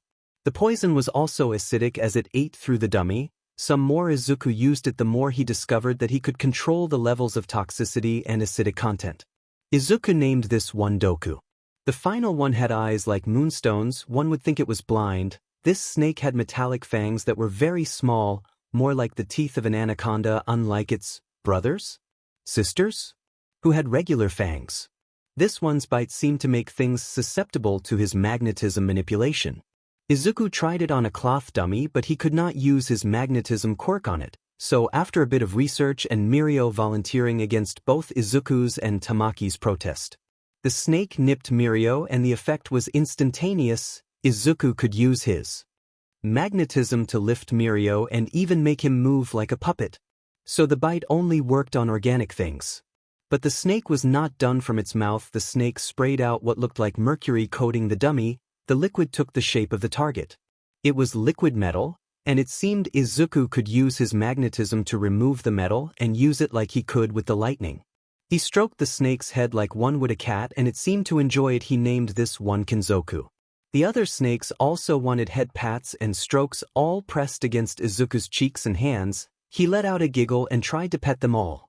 Mirio and Tamaki came over and Mizu snuggled up to Tamaki, while Doro wanted attention from Mirio. Hey Izuku, all these guys have the same color of black scales and alabaster tongues, but their heads are all different. Mirio scratched under Doro's chin, who really liked that. Tamaki and Izuku took out their phones looking up pictures of snakes to match them to Izuku's snakes. I found them. Izuku read the article's title. Taking out his notebook, he had Deku hold his phone while he wrote the names down. Mizu, faint-banded sea snake. Deku, inland taipan. Shogeki, black mamba. Doro, yellow chin fer-de-lance. Kinzoku, Brazilian rainbow boa. Looks like the one that spits out metal is the only one that is not a venomous snake. Tamaki said, looking over Izuku's shoulder to read his notes. The three of them looked up as they heard arguing outside the gym. They went to the door, peeked outside to see Katsuki, Shudo, Ijuru, and even Mizo all looking like they were ready for a fight, with Katsuki's palms sparking. Ijuru had both his arms hardened, Shudo's left side was covered in frost as was the ground under his foot. Mizo had made several fists with his quirk. All four of them were staring down the last person Izuku wanted to see at the moment. "What the hell are you doing here?" His shout drew the attention of those outside the gym. "Well, hey there, baby brother. I came by to see how you were doing. Heard you may have had a bad reaction." Izuku's snakes all let out loud hisses at the assassin, and Izuku just glared at his half-brother. Once he actually got a good look at him, he noted that he wasn't wearing his gear or helmet. Instead, it was a simple pair of sunglasses, blue jeans, and a black tank top that showed some truly deep scars along his arms, as well as what appeared to be a series of numbers tattooed along his forearm. He also bared rather familiar needle marks in the crook of his left elbow. Without his helmet, he could see that Shrike had jet black hair with a tuft of snow white on the right side of his head, the same color that his, or should Izuku say their dad, had. The scars did distract from the fact that Shrike had some powerful-looking arms. They could put Mirios to shame, and that's no easy feat. "Wait, did this BSRD just call you baby brother?" Katsuki asked, a bit confused. He remembered that Izuku said his brother was Shigaraki, and this guy did not look anything like that dry-lipped son of a beach. Before Izuku could explain, Shrike was caught by two long strips of cloth and fell back on his butt. "Well, hey there, Shoyuda. We really should stop meeting like this. There will be gossip." The assassin gave a sheet-eating grin as Aizawa had his erasure on him, reeling him in towards the pro-hero. "Oh good, I won't have to go hunting you down." Aizawa dragged Shrike off without another word. But Shrike had to get the last word in. "Oi, Peppermint, Pomeranian, you two stay out of Izuku's pants. You did not get proper permission from his older brother before you courted him, so you better follow proper procedure or I will cut ya DS off. Red, we cool, you can bone him anytime. I don't know you, Octopus, but you seem alright, so same rule as Red applies to you." Izuku just hid his face in his hands as the insane BSRD that was his brother was carted off by his teacher. Aizawa glared at the other man across the table from him. He had dragged him to the teacher's lounge. Unfortunately, All Might was there having a cup of tea, so now he had an audience to his interrogation. Guess he couldn't use anything illegal to get the truth out of Shrike. As for the assassin, he was sitting on the couch with his boots up on the table, a lazy smile on his freckled face. Aizawa saw the family resembles between Shrike and Izuku, but Toshinori was shaken by how much this young man before him looked like All for One. "So you wanted to chat?" Shrike's tone was all nonchalant, like Aizawa's lethal glare was nothing, which offended Aizawa greatly. His glare could make villains wet themselves, but this kid sat there like they were just here for a nice cup of tea. "Cut the dad look, Shoyuda. I've faced actual scary things, so it's not exactly making me shake in my boots." Shrike took his sunglasses off to show off his eyes. Toshinori spat out blood and tea at the shattered-looking eyes. Some blood dripped out of his eyes and Shrike dapped it away with a handkerchief. "What is wrong with your eyes?"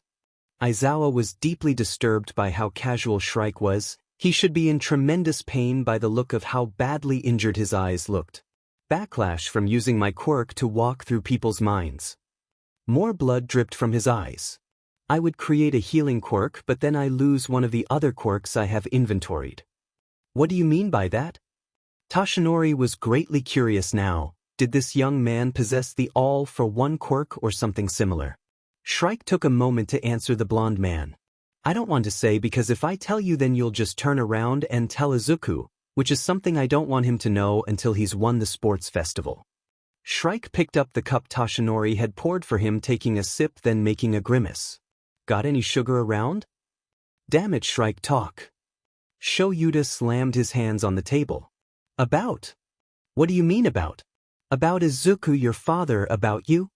Aizawa was growing frustrated with Shrike. Shrike raised his hands in surrender, then extended his pinky finger to Aizawa, who looked at it with a confused look. "I'll talk, but both of you have to swear, pinky swear, to not breathe a word of what I am about to tell you to Izuku.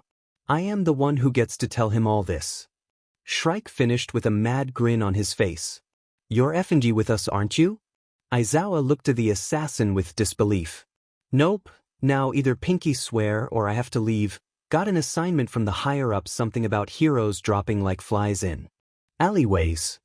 Toshinori wrapped his pinky around Shrike's promising, then he offered his pinky to Aizawa, who let out a long sigh before also wrapping his pinky around Shrike's, promising to not tell Izuku anything. Well gents, sit back and get comfy cause this is a long story. I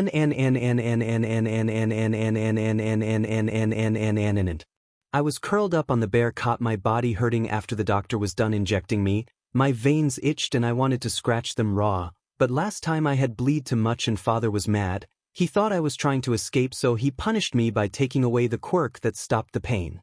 His arms were littered with cuts and scars. The doctor did them all to see how his new quirks would react. Tears fell from my eyes, and with one of the new quirks I used them to make ice. The ice felt good on the needle marks. He missed the quirk that let him make little machines. It was the closest he had to friends. I could feel the movement of the doctors above me. It must be close to another experiment time. I fell asleep because what could I do? If I tried to run, father would just find me and hurt me again. I can't escape.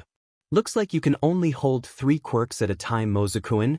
Every time you make a new one you already have is removed, at random it would seem. Dr. Tsusa was writing down the results. Such a pity that every time All for One tries to take one of those quirks they disappear, and trying to store any quirks in you only results in damages to your body and psyche. I just sat on the examination table staring blankly at the floor, barely listening to the man before me. A new scar ran along my back, backlash from father trying to implant a new quirk in me. You would think after 14 years in your body that Prometheus would grow stronger, but that's the problem with an artificial quirk. So unpredictable. Tsusa checked him over once more, jotting down more things on a clipboard. Well, at least the improved version is working well inside your little brother. He's developed a pretty powerful quirk. Even if he did have to be hurt by Shigaraki. I looked up at the doctor. Did he say I had a little brother? He was being hurt like me. I had to save him. Rescue him. But that thought was drowned away by the dark though of father. He would hurt me, tears forming in his eyes. He couldn't help him, not as long as father was alive. Then let's kill him. I was startled by such a thought. He couldn't kill him, he was too powerful, and he was too weak, useless, worthless. So will you let him suffer here? Escape, find help. Kill father. I gripped the table hard, knuckles turning white. I would escape, find my brother, and I would kill All for One. Doctor? What is it, Mozukuin? Dr. Tsusa turned to look at me. I drove the new quirk I made into his chest. The man looked down at the pitch-black spike that was drive through him. I wanted to show you my new quirks, I said with a rather evil smile on my face. I drove the black spike deeper, killing the man. Next I began to drink his blood using another quirk he made to allow him to take the man's form. He stripped the corpse for the clothes and ID badge. He was out in the hallway in a short time. I was out at the door leading out the facility. Looking back, I bared witness to the wake of death I had left behind. Corpses on the black torn quirk, and others pinned to the ground. Tsusa was right, he could only use 3 quirks at a time. What he was wrong about was the fact that he lost the other quirks. They just stayed in him dormant until he switched them out, but he could only keep 4 of them dormant. Making a new one, he would have to choose one to lose. I was about to head out when a voice came over one of the walkie-talkies. It said that All for One had been injured and needed Dr. Tsusa there now. Well, that was going to be difficult for the doctor to do. I couldn't help but smile at the thought of him suffering. Maybe he will die from his injuries. He heard another call come in saying that a boy named Izuku had escaped. It was a call to find him. Was that his little brother? Izuku, he needed to find him. But he didn't even know what he looked like. He needed to gather information first, then he would find his little brother, keep him safe, and then together they would kill All for One.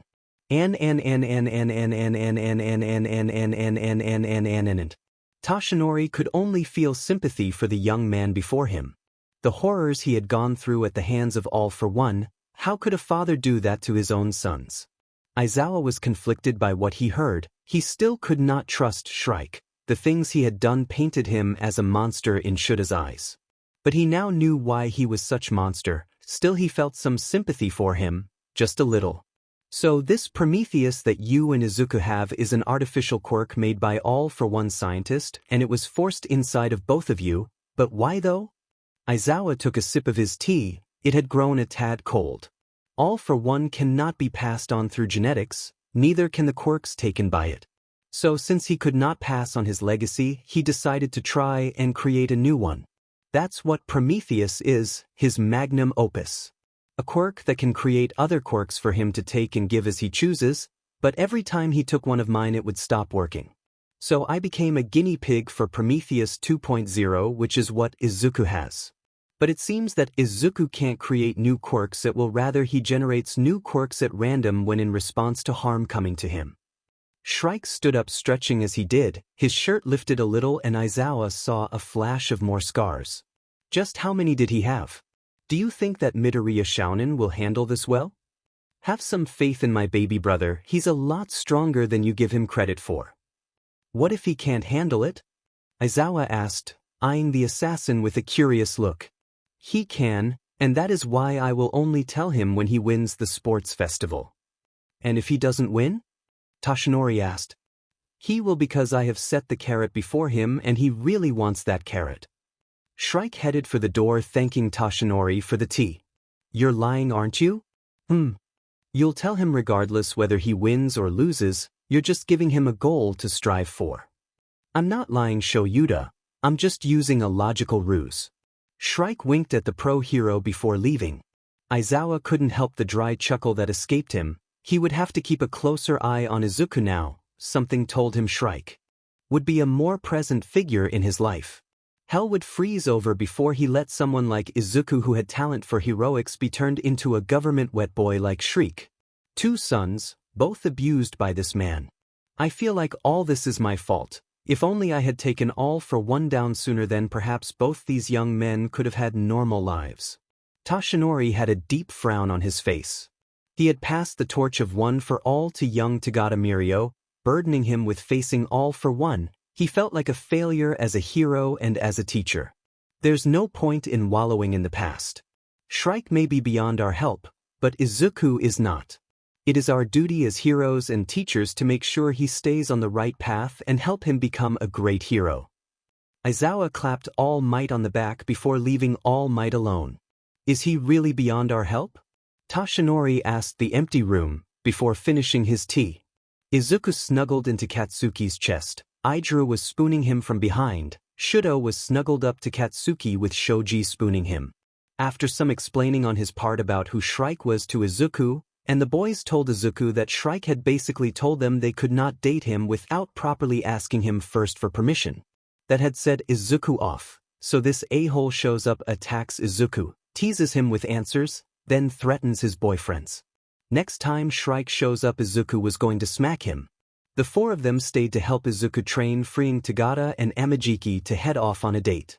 2 hours later, the 4 of them had returned to the dorms.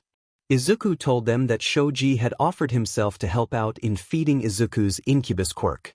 Katsuki was a little miffed, but he sighed and just accepted Shoji as part of the group. This is what led to the group orgy, as Izuku had expended a great deal of energy training and not eating properly earlier that day. At this rate you're going to collect the whole heroics course, Katsuki said with a huff, gently stroking Izuku's cheek, earning him a soft and content noise from the greenette. Would it be so bad if he did? Shudo asked, snuggling closer to the blonde, who turned his face so he could kiss the bicolored boy. Shoji created a mouth from one of his tentacles, a smile on it. There are some rather good-looking guys in class. I doubt every guy in class is gay. Idru said sleepily. He wrapped his arm tighter around Izuku's waist, kissing the nape of his neck. I mean, I'm not. Shoji said. That drew the attention of the other 4. Wait, Miss-chan, you're straight? Izuku suddenly felt a flare of guilt. Did his incubus quirk do this to Shoji, make him want Izuku when he wouldn't normally? No, not straight either. This confused the others. I'm pansexual. Shoji took a moment to explain what that was. It's getting late, I think we should get cleaned up and start heading home. We can meet up tomorrow after class to train some more. Idru spoke up. He got up, taking Izuku with him bridal style. Shall we go get cleaned up, Zu? Aijuru flashed him a big grin. Oi shitty hair, don't be hogging him. Katsuki threw a towel at Aijuru. Izuku was snuggling into his big All Might plush. He was fresh and clean from the bath and Katsuki had made him katsudon before leaving, so he was well fed. There was a knock on his door. He opened it to see Sho-chan with an extra pillow and blanket. He was also in just his boxer briefs. Can we have another sleepover? Izuku gushed at how cutely Shudo asked. Course Sho-chan, you're always welcomed in my room. Izuku stepped aside to let him in. Shudo made it in a few feet when he was stopped by a knife being flung into his path. Both boys looked at the balcony. The sliding door was opened and a figure stood there, more knives in hand. Yo Peppermint, didn't I say none of that without properly asking his older brother first? Shrike was on his balcony threatening Shudo. Sup baby bro. Shrike did not expect to suddenly get hit in the face by a snake and he nearly went over the railing. What the hell Izuku? Don't you what the hell me you, but you don't have any right to be threatening my boyfriends. I have every right as your older brother. The two of them were arguing back and forth while Shudo stood there awkwardly. He was going to take the time during the sleepover to tell Izuku about the news of his family. How they wanted to meet him, especially his older brother Tuya, but seeing how Izuku's older brother was acting, he was suddenly scared that Tuya would act like that when it came to Izuku dating Shudo and the other boys. Shudo was sweating with nerves. He was going to see his mom for the first time in several years. He had told Izuku, Katsuki, and Aijuru the story of his scar. He had forgiven his mom a long time ago. He knew it was not her fault, but endeavor. Yet he was really nervous, so much so he spent the day hiding away in the dorms with Tempopo keeping him company, missing out on the meeting he was supposed to have. He had talked to Fuyumi over the phone apologizing, but he did not feel ready to see his brothers and mom just yet, especially by himself. Katsuki surprised Shudo by talking with Nedzu, arranging for Shudo's family to come to the dorms and meet him on familiar grounds with Izuku, Aijuru, and Katsuki to offer support. So the day before the sports festival they arranged a meeting. So Izuku was making food for the Todorokis while Shudo was sandwiched between Katsuki and Aijuru. With Tempopo on his lap, the bicolored boy was doing breathing exercises that Izuku showed him. He learned them from Amajiki-senpai. He wasn't sure how his family would react to the fact he was dating 3 boys. He didn't have time to ponder it since the dorm door opened and in came Nedzu and his family followed along with Aizawa. Shudo stood up. Unfortunately, he forgot Tempopo was on his lap, dropping the little dog to the ground with an ungraceful thump and an indignant bark before he went to the kitchen to see his master. Shudo was hugged immediately by Fuyumi. She let go after a few seconds and gently pushed him towards his other family members. Natsuo drew him into a tight brotherly hug, ruffling his hair and chatting a mile a minute. He hadn't seen Natsuo since he was maybe 5. He had an energy that reminded him of Aijuru. He was handed off to Tuya. He couldn't remember Tuya all too much. He had been really little when Tuya left. His eldest brother had bandages covering both his arms, from fingertips to elbow. He also had bandages around his neck and a surgical mask, covering the burn marks that Endeavor had given him. Shudo stood there awkwardly looking at his brother. He no longer had red hair, but it was dyed black. Don't tell me you're too old to give your big brother a hug, Tuya said, breaking the silence. Shudo walked up and gingerly hugged him. He was worried that he would hurt Tuya, but his eldest brother had no issue hugging his baby brother hard. Now for the hardest part of the hugs, his mom stood there watching her children hug each other with a smile. Shudo stood a few feet away from Rei, her smile never leaving her face as she held her arms open to Shudo.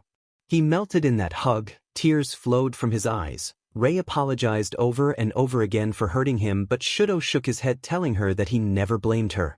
The moment was cathartic for the two of them, both shedding tears. Katsuki and Aijuru felt like they were intruding. They excused themselves to go and help Izuku in the kitchen, giving the Todorokis privacy. So which one of them are you dating? Natsuo asked, taking a seat. Shudo was sitting next to his mom and Tuya sitting next to her while Fuyumi took the open seat besides Natsuo. Natsuo, could you at least ask Shudo how he is doing before trying to dig up his love life? Fuyumi chastised her brother, who rubbed the back of his head sheepishly. Ah, come on Fuyumi, you also want to know who laid claim to our baby brother's heart. Natsuo has a point. He and I need to fulfill our brotherly duty to judge anyone who dares date our younger siblings, and since you have yet to date anyone, Fuyumi, we must pass judgment on the guy who is dating Shudo. Tuya spoke very matter-of-factly. Rei couldn't help but laugh at her two sons' antics. She turned to look at Shudo and saw him looking down with a frown. She wondered what could be causing him to frown. Shudo, what's wrong? She asked, causing him to look up. He tried to give her a smile, but it was rather forced. It's nothing. As he said that, Katsuki and Idra came back to the common room carrying trays of snacks. As they showed up, Shudo's smile became more genuine, his eyes softer. And when a boy with green hair came in with a tray of drinks, Shudo's smile was very bright now. Rei began to put things together. The boys set the trays down on the coffee tables. Izuku then took the opportunity to properly introduce himself. Hello, I am Midoriya Izuku. It's a pleasure to meet you. He bowed to the Todorokis. Tuya was the first to speak up. So you are the one who our dear baby brother is dating. So tell me, what are your intentions with him? Tuya. Fuyumi's tone was a warning as she glared at her eldest brother. Natsuo also joined in with Tuya, but backed off when Fuyumi shot him a warning glare. Well, my intention is to date him as long as he wants to date me, Izuku said with a bright smile. Tuya and Natsuo felt their hearts skip a beat at the bright smile. This child was too pure, they both thought. That's a rather nonchalant thing to say. Tuya recovered first from being hit by Izuku's smile. Well, our situation is rather unique, Izuku said, sharing a secretive look with Shudo. The other Todorokis missed it, but not Rei. She had an inkling as to what Izuku meant. Unique in what way, Midoriya-kun?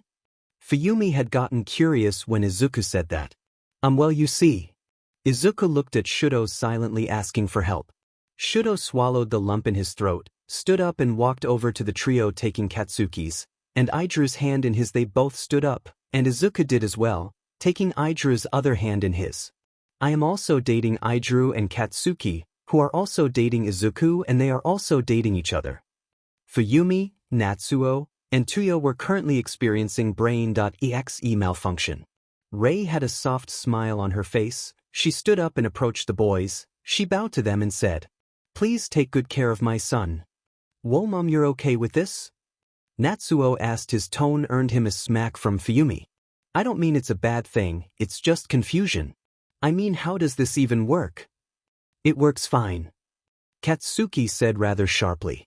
Tuya eyed the four of them, an unreadable expression on his face. "The only thing that matters is that Shudo is happy," Fuyumi said. She, like her mom, bowed to the three boys. "Please take good care of my little brother." "I guess Fuyumi is right, as long as you're happy, Sho, but if any of you hurt him, you'll be dealing with me and Tuya." "Got it." Natsuo crossed his arms across his chest and put on his best big brother face.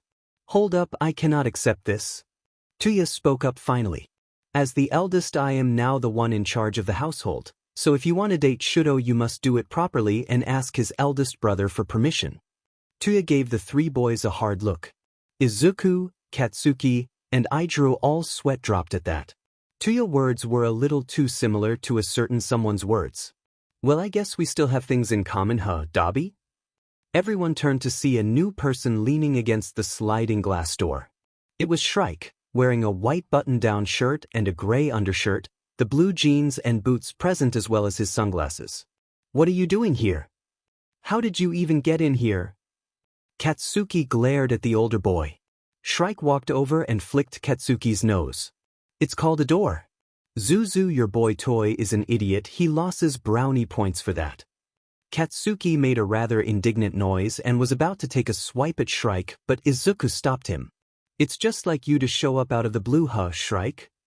Tuya was in disbelief at the fact that his ex-boyfriend, who had disappeared one night, was standing there, looking just as good as he did when they were teenagers. "Wait, you know him?" Shudo asked his older brother. How did his oldest brother know Izuku's older brother? Tuya cleared his throat before answering. Shudo could see a faint blush on his brother's face. "We were sort of NTMT with each other for a time," Tuya said. Shrike just gave Tuya a lecherous smile. "Oh, is that what the kids are calling it? Sort of NTMT?" Shrike took a snack from the tray on the table. If that's the new term for it, then I guess your little brother is sort of NTMT with my baby brother. Shrike put his boots up on the table. Shrike, feet off the table. Izuku yelled at his brother. What's that? Shrike had a sheet-eating grin on his face as he looked at Izuku. The greenette could only sigh. He knew what Shrike wanted him to say. They had this conversation last night as they argued about Shudo staying in his room. Aniki, feet off the table. Shrike complied. You never mentioned you had a younger brother. Tuya was looking over Shrike. He looked a lot better than when they were younger, less frail. I could say the same thing, but then again you never used your real name. Shrike grabbed another snack. Those are for our guest, Aniki. What? I'm not a guest. No, you're an annoyance. Katsuki spoke up, still glaring at Shrike. You also never used your real name with me. Tuya pointed that out to the other boy. Shrike is my real name. But we're getting off track. Izuku, you need to ask Tuya if it's okay to date Shudo. Shrike said it rather sagely. Wait, what? Izuku was not expecting that. You heard me, Ototo. If you want to properly date your boyfriends, and Katsuki, you need to ask the eldest male in the household for their permission to date their brother or son. Don't use my name so casually, you pain in the butt. Katsuki yelled at Shrike. That's Mr. Pain in the Butt to you. A glowing arm appeared out of thin air and flicked Katsuki on the nose again. The arm then high-fived Shrike. Aniki, we talked about using your quirk on my boyfriends. They are not your boyfriends until you go through proper procedures. So I can use my quirks on them all I want until you do. You're never going to let this go, are you? Izuku was getting tired of his brother's bullshit. I will die on this hill, Zuzu. Shrike gave Izuku that stupid grin. Sighing, Izuku went up to Tuya and bowed. Todoroki-san, I would like your permission to date your youngest brother, Shudo. Tuya took a minute to let Izuku stew before answering. Okay. What, just like that? Katsuki looked at the oldest Todoroki. Yeah, that easy. So you two, are you going to ask? Tuya asked Izuku and Katsuki. Both of them asked as well, and Tuya gave his blessing. See? Easy peasy. Now is there something you want to ask me? Shrike leaned back on the couch with a smirk on his lips. Izuku was the first to ask him for permission to date Izuku. Shrike gave it without hesitation. But when Shudo and Katsuki asked, they were denied. What the hell? Katsuki shouted. Shudo also mirrored this sentiment. Now no need to get your panties in a knot. I will give you permission to date Izuku, but only to one who wins the sports festival. Shrike, you said that I had to win the sports festival for you to tell me everything. I did, and that condition is still there. I don't need your stupid permission to date Deku. Ditto. You two are aware that I can take you out and no one will ever find the bodies. Shrike said with a cold tone that gave Katsuki and Shudo pause, but Rei spoke up, addressing the assassin. I do hope you are aware I can deep freeze your butt and store you deep under the Todoroki estate. She took a sip of her tea like a bad beach. Shrike let out a loud laugh. Ding, I have never felt more attracted to a woman in all my life. I would break you in half. Rei said with a smirk. Don't threaten me with a good time. Shrike said with lecherous grin. Stop flirting with my ex. Tuya pleaded with Rei. Natsuo and Fuyumi were trying hard to erase this conversation from their minds. Okay, all kidding aside, I will sweeten the deal. Shuto, Katsuki, Izuku. Shrike addressed the boys. Whichever one of you wins the sports festival will receive an invitation from me to intern at the agency I work for, which will fast-track you to being the #1 hero, as well as me paying for a building to start your own hero agency. Oh, and I will give you my blessing to marry Izuku and pay for the wedding. Shrike watched all three boys' faces. They kept a neutral expression, but he could see he lit the fires of competitiveness in Katsuki's eyes, as well as Shudo's. Izuku was harder to read.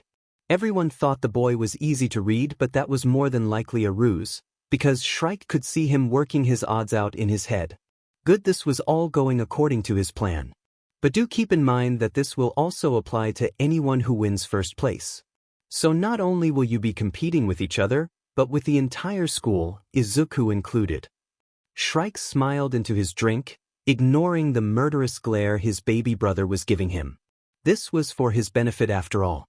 Stressful was a word Izuku was all too familiar with. A day before the sport festival, Izuku had some rather odd encounters with 3 other boys from Class 1A. He was training in the Gamma Gym by himself when he began to feel rather faint. He had been putting his feedings on hold because Katsuki, Shudo, and Ijuru were also training and he did not want to impose on them. Izuku had then blacked out, and when he came to, he was in the locker room cuddling into a blonde boy's chest. He thought it was Kaken at first, but the tail wrapped around him. It made him feel safe having that big, fleshy appendage wrapped around him. He also had a boy with black hair and odd-looking elbows at his back, and a third boy with platinum blonde hair cuddling into the blonde with the tail. How this had happened he was not sure, but he was not looking forward to the conversation when they woke up. In a very un-Izuku-like move, he wiggled free from the tail, got changed and left, not noticing the bite marks on all 3 boys, blood drying on them. Izuku felt guilt and shame burning deep in his stomach. Shinso had asked him if he was okay since he hadn't touched his Katsudon. Izuku told him he was just nervous about tomorrow. He looked over to Class 1A. Normally he would sit with his trio, but he spotted the 3 boys he ended up with earlier and the guilt deepened. It was rather odd how they were acting like nothing had happened. He wanted to talk to his boyfriends, but Shudo and Katsuki had been acting weird ever since Shrike told them what they would get if they win the sport festival.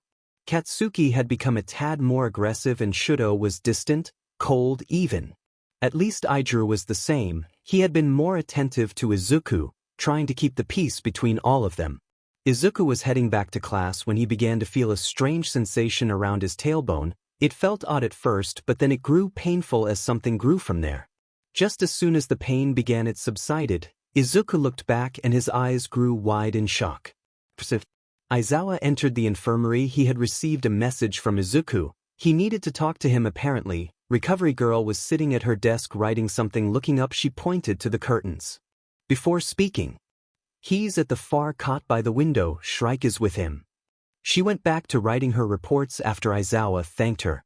The pro-hero walked past the curtains, spotting the 2 brothers angrily whispering back and forth. Izuku looked like he was about to throttle the older boy. As he got closer, something rose above Izuku's head, giving Aizawa pause. There, towering above Izuku, was a great white snake, with luminous indigo eyes, staring right at Aizawa. Izuku suddenly turned to face Aizawa, who noted he had tear streaks down his face, which was contorted into a mix of anger, sadness, and guilt. Suddenly Aizawa found himself being hugged by the greenette, who was mumbling into his stomach, his body shaking. The snake, Aizawa noted, was attached to Izuku like a tail, its indigo eyes staring right into Aizawa's. After Izuku had calmed down enough, he told Aizawa what had happened, crying as he retold the event of this morning. The guilt was really affecting the greenette. Aizawa gently stroked the boy's hair to help him calm down, telling him that he was not at fault, which was true. It was Izuku's quirk more than Izuku's fault, since the forested boy had no control over it. Aizawa was not sure what to make of this new addition to Izuku, but he made a mental note to send an order for specially tailored pants since the ones he was wearing were being pushed down by the snake. "He won't tell me anything about why this is happening. He keeps saying that I have to win the sport festival." Aizawa gently smiled at the childish-sounding tone Izuku had. Aizawa let out a dramatic sigh for show. "Head back to the dorms. I will let 13 know that you are excused. Meanwhile, I'll have a chat with your brother." Izuku looked down at his red sneakers. He was quiet before he spoke up. "Aizawa-sensei, what about the 3 boys?" Aizawa laid a gentle hand on his shoulder, cutting him off. "I will talk to them. If they want to talk to you, we can set up a meeting so you can explain things." Izuku nodded before he left, but he paused before the curtain. He shifted his shirt so the white snake slipped under it and it wound itself around Izuku's waist. He then adjusted the shirt. If you didn't look too close, then it would not stand out. Aizawa guessed Izuku was not ready to show off this new addition. "Start talking." Aizawa sat down across from Shrike in the teacher's lounge. "Izuku's quirk is mutating," Shrike said a little too casually. He stood up and used the coffee pot to make the 2 of them some brew. Aizawa looked at the man with disbelief. "What do you mean? Which quirk is mutating?" "It seems Incubus and Prometheus have decided to merge." Shrike poured Aizawa a cup of black coffee, handing it to him, before pouring his own with lots of cream and sugar, much like his younger brother. "How do you know that?" You're not the only one who knows someone with an analytical quirk. We have a lab worker like that back at Darrington who can reverse engineer quirks from a single piece of someone. I gave him one of Izuku's hairs and he drew up an interesting report. Shrike pulled out a folded piece of paper handing to Aizawa. Taking it and unfolding it, Aizawa scanned over the words, a frown forming on his face. He's taking quirks from everyone he sleep with? No, he's creating forms of the quirks of the people he drinks blood from. Shrike took a sip of his coffee. Incubus feeds off energy produced when he and another person have SEC, but it seems that Prometheus has formed a symbiotic relationship with Incubus, so if Izuku drinks someone's blood while he has SEC with them, then he not only does Incubus get fed but so does Prometheus. Wait, so he needed to feed his first quirk as well? Aizawa didn't recall any information on that from Yoshi's report. Do you know how All for One works? I can't say that I do. Well, Daddy Dearest Quirk can take and give quirks, but there is a side effect to this quirk. It drives the user to collect quirks to the point where they become a kleptomaniac. Izuku's version of Prometheus is a refined version of my own, so it's closer to All for One, but Izuku cannot take quirks, he is lacking that part of it, so Prometheus is bonding with Incubus, a quirk that takes energy to fuel its holder, mutating it, so now Izuku is beginning to take more than energy. So the snakes are the result of the merging of the two. Yes, and the results are happening faster and faster. The emergence of the snakes are due to that boy with the 6 arms. He can grow more limbs with his quirk, so now Izuku grew new appendages. Why they are snake, not sure. Not to mention that each snake head seems to have a quirk of their own. The metal quirk could be a result of him and Tetsu, but the other ones? Aizawa was recalling how Izuku had used each one of his new quirks: water, lightning, earth, and poison. The water one could be the result of Todoroki's quirks. The water it shoots is scalding hot. Shrike pulled out a notebook going over it. The lightning, poison, and earth could be results of previous encounters when Izuku was a rent boy. But no explosion quirk, and I know for certain that Bakugo and Izuku have definitely been together more intimately than the other boys. Aizawa remembered the bite mark on both Bakugo's and Midoriya's shoulder. Maybe it's taking longer to manifest since Incubus was still new. Shrike shrugged. All I know is that Izuku may be driven to collect more and more people to take samples of their quirks. Shrike handed Aizawa a scrap of paper with his number on it. Keep a close eye on him, please. Shrike left after that. Aizawa had a lot to think about after all that. Izuku did some deep breaths to calm his nerves. It was the day of the sport festival. The crowd had gathered and he could hear them from where he's sitting with his classmates. Shinso offered him a tired smile which Izuku returned. He was nervous, sure, but he was also mad. Mad, you may ask? Mad at his brother who not only pitted Katsuki, Shudo, and Idru against each other to see who got to not only marry him but to get their own agency and become the #1 hero. This of course meant Izuku would have to go all out against them in order to learn more from his half-brother. But the BSTRD had gone and spread the news of an spot at the agency he worked for, Darrington. Every last student competing today would be out for blood. Izuku had done more research on this agency and could see why everyone wanted to get into it. Several high-ranked heroes worked for it, including the #3 hero, Vulture, #4 Mockingbird, and #10 Chickadee. Darrington was second only to the All Might Hero Agency, and they were backed by the Japanese government as well, meaning Shrike could make good on his promises. Midoriya, you better get your head in the game if you want to make it into the hero course. Izuku snapped out of his thoughts when he heard one of his classmates speak up. Yeah, Midoriya-kun. We are all rooting for you and for Shinsu-kun. If anyone in our class can make it to the hero course, it's you too. Izuku gave all his classmates a big grin and thanked them for the support. He turned to his friend. Are you ready for this, Shinsu-kun? Of course, let's go show them how it's done. Hitoshi raised an eyebrow as he swore he saw something squirm under Midoriya's shirt. Now we will have the person who scored the highest in the entrance exam make a short speech. Present Mike shouted out over the roar of the crowd. Katsuki made his way to the platform, hands in his gym pants and a scowl on his face. He got several dirty looks as he made his way up the stairs. Katsuki leaned close to the microphone, a terrifying smile on his face before he spoke. I'm going to win. The rest of you extras can go home. A chorus of boos and abusive words flew at Katsuki, who had eyes for only Izuku. He flashed the green at a cocky smile, but Izuku just buried his face in his hand, a groan escaping his lips. "You're seriously going out with that guy?" Shinso asked Izuku, staring at Katsuki as he swaggered off the stage. A tall and muscular guy in glasses was making chopping motions at him, probably lecturing him. "With that out of the way, let us begin the sport festival." Present Mike shouted. Aizawa sitting next to him watching his students. He was getting a headache. Shrike had gone and announced some prize for whoever won the sports festival, and every one of his students that was not Bakugo, Todoroki, or Kirishima had bothered him non-stop about what the prize was. The trio had told Aizawa what the assassin had done 2 days ago, and he had confronted him. But in reality, Aizawa didn't have anything to hold against the other man. He was within his right to offer an internship to the students. He was just frustrated with all the extra patrols he had taken on to try and find any information on where the League of Villains could be. Aizawa looked out to the crowd and spotted the assassin sitting among the teachers in his full gear. Scanning the crowd, he could see several well-known heroes, all there to see the potential interns, in a section under the teachers' seating where the parents of his students all invited to watch how far their kids had come and offer their support. All Ned's idea. He saw Bakugo's parents sitting next to Todoroki Ray chatting, while the Todoroki kids all cheered for their brother and Midoriya. Jiraiya's parents were shouting words of support for their daughter, and a stocky woman with 2 other boys with her, all 3 of them with black hair. They were cheering for Kirishima. That made Aizawa smile a bit. Okay, so maybe Ned's idea wasn't so bad. Present Mike turned it over to Midnight, who announced the first event. Obstacle race. This is a 4K run around the stadium. Of course, as the name suggests, there will be obstacles, each getting more difficult as you progress.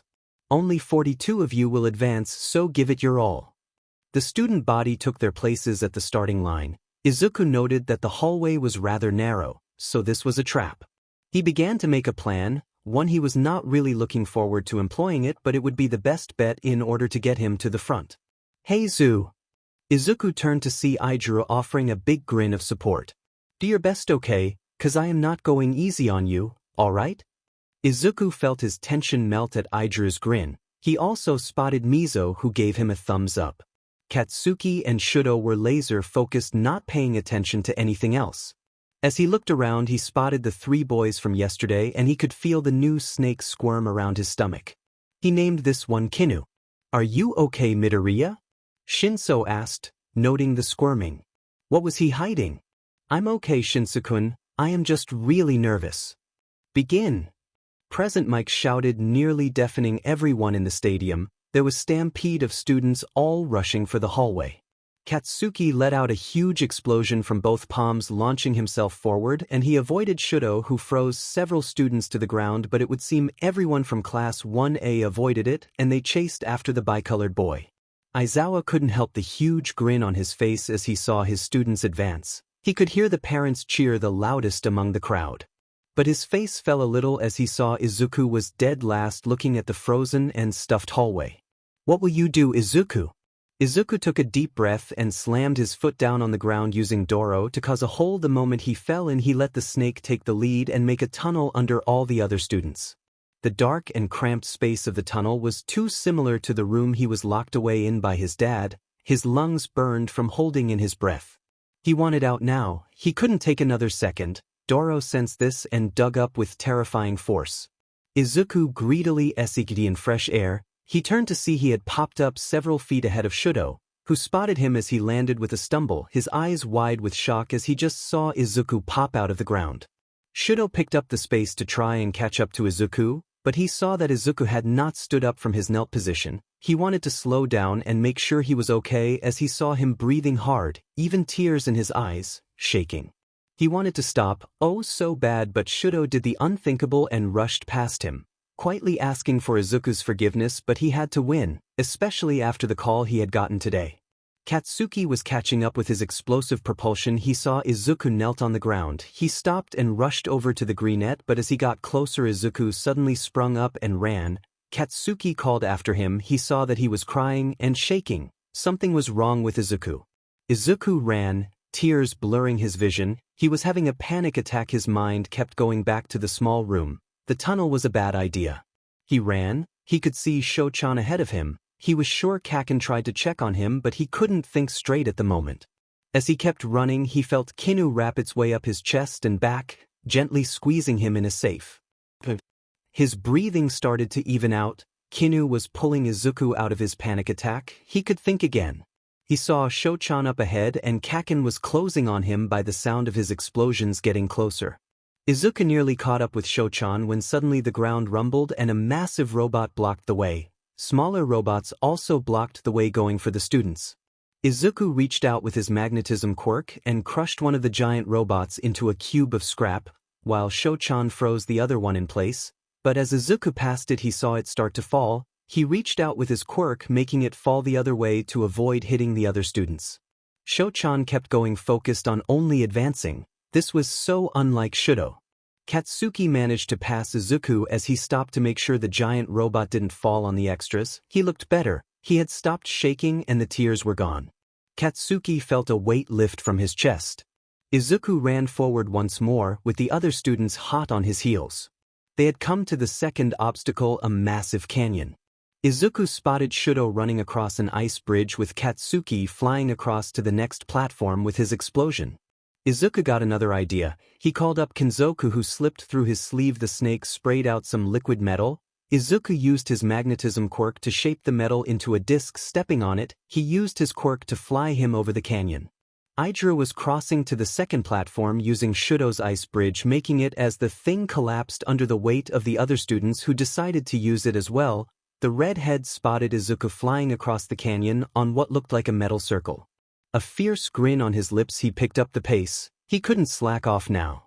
He was hanging upside down on one of the ropes that crossed the canyons when he slipped and was starting to fall. He shouted out.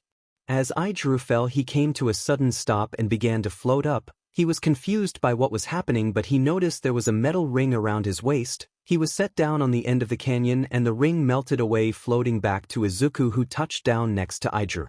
Come on, Aiken, can't be falling behind now. With that, Izuku ran ahead, with Aijiro close behind. The third obstacle came up and it was a freaking minefield. Several students had stepped in a few and they were launched back by the explosion of pink smoke. Izuku spotted Kaken and Sho-chan way up ahead. Another idea formed inside Izuku's mind. Using his magnetism quirk once more, he drew several of the landmines to him and made a small pile. Then he took the metal he had Kinzoku make for him, making a large square shield. He slammed it down on the bombs and hung on for dear life. Aizawa let out a madman's laugh as he just witnessed what could be the greatest and craziest plan ever from the greenette. Cheers roared up as they saw Izuku fly through the air on his metal shield. The Todoroki family and the Bakugu couple were cheering the loudest for the green boy. Present Mike was shouting wildly at what Izuku had done. Aizawa saw Shrike leap up, cheering his brother on. 13 was also cheering their student on. Shudo and Katsuki were shocked. They heard a massive explosion and suddenly Izuku was flying past them. With a grin that reminded the two boys of Shrike, Izuku slammed the shield down hard in front of the duo, causing a second big explosion, knocking them back, while launching him forward. Tucking and rolling like how Tagata-senpai had shown him, Izuku sprang up, running with vigor. He could hear Katsuki and Shudo closing on him. With a sudden burst of adrenaline, Izuku crossed the finish line to deafening cheers as Midnight called his name out. Midoriya, Izuku first place. Izuku was riding the high of winning the first event. Aijiro patted him on the back, congratulating him, as did his Gen Ed classmates. He turned to Shudo and saw him with a pained expression on his face. Izuku wanted to head over and speak with him, but Midnight began the announcement for the second event. All right, my lovely little students, of the 42 of you that made it will now be assigned points based on the placement of when you cross the finish line. Afterwards you will form teams of 2 to 4 for a cavalry battle, the goal of which is to take your opponent's headband. The 4 teams who have the most points at the end of the match will be advancing to the third event. But there is a twist. Midnight paused for dramatic effect, then pointed with her flogger at Izuku. The first place headband is worth 10 million points. Izuku felt his stomach drop out. He felt the stares of every student turn to him with malicious intent. Midnight continued. Now you have 15 minutes to form your teams and begin. Izuku had no luck in finding partners. He wanted to team up with any of his boyfriends, but Shudo had said no. There was an edge of stress and sadness to it that made Izuku worry greatly. Aiken and Kaken had teamed up with two others from Class 1A, one which happened to be the black-haired boy with the weird elbows. He was desperate enough to even ask the blonde boy with the tail who he had an encounter with, but the boy didn't seem to remember him and declined. No one wanted to team up with him due to becoming the biggest target on the field. He was losing hope when he felt someone tap him on the shoulder. "Care to team up with us, Midoriya-kun?" It was Shuji and the girl with the frog quirk. He was crying tears of relief and gladly agreed to team up. Now time is up for team forming. Get ready for the cavalry battle. The students got ready and waited for Present Mike to give the go signal. Go! The pro hero shouted out, and everyone rushed forward gunning for Izuku. Shuji used his quirk to hide both Izuku and Tsuyu from quirks, but before Shuji could move away his leg was caught on the ground that was softened by one of the 1B students that was carrying Tetsu. From the hiding spot a great deal of liquid metal began to spill out, coating the ground then rising up into thick walls. A few of the teams did not stop in time, crashing into the walls with grunts of pains. Shuji felt himself begin to lift up as the metal under him shaped like a disc rose them all up and away from the other teams. So this is what Izuku's quirk was capable of. Shuji looked on in awe. He could hear Azui speak up with just the same amount of awe. "Your quirk is amazing, Midoriya-kun. How did you make all that metal come out of your sleeve?" Izuku was trying to find a response when he heard outside of Shuji's hideaway of limbs the shout of someone very familiar. It was Katsuki, and he was using his quirk to fly after Team Midoriya. Tsuyu used her tongue to lash outward, grabbing Katsuki around the leg and flung him down with some force. "Sorry, Bakugo-kun, but we won't lose," Tsuyu called after Katsuki as he fell cursing colorfully. He was caught around his waist by the bow, who shot tape out his elbows and brought back to his team. As he remounted, someone snatched his headbands, spurning him to chase after them with fury. "We should be safe up here, Shuji, you can open up." Izuku called out and the shell of arms disappeared and Izuku could see the whole field now. He spotted Shudo, who had teamed up with a blonde boy, a brunette girl with a high ponytail, and the boy with engines on his calf. They had collected several headbands already. Shudo spotted him up in the air, but turned back and spotted someone in the crowd and he could see him stiffen. Izuku searched for what Shudo had seen. He spotted someone hiding in one of the hallways. A large figure was there. Who was this to be causing Shudo such discomfort? He was suddenly shaken out of his thoughts as suddenly before them appeared a boy with a raven's head, a girl with brown hair, girl with a round face, and a girl with bubblegum pink hair and a mad grin. A long black bird creature shot out of the raven-headed boy, startling Izuku so bad he fell off Shuji's back. His concentration broken, the disc fell as well. Shuji spread his arms, catching the breeze, and glided to catch Azui, but he missed Izuku by an inch. The green net continued to free fall. "Tokoyami-kun, catch him!" Ochako shouted as they propelled themselves forward using Hatsume's jet boot and pack.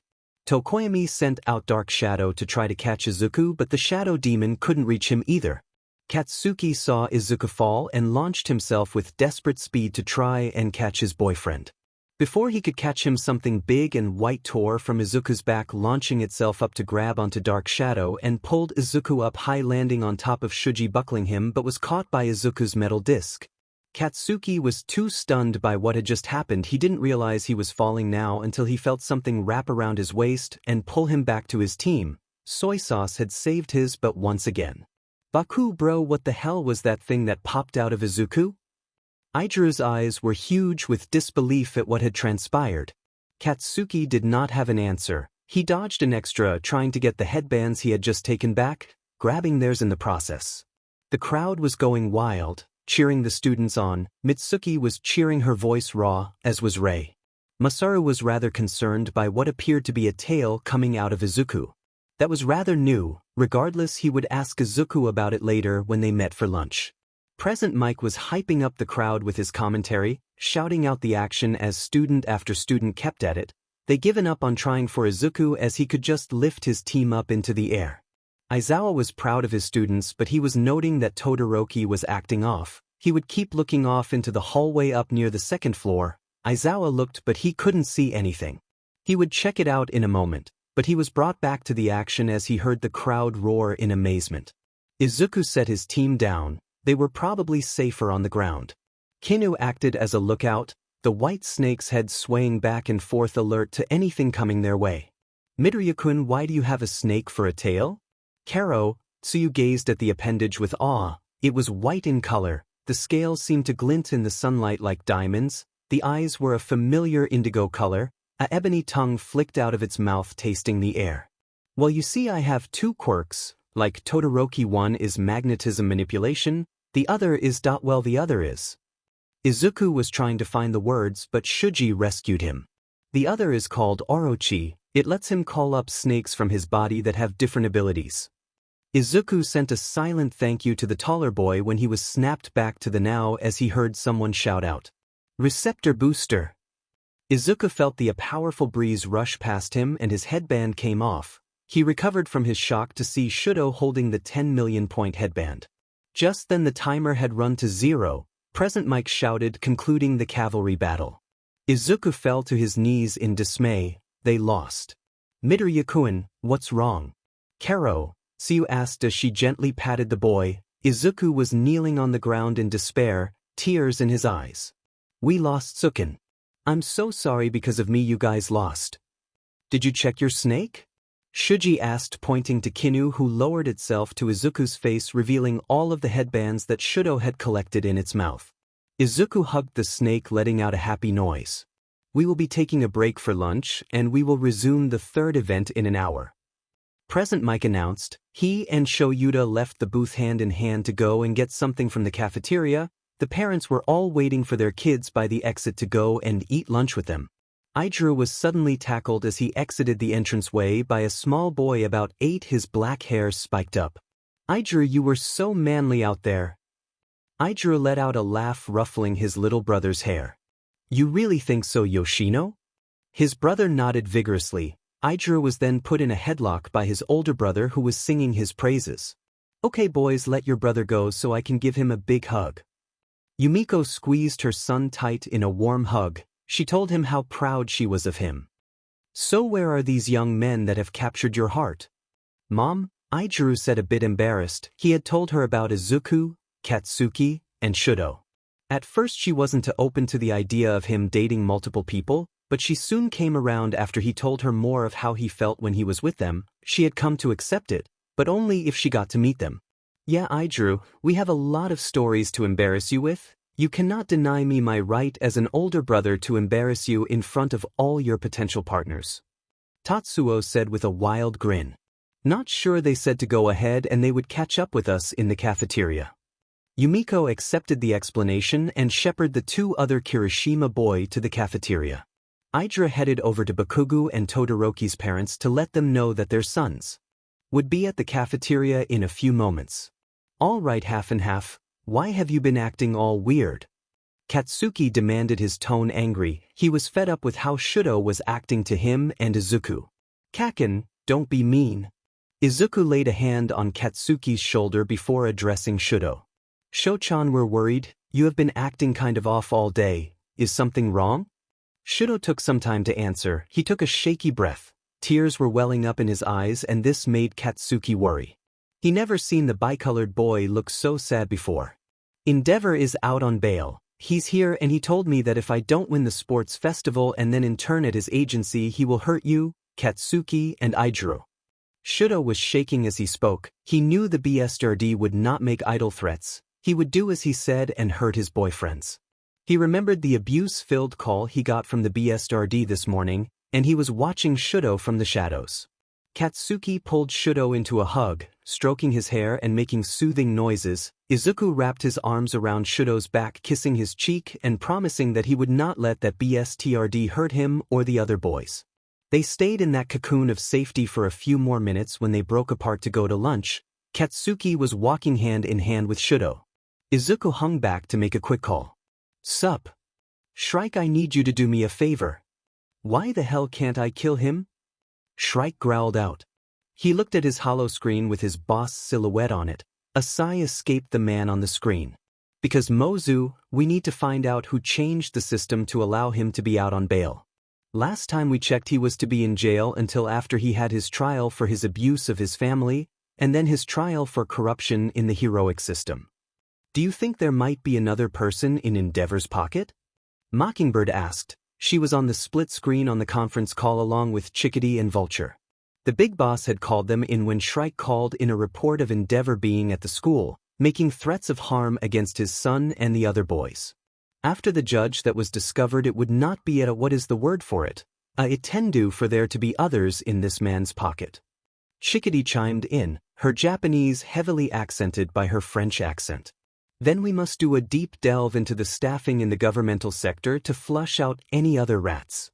Vulture stroked his mustache thinking on how to do this. The Italian hero was roused from his reflective thoughts by the big boss. Then we will need to ask Endeavor himself. Well, then you know what needs to be done. Shrike conjured a dagger with one of his quirk. No, Shrike, we need him alive. Shrike was about to complain when Big Boss raised his hand to quiet the assassin. For now, we need him alive for now. What I want you to do for now is have a chat with him. What if he doesn't want to chat? Then I hereby grant you permission to use level 1 interrogation tactics. Boss said this rather nonchalant, but the other 3 heroes all had different reactions. Sir, no. Big Boss, that seems unnecessary. Chu Sek say level 1. So I can't kill him, but you're giving me permission to hack off limbs or even psychologically torture him to get him to talk. Shrike asked. What was not clear about level 1? Big Boss asked, checking his paperwork in front of him. The paperwork and permit are on their way. Stand by. One of the printers in the empty teacher's office began to print out a piece of paper. Izuku was a bit nervous. He was meeting Ijuru's family for the first time. Audi Mitsuki and Uncle Masaru were already aware of the situation. Uncle Masaru was very supportive, but Auntie Mitsuki had teased Katsuki without mercy. Of course, Shudo must be feeling really nervous as well, given this would be the first time he will be meeting not only Katsuki's parents but Ijuru's family as well. Izuku, Katsuki. Over here. Masaru called out as he spotted the 2 boys enter the cafeteria with another boy with bicolored hair. The trio of boys headed their ways. Masaru hugged both Izuku and Katsuki, who squirmed a little, his face heating up at the display of parental affection. Mitsuki ruffled Izuku's hair, praising him on his victories. She then brought Katsuki close to her, pinching his cheeks teasingly, causing a shouting match. Shudo stood a little bit away, not sure what he should do as he witnessed Katsuki's parent praise his 2 boyfriends and shower them with affection. Uncle Masaru, Auntie Mitsuki, this is Shudo. Kaken and I are also dating him. Izuku walked over to Shudo, grabbing his hand to lead him over to his godparents. It's a pleasure to meet you, Mr. and Mrs. Bakugu. Shudo bowed to the 2 adults. He was suddenly brought into a tight hug by Mitsuki. None of that formality, sheet. Since you're dating Izuku and our brat, you get to call me Auntie and Masaru, Uncle. Got it? Mitsuki let Shudo go to get a good look at him. He was a bit overwhelmed by Mitsuki's big personality. Auntie, we need to meet Aiken's family, and you get to meet Aiken as well. Izuku once again took Shudo's hand and Katsuki's hand, leading the 2 over to where their red-headed boyfriend stood with his family. Ijuru spotted them and waved at them enthusiastically. The 3 of them stood before a stocky woman who was just a little shorter than Ijuru. Her long black hair was done in a French braid. She had red eyes like Ijuru. She gave the 3 boys a big smile that made Izuku feel a lot less nervous. Unlike her son, her teeth were normal instead of shark-like. So these are the rascals that laid claim to my Eiji's heart. I got to say, I can see why all 3 of you are quite the handsome trio. A pleasure to meet you. I am Kirishima Yumiko. Mom. Ijuru felt a little embarrassed. His mom was rather blunt at times. Regardless of their handsomeness, it's their intentions with my little brother that I am concerned with. Tatsuo spoke up. He was standing with his arms crossed, glaring down at the 3 boys before him. Shudo felt really nervous now. Ijuru's older brother looked scary. Standing at 6 feet 7 inches with an impressive physique, his pectorals looked like they were going to destroy the tight gray shirt he was wearing. He had a menacing grin which was made even more terrifying by his shark teeth. The scar along his cheek stretched even wider from his grin. Katsuki was also intimidated by the man in front of him, but he kept a calm outer appearance. Ijuru smacked his big brother on the arm, scowling at him. Tatsuo, stop that. They don't have any ill intents with me, so stop the bad cop act.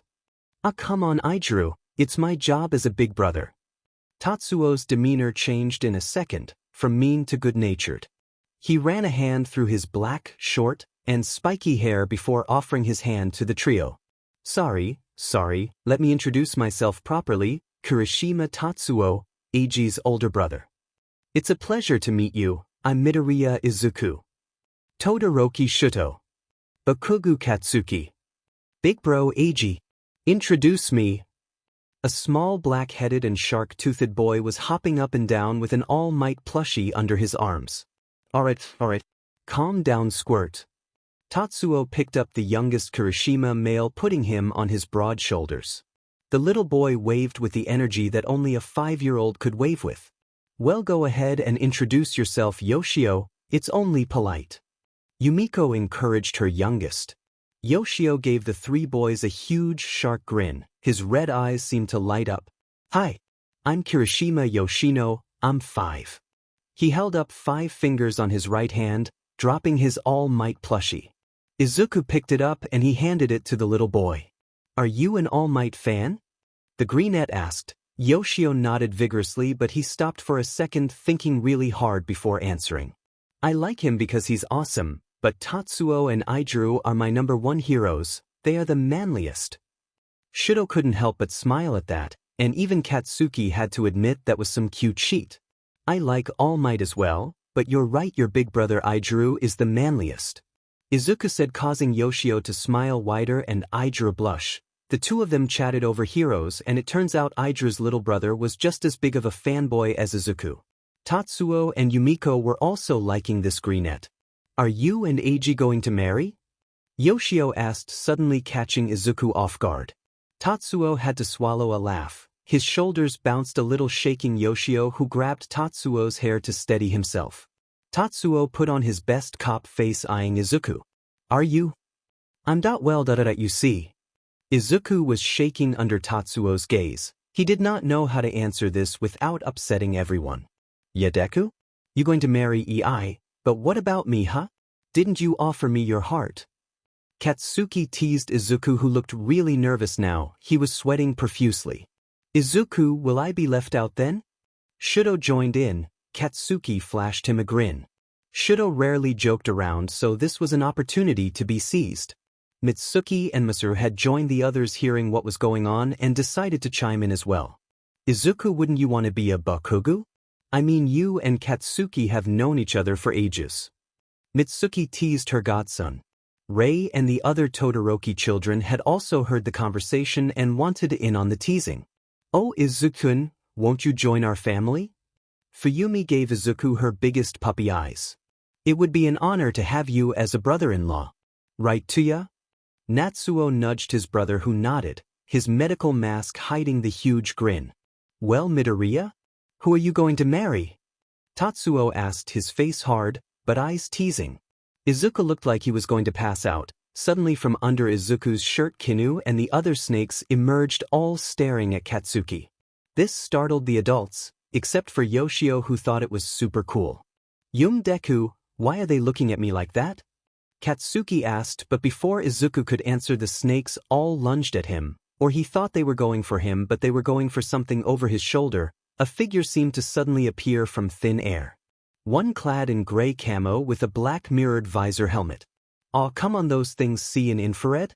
No fair, how am I supposed to sneak up on my Ototo now? Shrike, what the hell?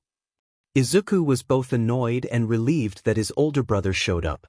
His snakes coiled around not only Izuku but spread out, making a circle around his boyfriends and their families. Kinu rose above Izuku and kept its indigo eyes on Shrike, who was a few feet away. Izunai, is this your quirk? It's so cool. Yoshio's eyes were wide as dinner plates as he looked at the snakes. This is definitely new. I remember that white one from the cavalry battle, but the black ones are new. Masaru was tempted to touch the black scaled serpent that was near him. All right, kiddo, put the snakes away. Shrike moved and the snakes all repositioned to keep him in sight, hissing at him. Izuku tried commanding the snakes, but they did not want to retreat. They won't listen. I think they think you're going to try the thing you did last time. Izuku tried once more to call the snakes back, but they resisted and kept the defensive position, not letting Shrike get near. Ah, come on, that was one time.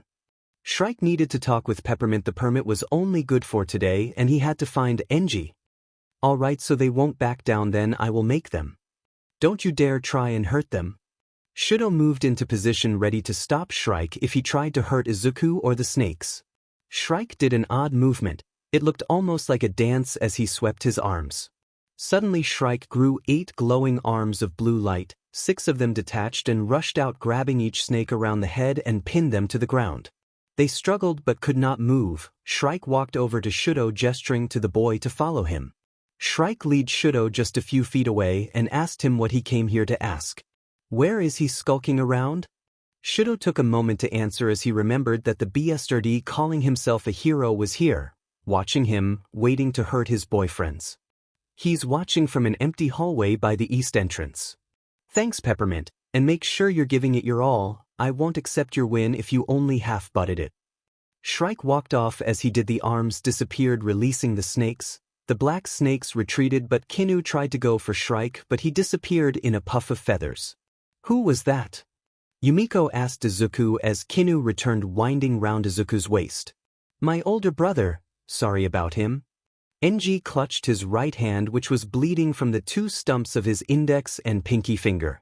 He glared at the newcomer who had shown up out of nowhere and sliced off his fingers. He was twirling a cigar cutter in his hands. Enji flared his flames, but as he did, he felt a severe pain ram into his bicep. He looked only to see that a long black javelin had been slammed through his bicep and into the wall, pinning him like a bug. Before he could use his other hand, it was also pinned to the wall. He bit back a scream of pain. He glared at the newcomer. He intended to kill this BSRD.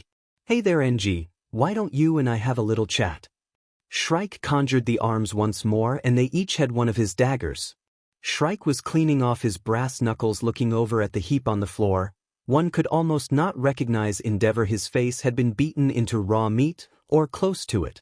Next time I suggest you never use the term "forgot" to refer to my little brother or anyone else. A groan of pain escaped the beaten hero.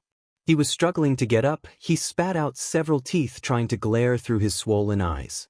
I will make sure you pay for this, you FNG cocksucker. Enji's voice was thick with blood and he coughed it out, staining the ground. Oh, you mean the names you gave me aren't all of them? Well, guess I have to dig through that head of yours. Shrike drew out a knife, walking over to the fallen hero. Endeavor tried to use his quirk, but Shrike just used his mage hands to hold the man in place, slicing open the swollen eyes, drawing a scream from Endeavor. Shrike pressed a button on the side of his helmet, opening the front panel so his eyes made contact with Endeavor's, activating Mindwalk. Shrike poked and prodded through Endeavor's mind. None too gently, he might add. He broke open thoughts and destroyed memories that were useless to him. He found a very extensive list of government officials that were in Endeavor's pocket. Among the things in his head, Shrike found a rather interesting memory locked away in the back, one that made Shrike understand why Endeavor was such a BSRD.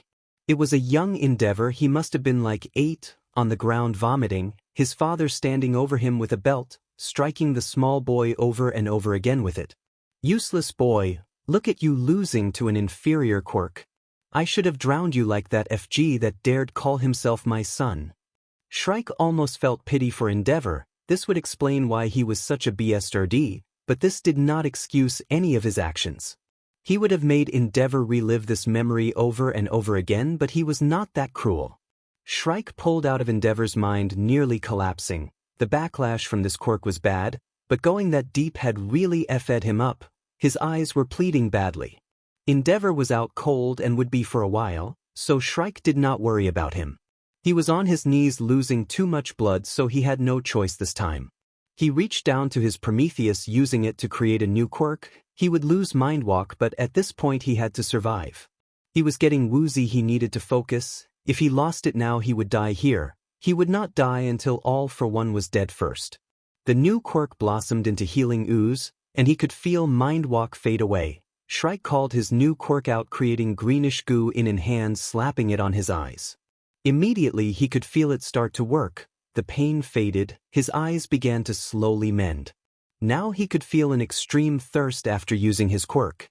So this one worked off how much water he had in his body. This could be an equally fatal quirk if he was not careful. Shrike pressed his helmet once more to close the visor and made his way to the nearest water fountain holding onto the wall. He would have to send his report to Big Boss after he got something to drink. Izuku's heart was beating hard. He did some deep breathing to steady himself. The last even was up the one-on-one battle, and he was the first one up and against Shinsuke. The whole teasing ordeal he had endured during the lunch break didn't help. Sure, they had all just played it off as a joke, but it gave Izuku some things to worry about. Would this last? Would he still be dating Shuto and Ijiru in 3 years' time? He was taken out of mumbling thoughts when he heard Present Mike announcing the beginning of the match. He made his way onto the stage that Cementos had made. Present Mike introduced Shinso and then Izuku, or as he said, the duo Quirk Wonder. He felt his face heat up at that. You better not go easy on me, Midoriya, 'cause I sure as hell won't. Shinso said his tone was joking, but his eyes said otherwise. He opened his mouth to reply but then shut it with a clink. He remembered that Ojiro has pulled him aside. He thought it would be to discuss the whole locker room situation, but to his relief was to warn him about Shinso's quirk, to not respond to anything he said. That was how it worked. Shinso frowned a little. So Midoriya knew the trick to his quirk. This would be a lot harder then. Midnight gave the signal to start. Midoriya ran forward, launching a punch at him, nearly connecting if he hadn't jumped back. Izuku was going to fight Shinso without his quirks. It was only fair to the purple-haired boy since he didn't have a combative quirk. He threw punches after punches, connecting only once or twice before he had to block the returning strikes. He missed a block and Shinso hit him hard in the face. He was sure he had a bloody nose. Come on, Midoriya, you not going to use your quirks? Taking pity on the freak? Decided to go easy on me? Shinso was trying to get Midoriya to respond to him. He could see the green net wanted to reply, but every time he opened his mouth he would shut it again. Distracted, he caught an uppercut to the chin. Shrike made his way to his seat. He was sure he drank the water fountain dry, surprised that his stomach hadn't exploded from how much he had drank. Sitting down next to 13, he looked out at the arena, seeing, clearly for the first time in a long time, his little brother fighting rather poorly. I am going to have to teach that kid to fight properly. He then saw the purple-headed kid throw and improper punch as well. And him as well. What are you teaching these kids? That's an awful form. Well, they are both in general education. We don't really teach them fighting in that class. 13 responded. They were cheering loudly for both of their students. Izuku wiped away the blood from his mouth. He was starting to wear down, but so was Shinso. He was reading another attack when Shinso spoke up. That guy with the tail must be a real idiot, giving up his spot in the last round just for something as dumb as honor. That's not FAI dash. Izuku didn't finish his sentence. His body was no longer under his control. He was aware of his surroundings, but he could not move. This was Shinso's quirk. The purple-headed teen had a smirk on his face, and he gave Izuku a command. Walk out of bounds. Izuku turned around and began to walk to the edge of the arena. He was panicking internally. As hard as he fought against Shinso's quirk, it was futile. He could not break free. He was almost to the edge. What is Izuku doing? Come on, Squirt. Fight.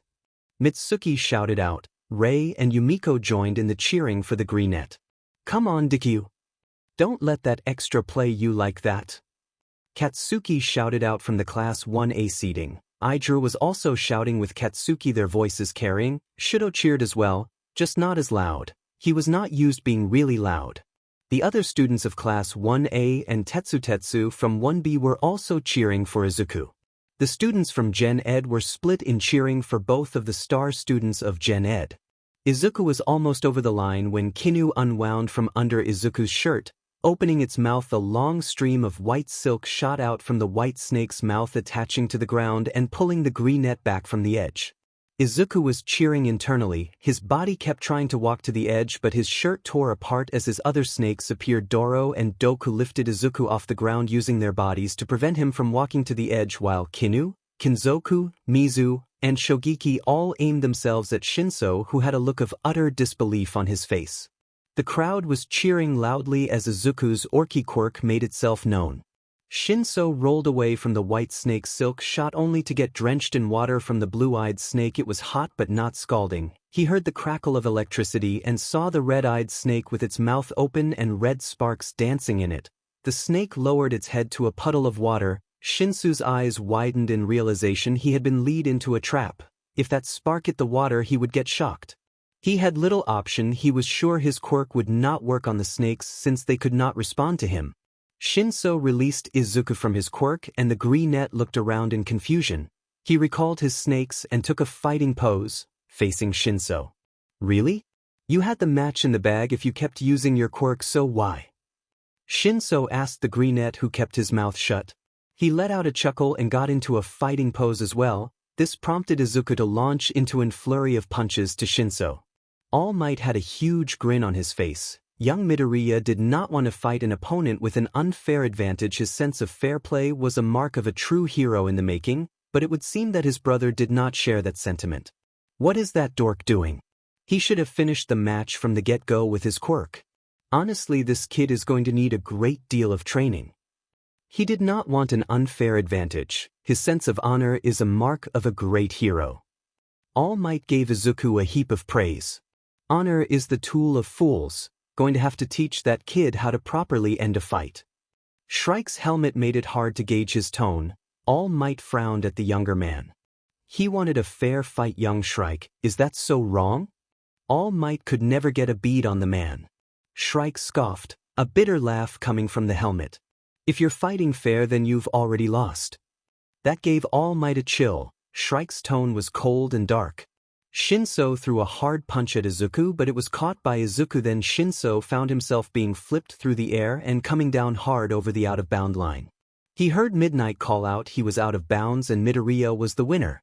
He saw Midoriya offered Shinso a hand up. Taking it, he was lifted up to his feet. He could hear the cheering of the crowd through the pounding of blood in his ears. Midoriya offered him a big grin. Shinso couldn't help but return the smile, but it didn't reach his eyes. He had lost. Shinso-kun, you did great. You nearly got me with your quirk. I can see why it is scary, but I think it will be an amazing quirk for hero work. Shinso was shocked, speechless. The only other person who said his quirk would be great for hero work was his dad, but his biased opinion didn't count. He couldn't help the laugh that escaped him. You're so weird, Midoriya-kun, but thank you. Of Ku-dash, Izuku felt the effect of Shinsu's quirk take him again and then leave him. But I won't lose to you next year, and you better win this thing for the Gen Ed students. UB-dash, again the quirk took him and left. Izuku glared playfully at Shinso, who gave him a sheet-eating grin. Katsuki, Ijuru, and Shudo were cheering loudly as the Gen Ed students at Izuku's victory. Present Mike announced that the next match would begin shortly and that the next participants should head to the waiting rooms. Shudo and Siro stood up, but before Shudo could leave he felt hands on his shoulders. Half and half, you better win this cause I want to go against you and Deku and Kiri. Katsuki had his competitive face on, which stirred something in Shudo. He would put a pin in that for now and explore that later. We'll be cheering for you, Sho-chan. Ijuru gave the bicolored boy a huge grin before he pecked him on the lips. Katsuki then took his turn, giving Shudo a kiss. He had a lot more confidence now as he made his way to the waiting room. Unfortunately, as he made his way to the room, he walked past two of his father's sidekicks. What were they doing there he did not know, but they did not bother keeping their voices down. Look at Endeavor Jr., blessed with 2 quirks. One of them sneered, not bothering to look at him. Bet he's just like dear old dad. That darkened his mood greatly. He could feel his anger brewing deep in the pit of his stomach. Izuku sat down with the other Gen Ed students, all who were giving him and Shinso endless praise and adoration, causing Izuku to blush nonstop. He turned back to the stage as Present Mike announced the next matchup of Shudo and a boy named Sirohanta. It was the boy with weird elbows that Izuku had slept with. As soon as Midnight gave the signal to start, it happened in an instant. Siro shot tape from his elbows wrapping around Shudo, who didn't move as he was spun outward. Siro was going for a ring out, but then Shudo created the biggest iceberg Izuku had ever seen, freezing Siro in place. Shudo was declared the winner, the crowd cheering for Siro and Shudo. The match had taken less than a minute. Izuku could see that Shudo was not happy in any way. He had a strange look on his face as he thawed Siro out. Izuku would have to go and see what was going on. Shudo walked back to his seat slowly, his head down. He felt guilty about the match. He took his anger out on his classmate, which was really not fair to Siro. He wasn't paying attention to where he was going and bumped into someone solid. He looked up to gaze into cherry-red eyes full of worry. "Sho-chan, are you okay?" Idra asked the bicolored boy, who shook his head and buried his face into Idra's strong chest, hiding away from his guilt. Idra wrapped his arms around the other teen. He whispered soothing words into his ears as they stood there in a comforting embrace. Idra sat Shudo down on a nearby bench, his arms still wrapped around as Shudo leaned into his warm body. "I overheard some of the BSDRD's sidekicks talking about me, saying I was just like him. It set me off being compared to him, so I took it out on Zero during the match." Shudo let out a sigh full of sadness. "Maybe I am just like him." Idra took Shudo's face in his hands to make him look at him. "You are nothing like him, you are far better than him. You're a better hero than that flaming garbage could ever hope to be, so never compare yourself to him, because you are you and I love you."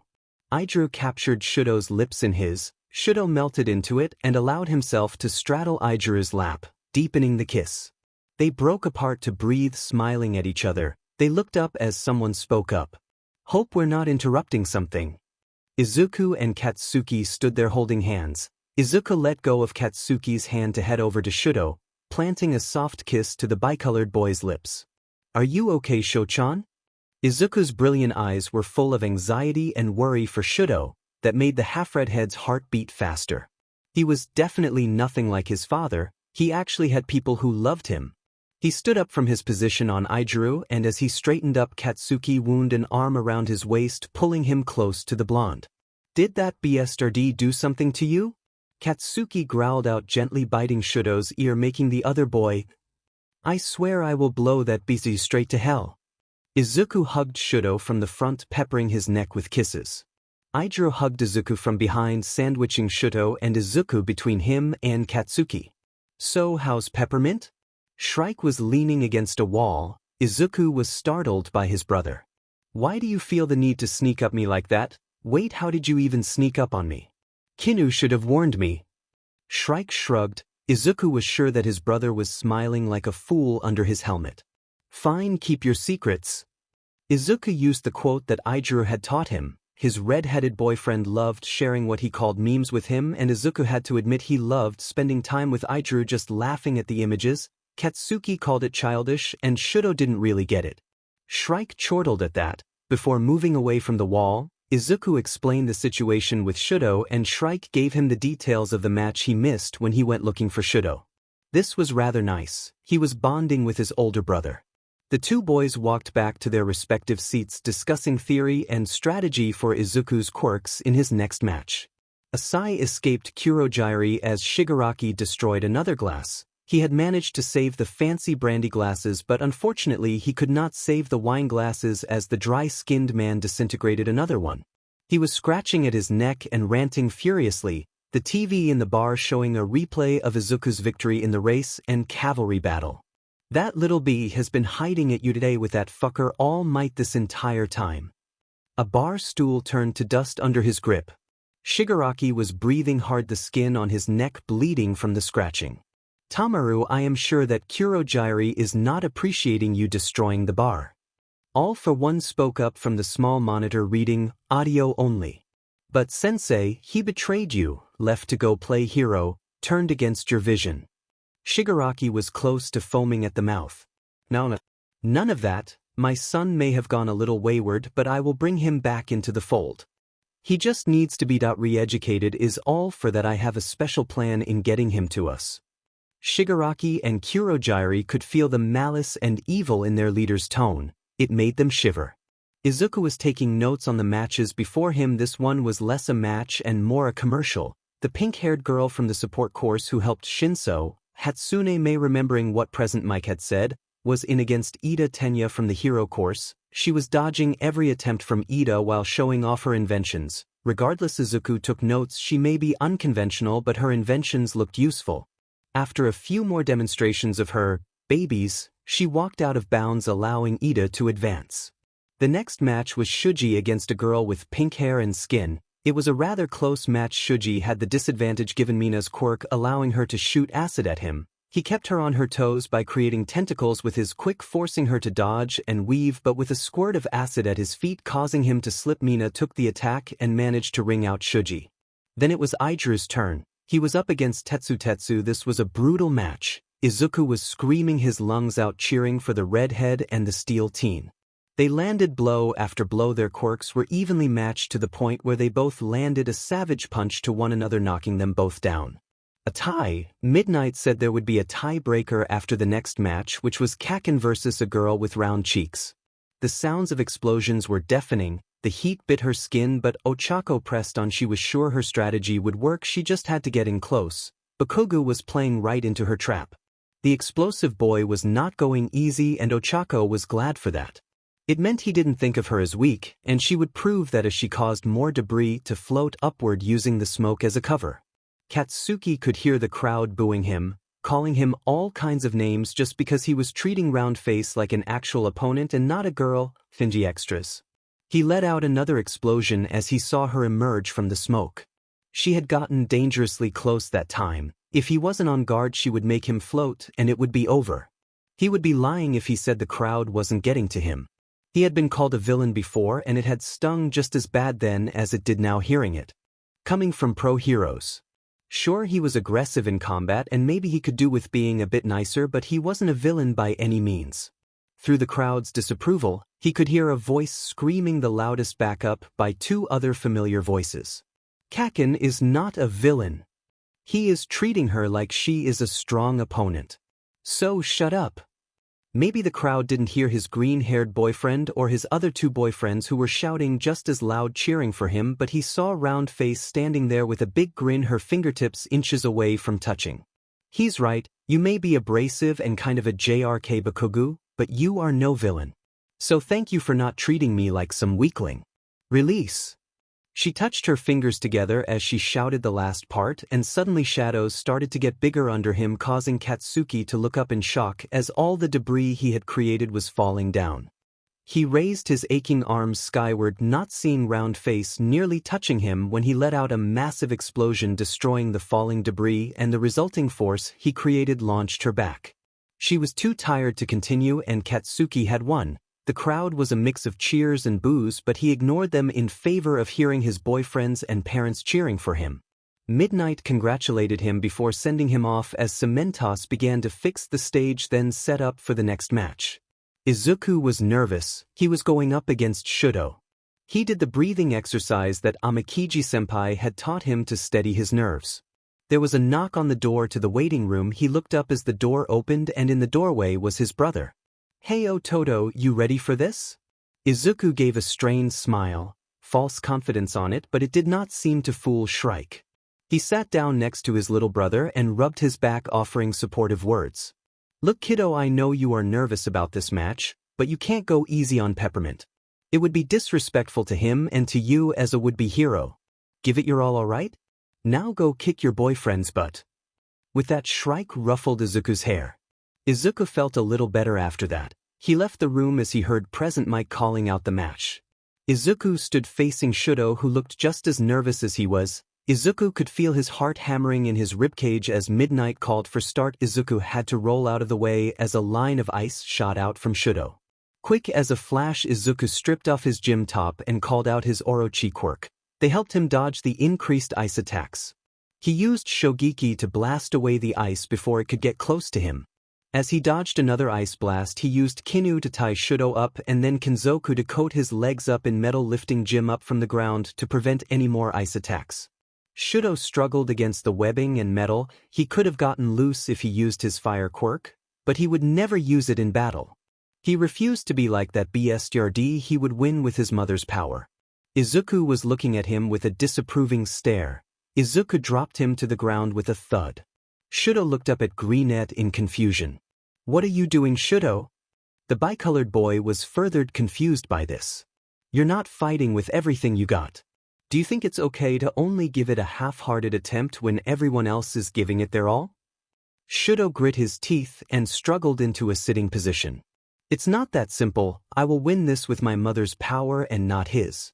I will never use his power. I refuse to be like him." Shudo shouted out. He tried to break free of the silk and metal, but it was to no avail. You are not him. You will never be like him because you're 100 times the hero that BSTRD could ever hope to be. It's not his, it's your power, Shudo. Shudo began to remember something from his childhood, a memory of him and his mom. He felt a sudden warmth spark on his right side that grew into an inferno. He was free from the restraints as his flames melted the metal and burnt the silk. A fierce and wild smile appeared on Izuku's face as his snakes all lined up ready to attack. Shudo stood up, his right side burning bright. He returned the smile. Thank you, Izuku. The two boys attacked Midnight and Semitas tried to stop the fight, but it was no use. The two clashed in a massive explosion covering the stage with smoke. As it began to clear, they saw Shudo had made an ice wall to catch himself from going out of bounds. The bicolored boy got up. He rushed to the center stage calling out Izuku's name. He was limping and holding his side. Shudo barely had a chance to see something rush at him. In a split second he swore he saw hands with claws black as night and eyes filled with an eerie, predatory look in them as he was tackled to the ground, a weight holding him down and suddenly sinking into the ground before it hardened, trapping him. He looked up to see Izuku with some minor burns and something in his eyes that scared Shudo. Bloodlust. Midnight's voice calling out to the two seemed to snap Izuku out of his state, and with a blink of his eyes the bloodlust was gone just like that. The smoke cleared away completely to reveal Shudo trapped in the ground, not able to continue, marking Izuku as the winner. A loud cheer rose up from the stands. Izuku used his green-eyed snake to release him from his trap. Shudo was wheeled away to Recovery Girl, his leg hurting too much with Izuku in tow. They would have the tiebreaker next. Izuku and Tetsu had to compete in an arm wrestling match to see who would face off against Katsuki, while Izuku would be going up against Ida. It was a true battle of manliness, neither team giving slack, both using their quirks to the maximum. With one mighty effort and the cheers of his family giving him more reason to push hard, Izuku won the tiebreaker. He sent poor Tetsu to the side with the power behind his arm. As he was declared the winner, he offered his hand to Tetsu, who took it. Midnight couldn't help but gush at the two boys' display of hot-bloodedness. Izuku would be going up against Katsuki. He shot a grin at his boyfriend, who smiled back, a fierce and competitive smile. Shudo tried not to cry out as Izuku slowly took his pee in his mouth, his tongue running around the sensitive head. Recovery Girl had patched them up and left them to go get some supplies before the next match could begin, so they were alone in the temporary infirmary. Without hesitation or warning, Izuku had gotten up from his cot and pulled Shudo's gym pants and underwear down, taken his soft member in his mouth and began to lick and SCK until he was rock hard. A hand stroked the exposed right side of his chest, calloused fingertip rubbed his NPL. Shudo was having a hard time concentrating as Izuku deep-throated him. He would not last long like this. Izuku stopped and pulled up with a pop. He took his pants off and mounted Shudo, sliding down on his pee in one motion. This time Shudo let out a cry of pleasure as he entered Izuku. The greenette rode Shudo like a man possessed. His eyes were clouded with lust as he kept driving down onto Shudo, making him cry out, Izuku! Izuku! Izuku! It was like a mantra. He was praying to him, worshipping him as Izuku drove down hard, Shudo grabbing the greenette's hips and moving upward with a primitive scream. Shudo came like his life depended on it, filling his boyfriend. All he could see was white. The blood was pounding hard in his ears and he was breathing deep lungfuls. His vision slowly came back as he felt Izuku slide off him and fix his pants. Izu. He didn't get to finish as hungry lips made contact with his. A tongue slipped inside Shudo's mouth and he willingly surrendered to it, soft mewling noises escaping as they broke apart for air. They both lay in each other's arms, Izuku snuggling into Shudo's chest, glowing with happiness. Shudo was feeling rather spent after the quickie they just had, but he was so satisfied right now. That was good, Sho-chan. Izuku muttered, feeling sleepy. Both boys took a power nap, unaware that Ren and Mitsuki had come to check on them, only to find them curled up with one another. Both women took out their phones, taking several pictures to send to the others. Katsuki let out a massive blast BT. It was to no avail against Izuku's hardened skin. Izuku threw a wicked haymaker, catching Katsuki square in the face, knocking him back. Both of them were tiring, Aijiro rushed in for a finisher but Katsuki let out a smaller explosion near his side causing some damage. Aijiro hobbled away holding his side. Katsuki took the advantage, taking Aijiro down, pinning him. Struggle as he might, he could not break free and accepted defeat. Midnight declared Katsuki the winner. The ash blonde helped Aijiro up and walked with him to Recovery Girl's office. As the two entered the temporary nurse station, they spotted Yumiko waiting for them. She rushed over to Aijiro. She began to fuss over him and he was blushing, waving her off while trying to hide a grimace of pain. Katsuki felt guilty as he watched his boyfriend's mom worry over her son. He was sure he saw her shoot a glare his way once or twice, which made the knot inside him twist even more. Recovery Girl patched both boys up as best as she could and sent them off. They walked back hand in hand. "Hey, shitty hair." Katsuki stopped them before the entrance. "Yeah." Katsuki was looking down at the floor. Aijiro waited for him to continue. "I think your mom hates me now, for the whole hurting you during the fight." Katsuki rubbed the back of his head, looking away from the floor but avoiding Aijiro. "She doesn't hate you, she just gets that way with all of us ever since Dad passed away." Aijiro said it so casually it caught Katsuki off guard. Aijiro never talked about his dad. "I'm sorry," was all Katsuki could say. Aijiro wrapped his arm around Katsuki, pulling him close. "Don't be, it happened a long time. Mom has moved on from it, but she has this protective streak in her ever since it happened. I guess seeing me get hurt brought it up. That just makes me feel worse." Katsuki buried his face into Aijiro's shoulder. The redhead rubbed soothing circles onto Katsuki's back. He nuzzled into the ash blonde hair. "Come on, let's go cheer our greenette on." Izuku stood facing Ida. He left his shirt off since he rather not destroy another one. He was making a plan on dealing with the speedster, and judging by Ida's deep concentration, he was trying to figure out how to deal with Izuku's quirk. Midnight gave the signal to begun and Ida rushed forward with blinding speed. He went for a kick to Izuku's head but missed as he began to sink into the ground that Izuku had softened. Izuku thought he had it in the bag, but Ida used his engines to launch himself off the ground, breaking free from softened ground and landing a few feet away. Izuku used Kinu to try and rope the teen, but Ida dodged every attack launched at him. He even launched himself forward with terrifying speed and connected with Izuku's stomach, flinging him backwards a few feet. He landed with a thud and felt his lunch try to escape his stomach. Shakenly, Izuku stood up and forced his bile down. He dodged another kick, then used Shogeki to shock Ida. The contact stunned him, making the taller teen wobble back, his knees trembling. Izuku landed a punch to Ida's face, knocking him back. Izuku did not let up, making sure to keep Ida on the defensive, driving him towards the out-of-bound line. He used Shogeki and Mizu to create impassable puddles of shocking water, but Ida did manage to get in a good kick or two on Izuku, making him fall back. The greenette was becoming frustrated with this dance, so he opted to end it. Using Doku, Izuku made a large fog cloud of poison at its weakest, but Ida did not know this, so he was forced towards the edge. Izuku was going to launch his plan when Ida surprised him by using his receptor booster and shot forward, causing a huge air current to blast away the poison cloud. He nearly launched Izuku out of bounds when Kinu shot a string of silk at the ground, serving as an anchor to prevent him from going out of bounds, and using Mizu to force the stalled Ida over the line with a stream of hot water. Midnight declared Izuku the winner of the match, a loud cheer erupting from the crowd as Izuku wobbled away from the stage, his stomach hurting from where Ida had kicked him. Present Mike announced a short break before the final match that would be Katsuki versus Izuku. "Come on, it's a pretty easy bet. Midoriya is going to take this," Denki said with a smirk on his face. Hanta just shrugged his shoulders. "But Bakugo is a powerhouse. He took down Kirishima and Uraraka. Did you see him during the race and in the cavalry battle? He is a monster in combat.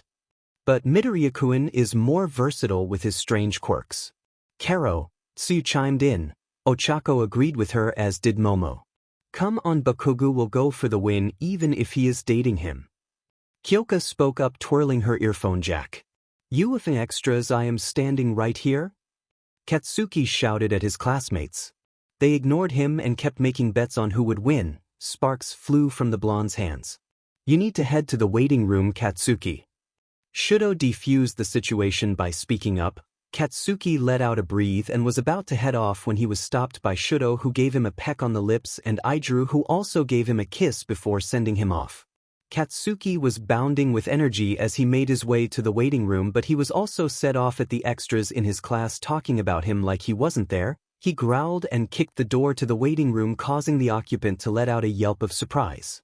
Katsuki stood there with a foot raised and a dumbfounded look on his face as he looked into the room to see Izuku sitting at the table with a deer in the headlight look. Huh? Deku, what the F are you doing here?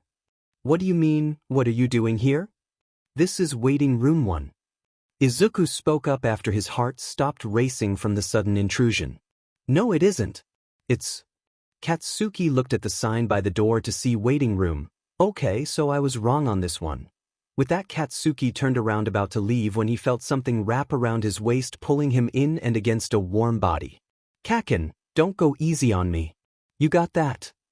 Izuku pulled aside Katsuki's shirt to expose the scar that he left on the shoulder. He laid a kiss on it, causing the blonde boy to shiver in pleasure. Yeah, I am going to give it my all, so you better do the same, Deku. Katsuki turned to face his boyfriend. He was still shirtless. Katsuki lowered his mouth to the matching scar on Izuku's shoulder, kissing it as well before locking his lips with him. They made out for until they heard Present Mike announcing the last match. They walked out, fingers entwined, until they had to part ways to enter the stage from opposite sides. The last match begins now, folks. The explosive blonde bombshell from Class 1, Bakugo Katsuki, Mitsuki and Masaru, as well as several other heroes in the stands, cheered loudly for the blonde teen. Izuku and Shudo cheered as well, as did the Baku squad.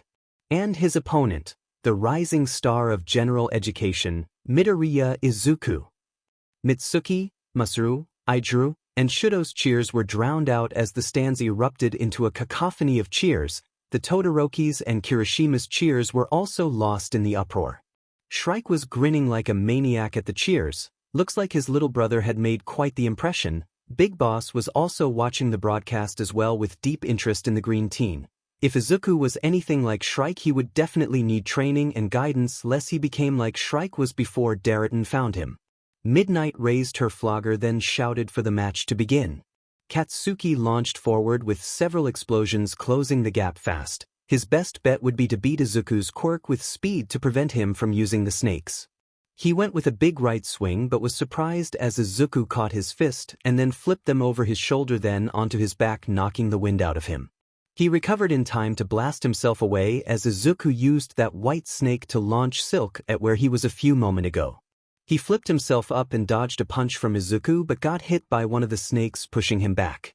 The one with red eyes launched himself at Katsuki, making him step to the side. A sharp pain in his arm. Looking at it, he spotted the one with gray eyes had bitten him.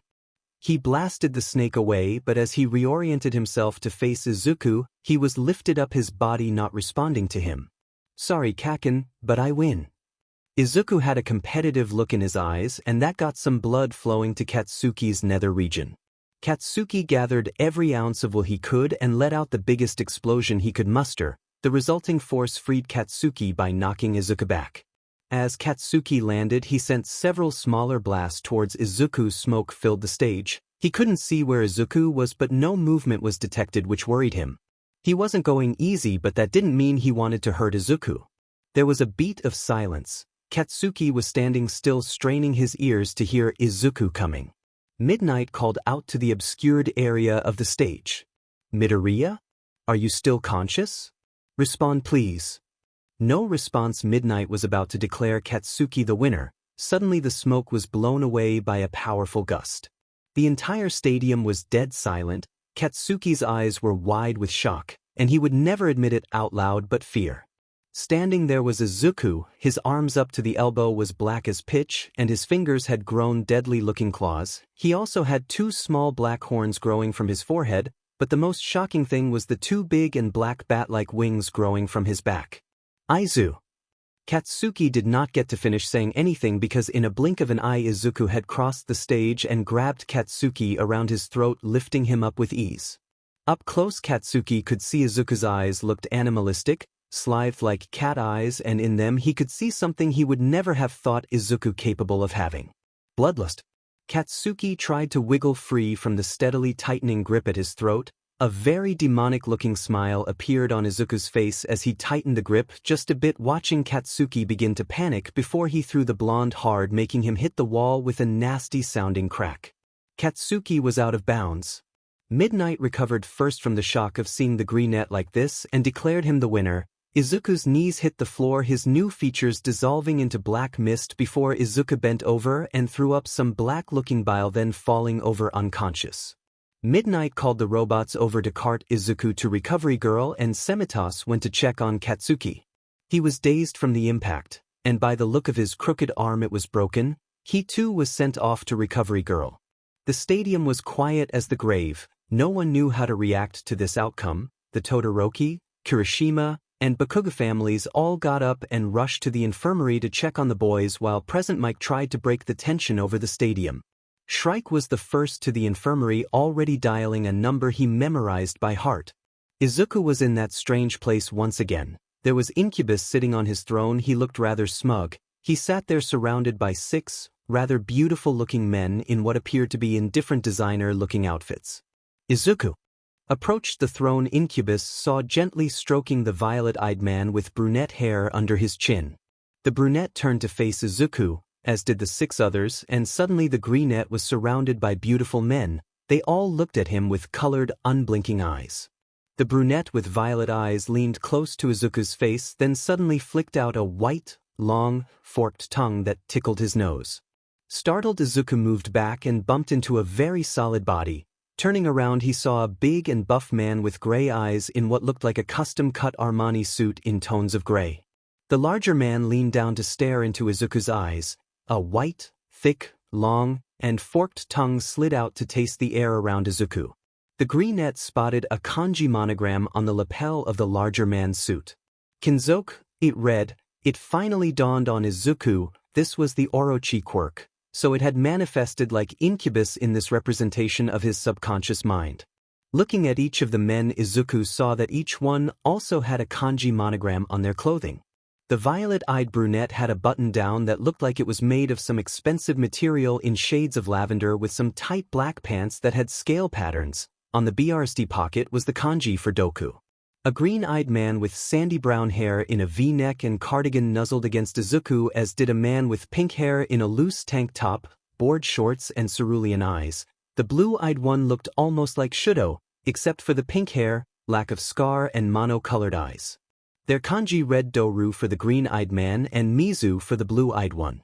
A few feet away, posing rather sexily, was a man in a blood-red shirt, leather biker jacket, and tight leather pants. His black hair was slicked back. He had crimson-red eyes and a lecherous smile on his lips. A golden kanji that read Shogeki was on the back of the jacket. It was circled with carnelian gems. The snakes in human forms all gently touched Izuku and flicked their tongues to taste the air around him. Izuku felt a little awkward as he stood there surrounded by his quirk. As they moved around him, he spotted a figure in shimmering white standing a few feet away, a petite smile on her painted lips. This one stood out from all the others as the figure was clearly female.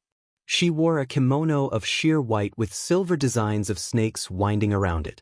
She had pale skin with very long silk white hair that seemed to dazzle as if her hair had tiny diamonds in them. Her eyes were a beautiful deep indigo. The only splash of color aside from her eyes was her blood-red lipstick. On her obi was the kanji in pale gold reading Kinu. Incubus shot Izuku a languid smile, draping his naked self across it, making it. Incubus beckoned Izuku over with a lazy wave of his arm. Izuku was a little hesitant, but he walked forward. The Orochi walked with him like bodyguards. As he stood in front of the quirk who seemed to conjure a picture of someone, it was Ida Tenya. Why was Incubus showing him this? Incubus pointed at the picture with his clawed finger and drew a heart to frame Ida's face. Was Incubus telling him he wanted Ida as a lover? Why though? Izuku suddenly felt strange, like he was being tugged upward. The area he was in started to melt away. Izuku last saw Incubus' glowing eyes with a smile like a cat before eating the canary as he showed Ida's picture once more before he suddenly bolted upwards, struggling to breathe. There was suddenly an incessant beeping noise, a rush of movement. There was something covering his mouth, causing Izuku to panic. He tried to claw it off, but he was suddenly held down. Izuku began to scream in terror as he was held down. A bad memory crashing to the surface of a similar situation. A sharp jab was felt in his arm as he thrashed his legs, tears streaming down his face as he tried to break free. He suddenly felt his body weaken. Izuku's head felt fuzzy and his breathing was shallow. The pounding in his ears died down to the point he could hear his brother's voice speaking calmly and softly, a hand stroking his hair. His breathing steadied and he welcomed unconsciousness. Izuku woke up once more, this time, with no panic. The thing over his mouth was gone, but he felt oxygen tubes in his nose. The beeping of the heart monitor was accompanied with the soft hiss of the oxygen machine pumping air into him. He looked around the room and spotted two people sleeping rather uncomfortably in the two seats in the room. One of them stirred, and in the low light Izuku saw messy red hair, red eyes locked with Izuku's green ones. Izuku was up from the chair, crossed the room, and hugged Izuku with a very tight hug, a sigh of relief escaping him. "Zu, you're alright? I was really worried you threw up all that black stuff. Then when you woke up the first time, you were screaming and thrashing. The doctors had to sedate you." Izuku's voice cracked a little as he tried not to cry. The second person got up to reveal himself to be Aizawa-sensei. The man had some serious eye bags at the moment. Crossing the room, he stood next to the greenette's bed. "Izuku, how are you feeling?" the pro asked. His rather deadpan face was layered with worry. Izuku took a moment to really think about his condition. "Fine, I don't feel bad or anything.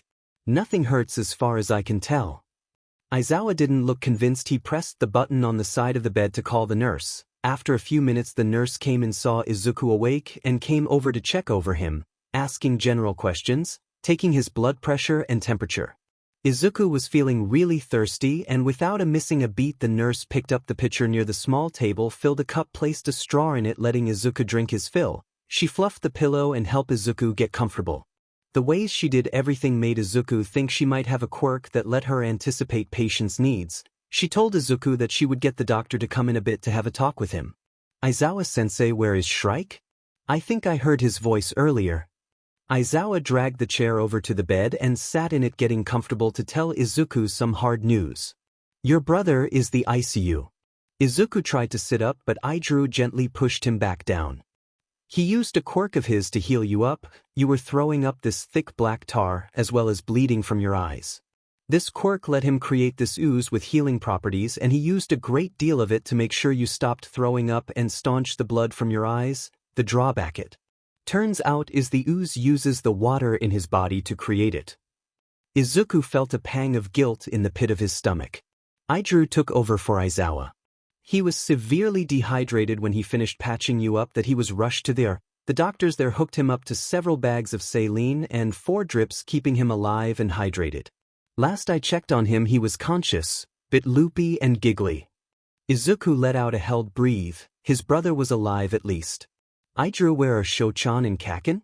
Izuku was making his way down to the ICU to see his brother. The doctor had given him a clean bill of health. He was released from the hospital the next day. UA had given the students a week off to move into the dorms and recover before the Hero Corps students began their internships. Speaking of which, Nedzu had congratulated Izuku and Shinso personally, telling the two boys that they had been transferred to the Hero Course. Shrike had been moved into the section that allowed visitors. Izuku greeted the nurses at the station before entering his brother's room.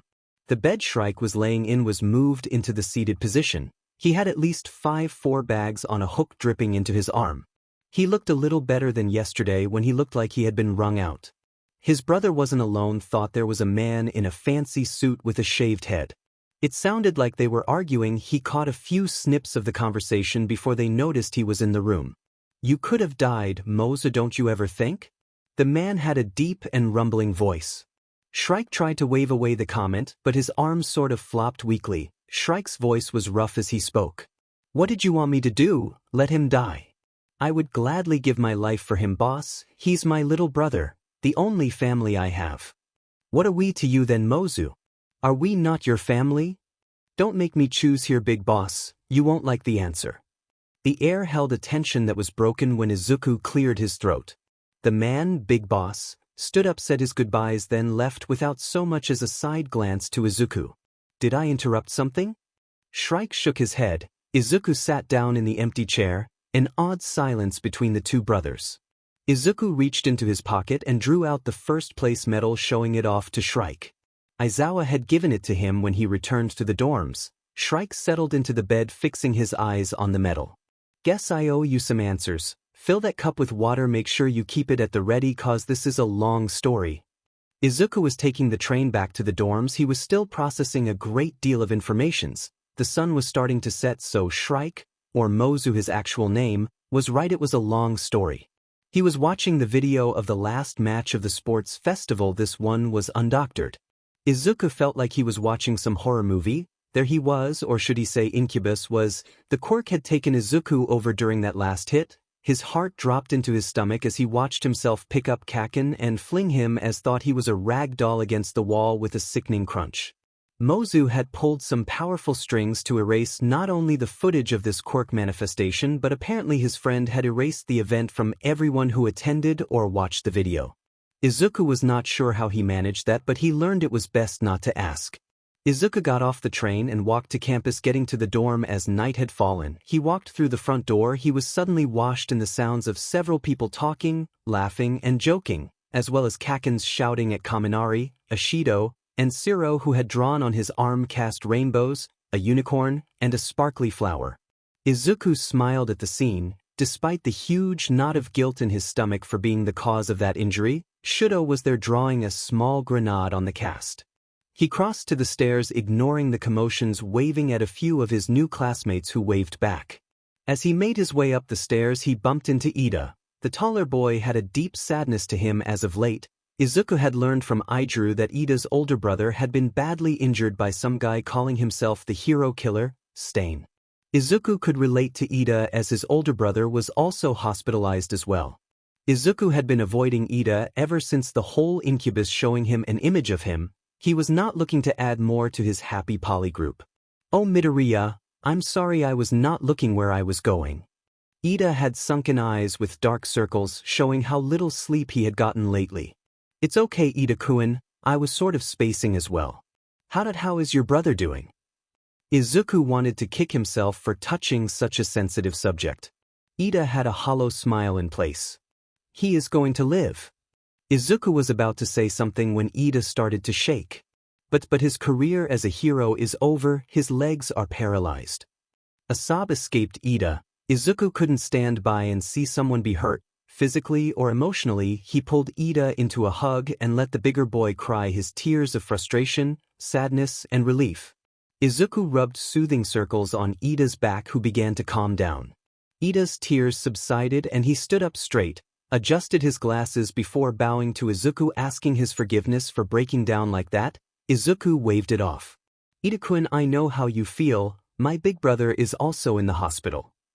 I'm so sorry Midoriya, here I am burdening you with my emotional weakness and I have not considered your distress about your brother. Ida bowed again to Izuku, asking forgiveness, causing Izuku to feel a bit awkward. I feel so helpless. Ida said after a while. Ida-kun, if you ever need someone to talk to, I am here. Izuku did a pretty good All Might impression, which caused Ida to give a genuine smile and laugh. Izuku would do his best to help his classmate, as well as keep Incubus from trying to collect Ida. From what Mozu told him, his quirk may grow into a dangerous thing if he did not find a way to keep it in check. Thank you Midoriya, I'm glad to have someone like you as a friend. Ida made his way down, but not before telling him he had a letter for him at his room. That got Izuku's attention. As he made it to his dorm, he saw an envelope taped to his door, his surname written in a very neat and formal script. A sticky note with his teacher's sloppy handwriting stuck on it as well. This was dropped off by courier earlier today. Turns out someone was impressed with your victory. Aizawa. Izuku took the envelope off the door, opened it, taking out its content, his eyes growing wide. Katsuki was about to smack dumbass in his dumbass face when a huge scream cut through the whole dorm. Everyone's blood froze. Aizawa burst out of his room and was the first up the stairs, capture weapon already unfurled. Ida was next, and then Katsuki, followed by Shudo and the rest. They got there at the same time. Idru burst from his room, his skin hardened, rushing to Izuku, who was frozen in place with huge eyes staring at something in his hand. Deku, what's wrong? Why did you scream? Izuku turned to face the blonde, a massive grin threatening to split his face was plastered on Izuku. He showed the blonde boy a VIP pass to the new Hero Land theme park. Izuku sat at the table in the common room with a pout. Katsuki was sitting down next to him trying to avoid the puppy dog eyes Izuku was giving him. "Kachan." Izuku whined but Katsuki would not give in. "I can't go, Deku, I have a broken arm, I can't ride the rides there." Izuku flinched when Katsuki mentioned the broken arm. "Stop that. It was an accident from the sport event. I know you didn't do it on purpose, so stop feeling guilty. Recovery girl was very clear on me not doing anything extraneous, or she would strap me to the infirmary cot." Izuku turned to Shudo, who had to look away as Izuku turned the puppy dog eyes to him. "Sho-chan." "I'm sorry, Izuku, I already promised to spend the day with my mom." Izuku had the cutest pout on his lips at the moment. The envelope he received the VIP pass in also came with 3 other passes for Hero Land. They were dated for today. He had planned to go with all 3 of his boyfriends, but Shudo and Katsuki could not go, so Izuku and Izuku had an extra ticket. "Hey, maybe you should invite Ida." Siro spoke up from the couch where he and Kaminari sat playing Smash Brothers. "He looks like he needs a day of fun, it might keep his mind off his brother for a moment." Izuku considered it. Izuku wanted to help his new classmate, but at the same time he was scared of what Incubus wanted Ida for. Still deep to his core, Izuku could not let anyone suffer, so he bucked up and headed upstairs to knock on Ida's door. There was no response, which was weird. Ida was usually the first one up. He knocked again but no answer. That made Izuku worry. "He's not here, he went to the hospital to see his brother." Izuku jumped at the sound of a new voice. Turning, he spotted Ojiro exiting his room. "Oh, hi Ojiro-kun, when did Ida leave?" "I think it was after breakfast, you were sort of still asleep at the table." Izuku blushed a little at the mention of that. He was so excited by the tickets he hardly slept that night, too giddy. Yeah, sorry." The greenette rubbed the back of his head. His hair was growing back into its wild state. Not sure why he was apologizing. It could be because he was still a little awkward around Ojiro cause of the blacked out SEC they had. Ojiro let out a small chuckle, offering a smile to Izuku. "It was really cute though." Izuku blushed harder at that. He excused himself and headed back down to the common room. "Hey Zu." Izuku wrapped his arm around Izuku's waist as he entered the common room, snuggling into the greenette's nape. "I don't know how you 4 can date each other so easily. If it was me, I would not be able to handle it." Kaminari said, getting his butt handed to him in Smash Brothers, Siro doing a victory dance. "That's 'cause you're a dumbass." Katsuki spoke up, earning him a laugh from Jairu, who sat down at the table with a glass of juice. "We just work together." Shudo said. He looked at his phone, getting up. He was going to be picked up in a few minutes, so he walked over to Katsuki, giving him a peck on the lips, then gave one to Izuku and Izuku before heading off to the main entrance. Bakugo-kun is all smiles. "Kero," too gushed at the blonde who was smiling after Shudo. He sputtered and muttered for her to shut up. He does lessen his rather abrasive attitude when he's within of you 3. Yairozu said, standing next to Izuku, observing Katsuki get teased by Tsu, Jairu, and Kaminari. "Kakin is a good person, a bit rough around the edges, but that's part of his charm." Izuku smiled fondly at his blonde boyfriend. "Oui, Monsieur Midoriya is very correct in this. His rough attitude is all part of Monsieur Bakugo's attractiveness." Aoyama spoke up from behind Izuku in the kitchen, his indigo eyes lustfully looking at Katsuki. Izuku was sure that the French teen was undressing his boyfriend mentally. An intense feeling of jealousy overcame the greenette, and he wanted to smack that look off the blonde's face. Izuku held Izuku closer, whispering something in his ear. "Zu, you're growling." That stunned the greenette. Had he really growled at the blonde? "Hey, since you have that extra pass, I have an idea on who we can invite. You know them already and they will be super excited to with us." Izuku nodded. He did not trust himself to speak. The fact that he had physically growled at someone concerned him. Maybe it was Incubus? He would have to ask Shrike about it. The trio made their way past the entranceway into the theme park. Izuku's eyes were wide as dinner plates, taking in all the sights. But his weren't the only ones. "This is so cool. Thanks again for bringing me, Izuku." Yoshio hugged Izuku before taking his brother's hand and Izuku's hand, the 3 of them walking to the first attraction, with an excited 5-year-old. They got several looks from others, all of them thinking how cute they looked, like a little family.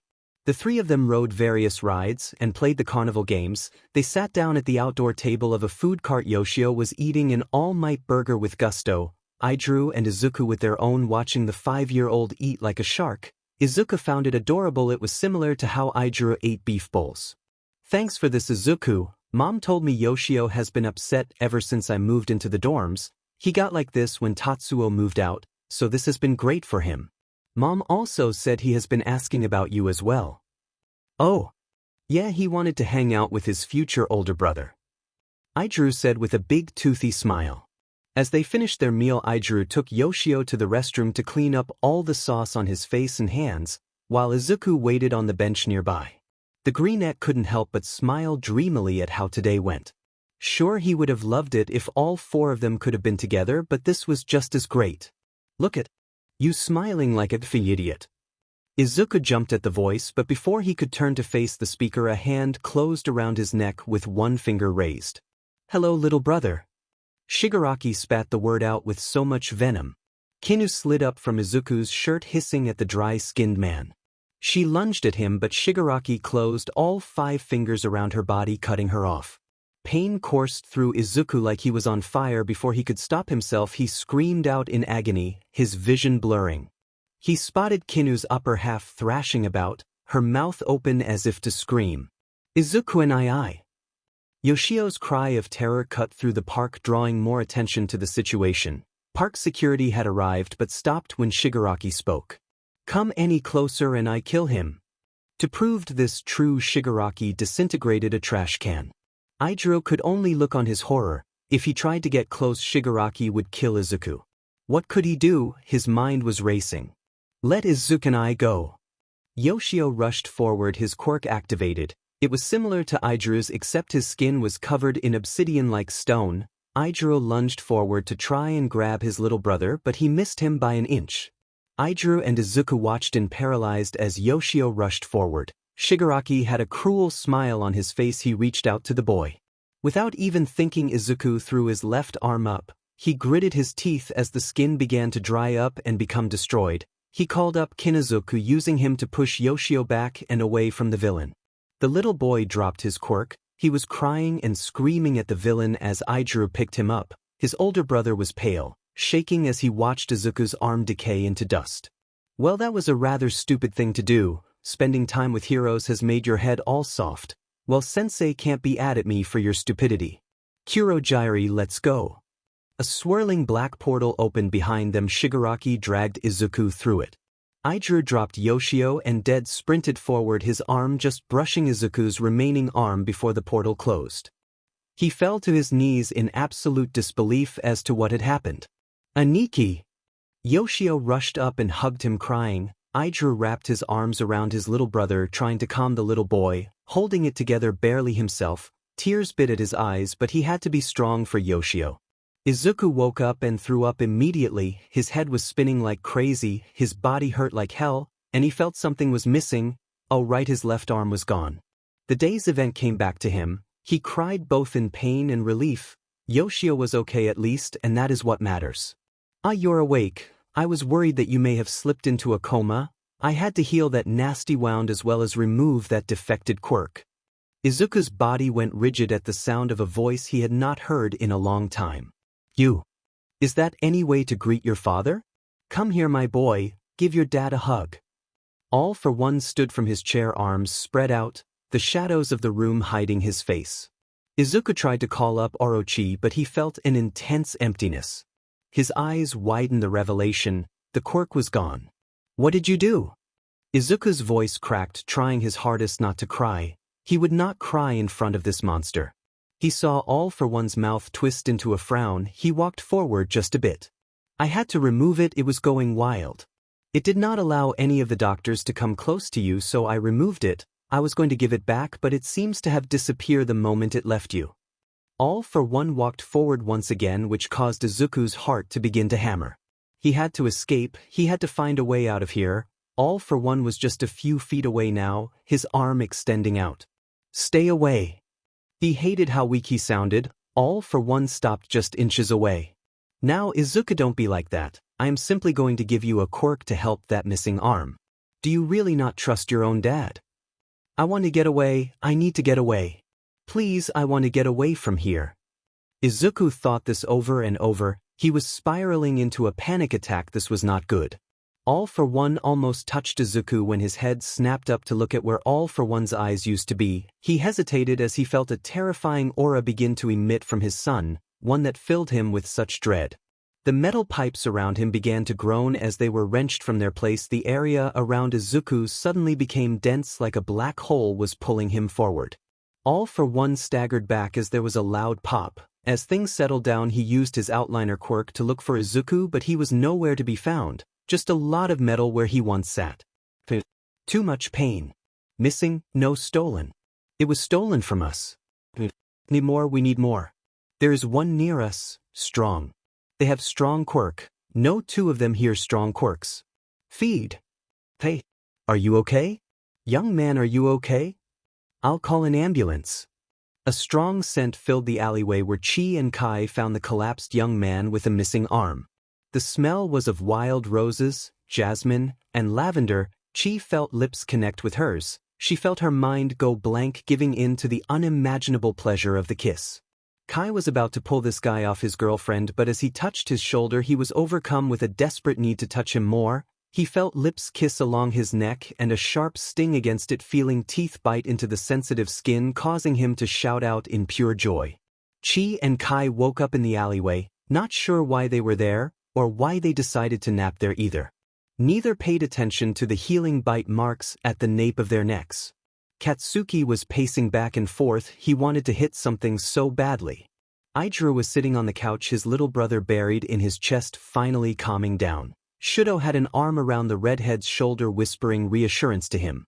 Tsukachi was there taking Izuku's statement once more. They had brought him back after securing the crime scene at the theme park. He was in such a state of shock they couldn't get a word out of him until he was back at the dorms. Aizawa had made calls to the teachers and to Izuku's godparents, who were on the way here along with Ijuru's mom. Tatsuo was there in uniform. He had accompanied Tsukachi, and as much as he wanted to hold both his brothers and tell them it was going to be all right, but he was on the clock right now, he had to be professional. As they were finishing up taking statements, the door burst open and arguing could be heard. You are in no condition to be walking about. My condition, Vulture. My little brother was just kidnapped and is in that fucker's clutches. Shrike wobbled into the dorm, clutching the back of the sofa to keep himself from falling down. A well-tanned man with a twirled mustache followed the assassin in. He helped him stand up and walked him over to the armchair, sitting Shrike down. He looked like he was about to drop dead then and there. How the hell do you know that Deku was taken? Katsuki decided to focus on Shrike. He needed a distraction before he started to blow things up. I saw the news report, as well as a video someone took of the whole thing and posted it online. The sick F-. Vulture went to the kitchen, filled a glass with water, and came back. Drink it, doctor's orders. Shrike drank it down in one go. So let's go get my brother back. You are going nowhere. You can barely stand as it is. I'm calling Big Boss. Shrike tried to complain but stopped when he spotted a figure appear in the doorway. Oh, Toto! Shrike shot up and rushed over to Izuku, who fell forward. He managed to catch the greenette before hitting the floor, but he also collapsed, being caught by Tatsuo and Izuku being caught by Aizawa. Call an ambulance, now, Aizawa ordered, and Yayarozu took her phone out, dialing the number for emergency services. Aizawa gently laid the greenette down. Tatsuo did the same for Shrike. Then he kept Katsuki, Shudo, Izuru, and Yoshio back so they would not crowd the boy. They all looked at him. He had blood around his mouth. His clothes looked dirty. His arm. Kaminari pointed to where Izuku's left arm should have been, but instead there was a swirling mass of inky black with what appeared to be red eyes floating in it. What the F-? Katsuki shouted out, and everyone seemed to share that same sentiment as they watched the strange new app engage, shift and swirl. Katsuki and Mitsuki were raising hell, demanding to see Izuku, but the guards outside the room did not budge. They did not budge. Masaru and Izuru pulled the two angry blondes back towards the waiting room. Mitsuki was pacing back and forth, muttering angrily. Katsuki was sandwiched between Shudo and Izuru. He was on the edge of breaking down and crying, being kept away from the edge by Shudo's warmth and Ijuru's solid body. No one but Shrike, the doctors, or these guys from Deridi were allowed to enter the room, which really set Katsuki off. Shrike had been set up in the same room as Izuku. The idiot had caused damage to his body by leaving the hospital way too early and making his way to the dorms. The mustached man that had been with him was a doctor, it turns out. He was the one overseeing both the brothers' care. He exited the room and Katsuki, Mitsuki, Shudo, and Izuku all rushed forward, talking over one another, asking questions. The mustached man held up his hands to silence them. Per favor, Sistemity, the Italian hero said. He removed his gloves to slide one side of his mustache with a flourish. I have good news and odd news. The four of them stood there waiting for the man to speak again. He cleared his throat to speak. The tension was heavy in the air. He is awake and seems to be relatively in good health, aside from his missing arm, which has been replaced by something entirely new. We are not sure what it is at the moment. All right, but you said odd news. What is this odd news? Mitsuki was besides herself with worry for her godson. Masaru gently hugged her. Vulture nodded solemnly before answering. He is not himself, he said with a shrug. What the hell does that mean? Shudo asked rather angrily. This caused some looks. They never seen the bicolored boys so mad before. The events of the last few days were getting to him. He felt useless, which set him off. Katsuki shared this sentiment. They had spent the night comforting Izuku, who felt so guilty for not being able to help Izuku that he broke down several times during the night, sobbing. He had also had several depressive episodes in the last 2 days that had left Shudo and Katsuki in distress, not knowing how to help their red-headed boyfriend. Well, I'm not sure, but he just seems a bit off. I do not personally know the young man, but from all the things Shrike goes on and on about him, he does not seem like his usual self. Can we see him? Izuku spoke up finally. Vulture nodded. He led them to the room. The guards stepped aside for them. As they entered, the spotted Shrike sitting in a chair across from Izuku, who was sitting up on the bed cross-legged, staring intently at his brother. Shrike had a deep scowl on his face. Izuku! Izuku walked with a quick stride across the room but stopped when Shrike conjured a glowing hand to stop him. Quirk, hard light hands, creates various hands composed of photon manipulated to have mass. Izuku spoke up and his voice sounded wrong, empty and robotic. Deku, are you alright? What's with you, voice? Katsuki was very concerned, especially when Izuku turned to face them and he saw his eyes. The scara was black. His eyes looked like Ishido's except green irises instead of yellow. Izuku sprung up from the bed and a sudden pop, he disappeared. Then he was standing next to Katsuki, making him and everyone else jump as he suddenly reappeared without a sound. Izuku took Katsuki's unhurt arm in his right hand, touching it and then bringing it to his eyes, tasting the palm with a lick, causing Katsuki to shudder at the wet sensation. Izuku ped his head to the side in what appeared to be thought before speaking. Quirk, explosion, emits nitroglycerin sweat from palms that can be ignited, causing explosions of various intensities and size. Izuku, what is wrong? Shudo watched the whole thing. He reached out, gently touching Izuku, who turned to him, reached out and touched Shudo's left side. Quirk, cryomancy, generates and manipulate ice. Izuku then touched his right side of the face.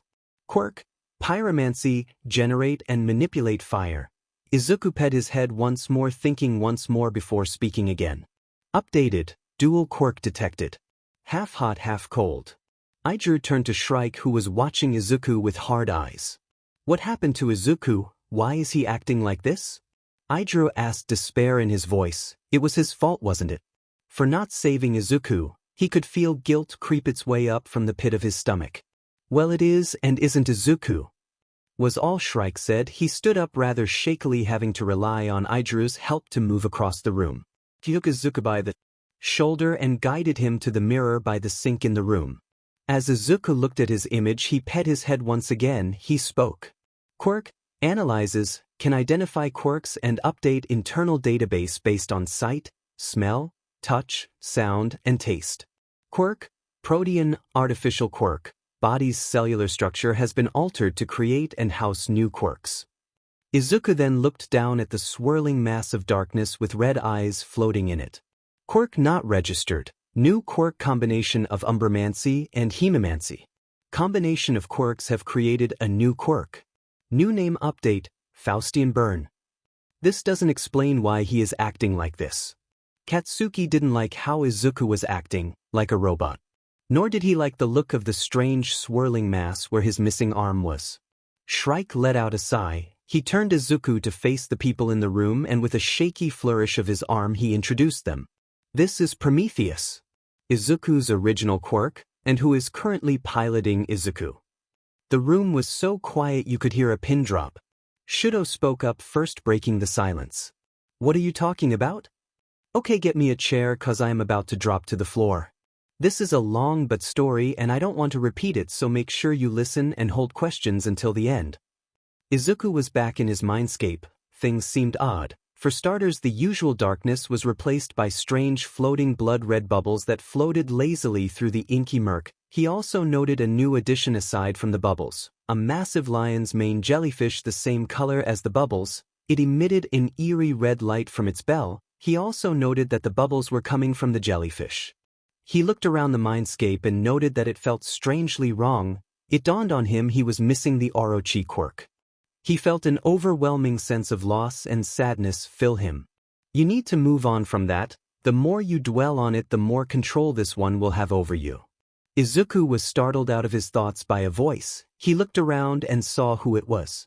There on the throne where Incubus usually sat was someone new. Incubus was on the floor, bound and gagged by tendrils of darkness that were being emitted from a large black cat with luminescent green eyes. The cat in question was lounging atop the throne. Who are you? Izuku asked the figure on the throne. The figure was humanoid in shape, but the shape was all it was. The rest of him was white and blank. The figure stood out among the darkness and black stone of the throne. Upon further observation, Izuku noted there was writing on the body. Do you not know your own quirks, boy? The figure let out a sigh that seemed to rumble the place around them. I am the one responsible for your abilities and power. I am Protean, or as I was dubbed by my creators, Prometheus. You are my holder, yet you allow this one here to control you. Protean pointed to Incubus, who struggled against the bonds but to no avail. I don't understand. How are you communicating with me? None of the other quirks could do that. How is Incubus controlling me? What is that cat and jellyfish doing here? He had so many questions his head was spinning. Prometheus waited for Izuku to calm down before answering his questions. I am able to communicate with you because I am your original quirk. Despite me being artificially created, I helped create this space within your mind as a way for you to understand and learn from your quirks, but ever since the creation of this parasite it has been using you to feed itself. Granted, it has helped keep you alive. Incubus let out a muffled growl but was swatted by the black cat. Izuku looked at the quirk on the ground, who looked back at him with pleading eyes. Izuku also noted that the crown was missing. So this entire time I was being controlled by Incubus, so when I felt weak and needed SEC it was Incubus doing. But you're in control right now, does that mean I won't need to feed? I shall explain this once more, so listen to me closely, boy. Prometheus said with a weary sigh. We are not to be sitting on this throne, you are. The throne represents control. Sitting here will allow you full control of your quirks. Meditation will allow you to enter and leave here to learn more of your quirks. You have a few you have not yet met. Prometheus gestured to the cat, who was not sitting atop of Incubus now, with a wide grin showing off sharp teeth that seemed to glow in the dim light of the mindscape. That is Umbra. He then gestured to the jellyfish. That is Hema.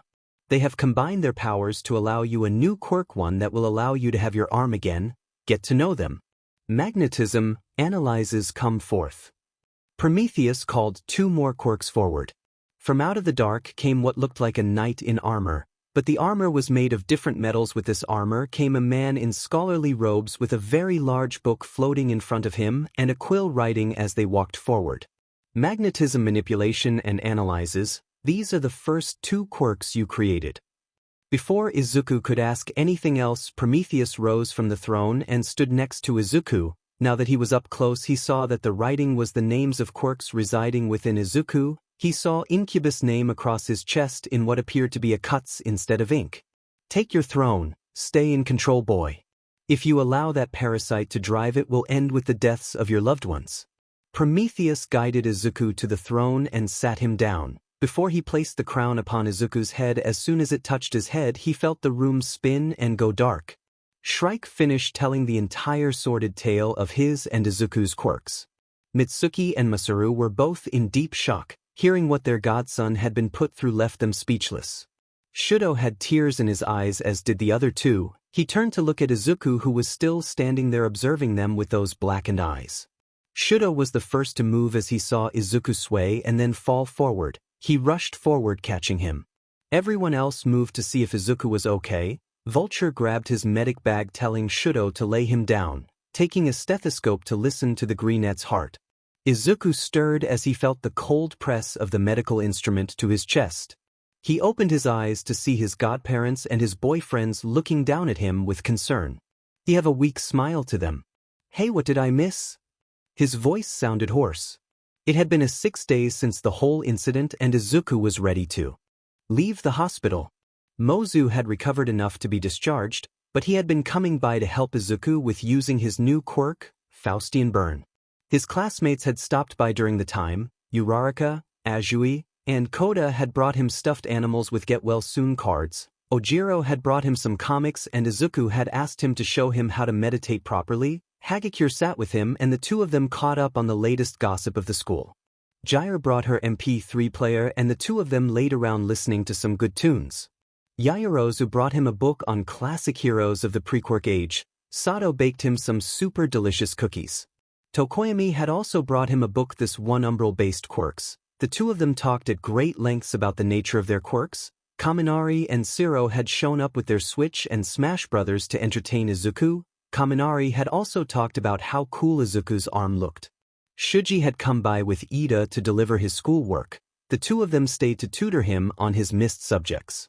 Ida looked a bit better, but there was still an edge of anger to him.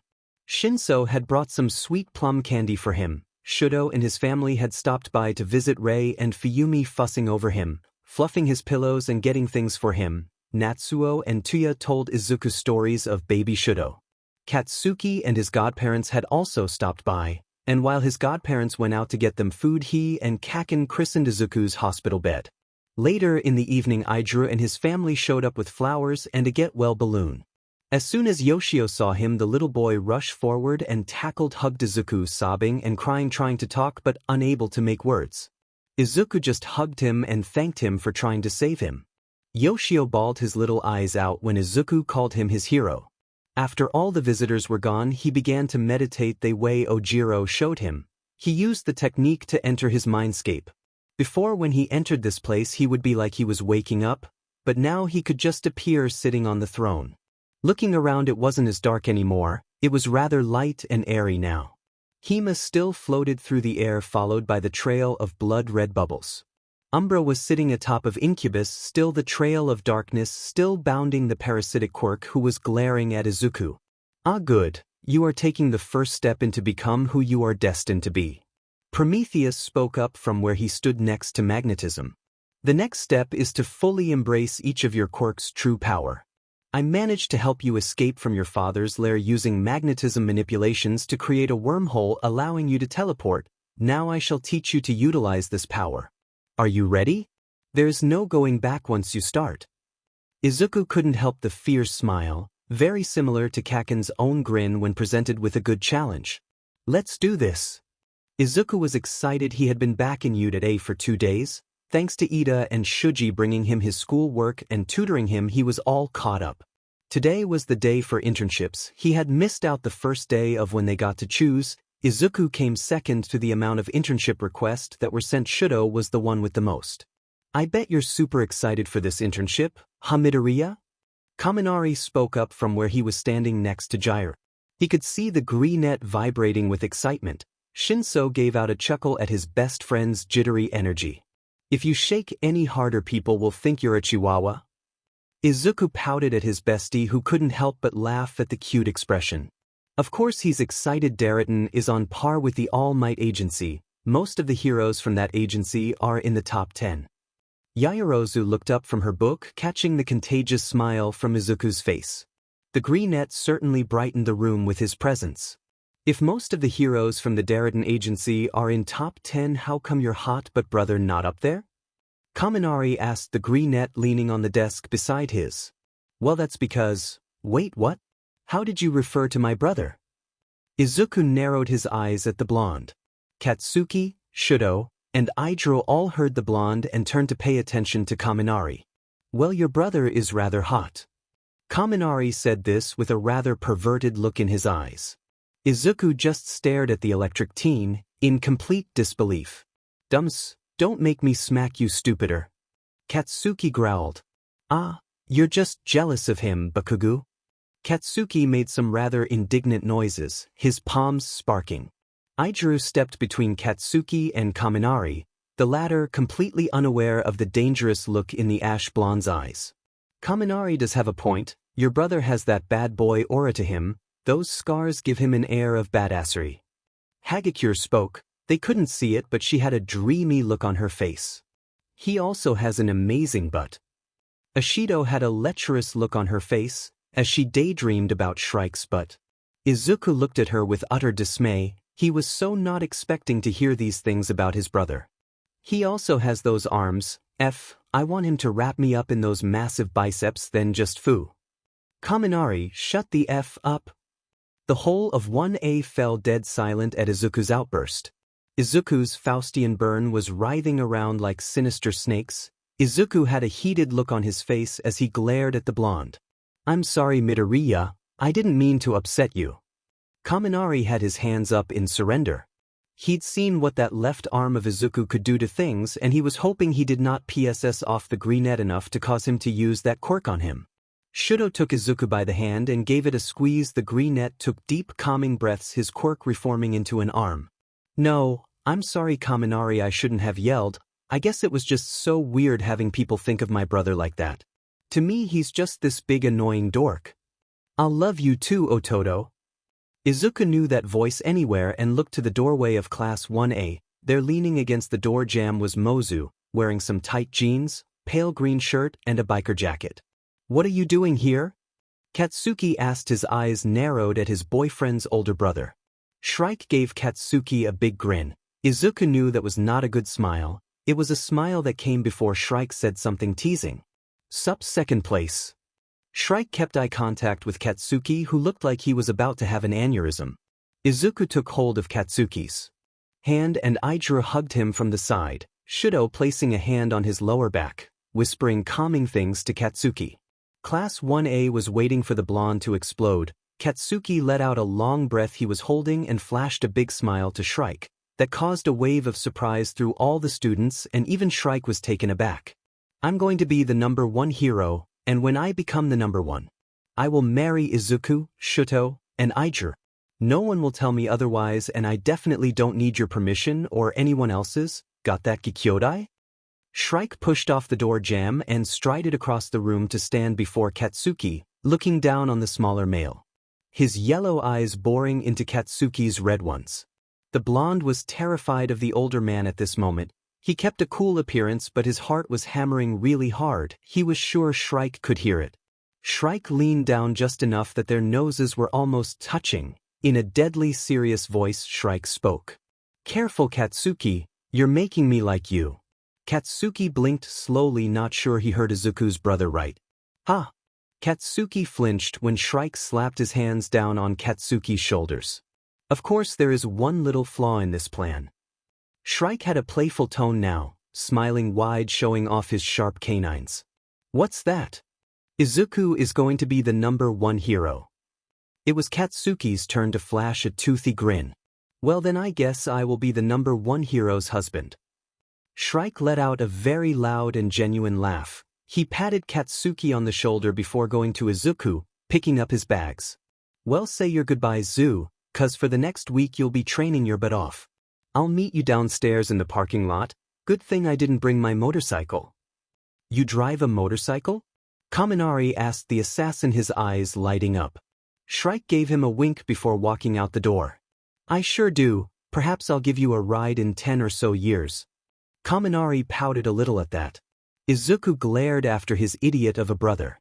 He gave each of his boyfriends a kiss goodbye, said goodbye to his other classmates. As he said his goodbyes to Ida, something kept gnawing at him. The bespectacled teen was on edge. There was a look in his eye that worried Izuku. Ochako told him before leaving that Ida took an internship in Hosu, where the hero killer was last seen, where his brother was attacked. Izuku wanted to confront Ida, to make him swear to not do something dangerous like go after Stain, but Shrike came back and dragged him off. Katsuki smacked the back of Kaminari's head as soon as Izuku was no longer in sight. Ow! Bakugu, that hurt. Stop drooling over Deku's shitty brother. I swear, dumbass, you stay away from him. Kaminari stuck his tongue out at him. You already have Midoriya, no fair in trying to also keep his brother to yourself. Bakugu did not like what Kaminari was implying, and soon Kaminari was running for his life as Bakugu chased him down with Shudo and Aijuru in hot pursuit to stop the ash blonde from murdering the electric teen. Aizawa signed as he watched the four boys run past him, unwinding his capture tool, grabbing all four before dragging them back to Class 1A. He would miss these brats when they graduated. Welcome to Daraton, little brother. Shrike said as he and Izuku walked into an impressive lobby. The whole thing looked expensive and sleek. There was even a large fountain in the center with real koi fish in it. Izuku was taking in the whole sights as he followed his brother to a set of elevators. He saw all kinds of workers in different uniforms going about their business. He even saw a few heroes in costume come in and out. Shrike pressed a badge to a pad next to the elevator doors, causing them to chime and open. As they boarded the elevator, Mozu gave Izuku his own badge with his picture and name on it. When did Mozu take his picture? Keep it on you at all times. That serves as your ID and key card for the upper floor. After a few minutes, the elevator stopped at the top floor and the two of them stepped off and into a posh-looking hallway lined with doors. Come on, kiddo, my apartment is this way. Apartment? You live at the agency? Izuku followed Mozu to a door marked 2B. Yup, it's rent-free, secure. Also, the whole place is soundproof, which would be useful if I could actually invite guests to my place. Tiamaya Niki. Izuku did not want to hear about Shrike and his guests. Shrike huffed at Izuku. Oh, forgive me, madam, I didn't mean to offend thy virginal ears. Go ahead and use your badge to open the door. Izuku did so and the door slid open. He walked in with Shrike bringing in his bags. It was nothing like he imagined it to be. He expected his brother's place to look like a gun shop or a knife show, but it was very modern and warm. The walls were a nice wood color with big floor-to-ceiling bookshelves filled to the brim with all kinds of books. There was also a large entertainment system, a big and super comfy-looking black couch, and some armchairs. Shrike led Izuku to a spare room across from his. It was Spartan but bigger than his dorm room, with a desk, chair, empty bookshelf, a dresser, and a closet. What caught Izuku's attention was the king-size bed that had fresh sheets and blankets, all Might-themed. There above the bed was a handmade banner that read, "Welcome Izuku. So you like?" Mozu asked from the doorway, entering the room and setting down Izuku's bags. "'Cause I was thinking that you can come stay with me during holidays and summer, you know, if you want to or whatever." Mozu shoved his hands in the leather jacket and tried to act cool. Izuku smiled at his older brother. Yeah, he was a big dork, kind of annoying, but he was sure that was how all big brothers were. At least that is what Aijuru told him. "I'd like that, Aniki." Mozu turned away from Izuku to hide the goofy grin starting to form on his face. He was walking out before calling back. "Oh, change into your hero costume. I'm going to properly introduce you to the team and my boss." With that, Mozu left to go get changed as well. Izuku walked out in his hero costume. It was a dark green jumpsuit fitted to his body, with a balaclava-like hood attached to the neck, and a mouthpiece that served as a respirator. He also had a utility belt for first aid items and emergency supplies. The left sleeve was cut off at the shoulder, allowing his Faustian burn Quirk freedom to transform without destroying his costume every time he used it. Shrike was in his gear and waiting. He let out a whistle of approval at the sight of Izuku. "Nice costume, baby bro. Ready to meet the people who will make your life a living hell with their training?" Izuku was a little nervous after that. He knew that the number 3, 4, and 10 heroes were from this agency, and that meant they would also be here to not only observe Izuku but train him as well. "Yeah, I'm ready. Oh, before I forget, what's your hero name?" Izuku had missed the class with Midnight in choosing a hero name, but he had the name already picked out as soon as he began training with Prometheus in his mind space. I'm the adaptive hero, Protean. Also known as Midoriya Izuku, it is a great honor to meet you all. Izuku bowed to the people before him. Un buon nome, we have met before my dear Bambino, but not properly. I am Lorenzo Avoltoi, better known as the immunity hero, Vulture. Your little brother is just the sweetest thing. How is he even related to you, Shrike? An Amazonian of a woman asked, leaning down to look Izuku in the eye. Hers were a beautiful honey gold color. She had short hair the color of coffee, with skin just a shade darker. I'm Nichelle Miller, also known as the American Amazon, but call me by my hero name Mockingbird. She had a hint of a southern accent that made her Japanese sound almost musical. Should have been Whooping Crane. Shrike said just loud enough. Mockingbird turned to him, arms akimbo, before speaking with a feral grin disguised as a smile. Oh, you're just mad that a girl is taller than you. Shrike scoffed. For your information, Miller, I prefer my women on the taller side. Oh, so you're just mad all those pickup lines failed on me then? Nichelle's tone was teasing. She was trying to get a rise from the shorter hero, since it was what he did to her all the time. Before Shrike could retort, a smaller woman spoke up. Arates. She sent harsh looks to both the other heroes who had the good graces to look chastised. That is no way to set an example to our young intern. Salut, I am Esme Mesange. I go by the hero name Chickadee. It is a pleasure to meet you. Izuku shook her hand. He could feel how powerful her hand was just from that one touch. He was sure that the small brunette woman could easily snap him in two. He would make sure to stay on her good side. We have also met before. You can address me as Big Boss or just Boss. Izuku nodded, and with that the imposing man headed off to his office, allowing the other heroes to put Izuku through the ringer. Big Boss kept a neutral face, but he was smirking inwardly. He was keeping tabs on the boy, tracking his progress at school. Of course, Shrike knew none of this. If he did, then Big Boss's plans would be in jeopardy. The boy had made excellent progress with Prometheus. Only a matter of time. The bald man said to no one in particular.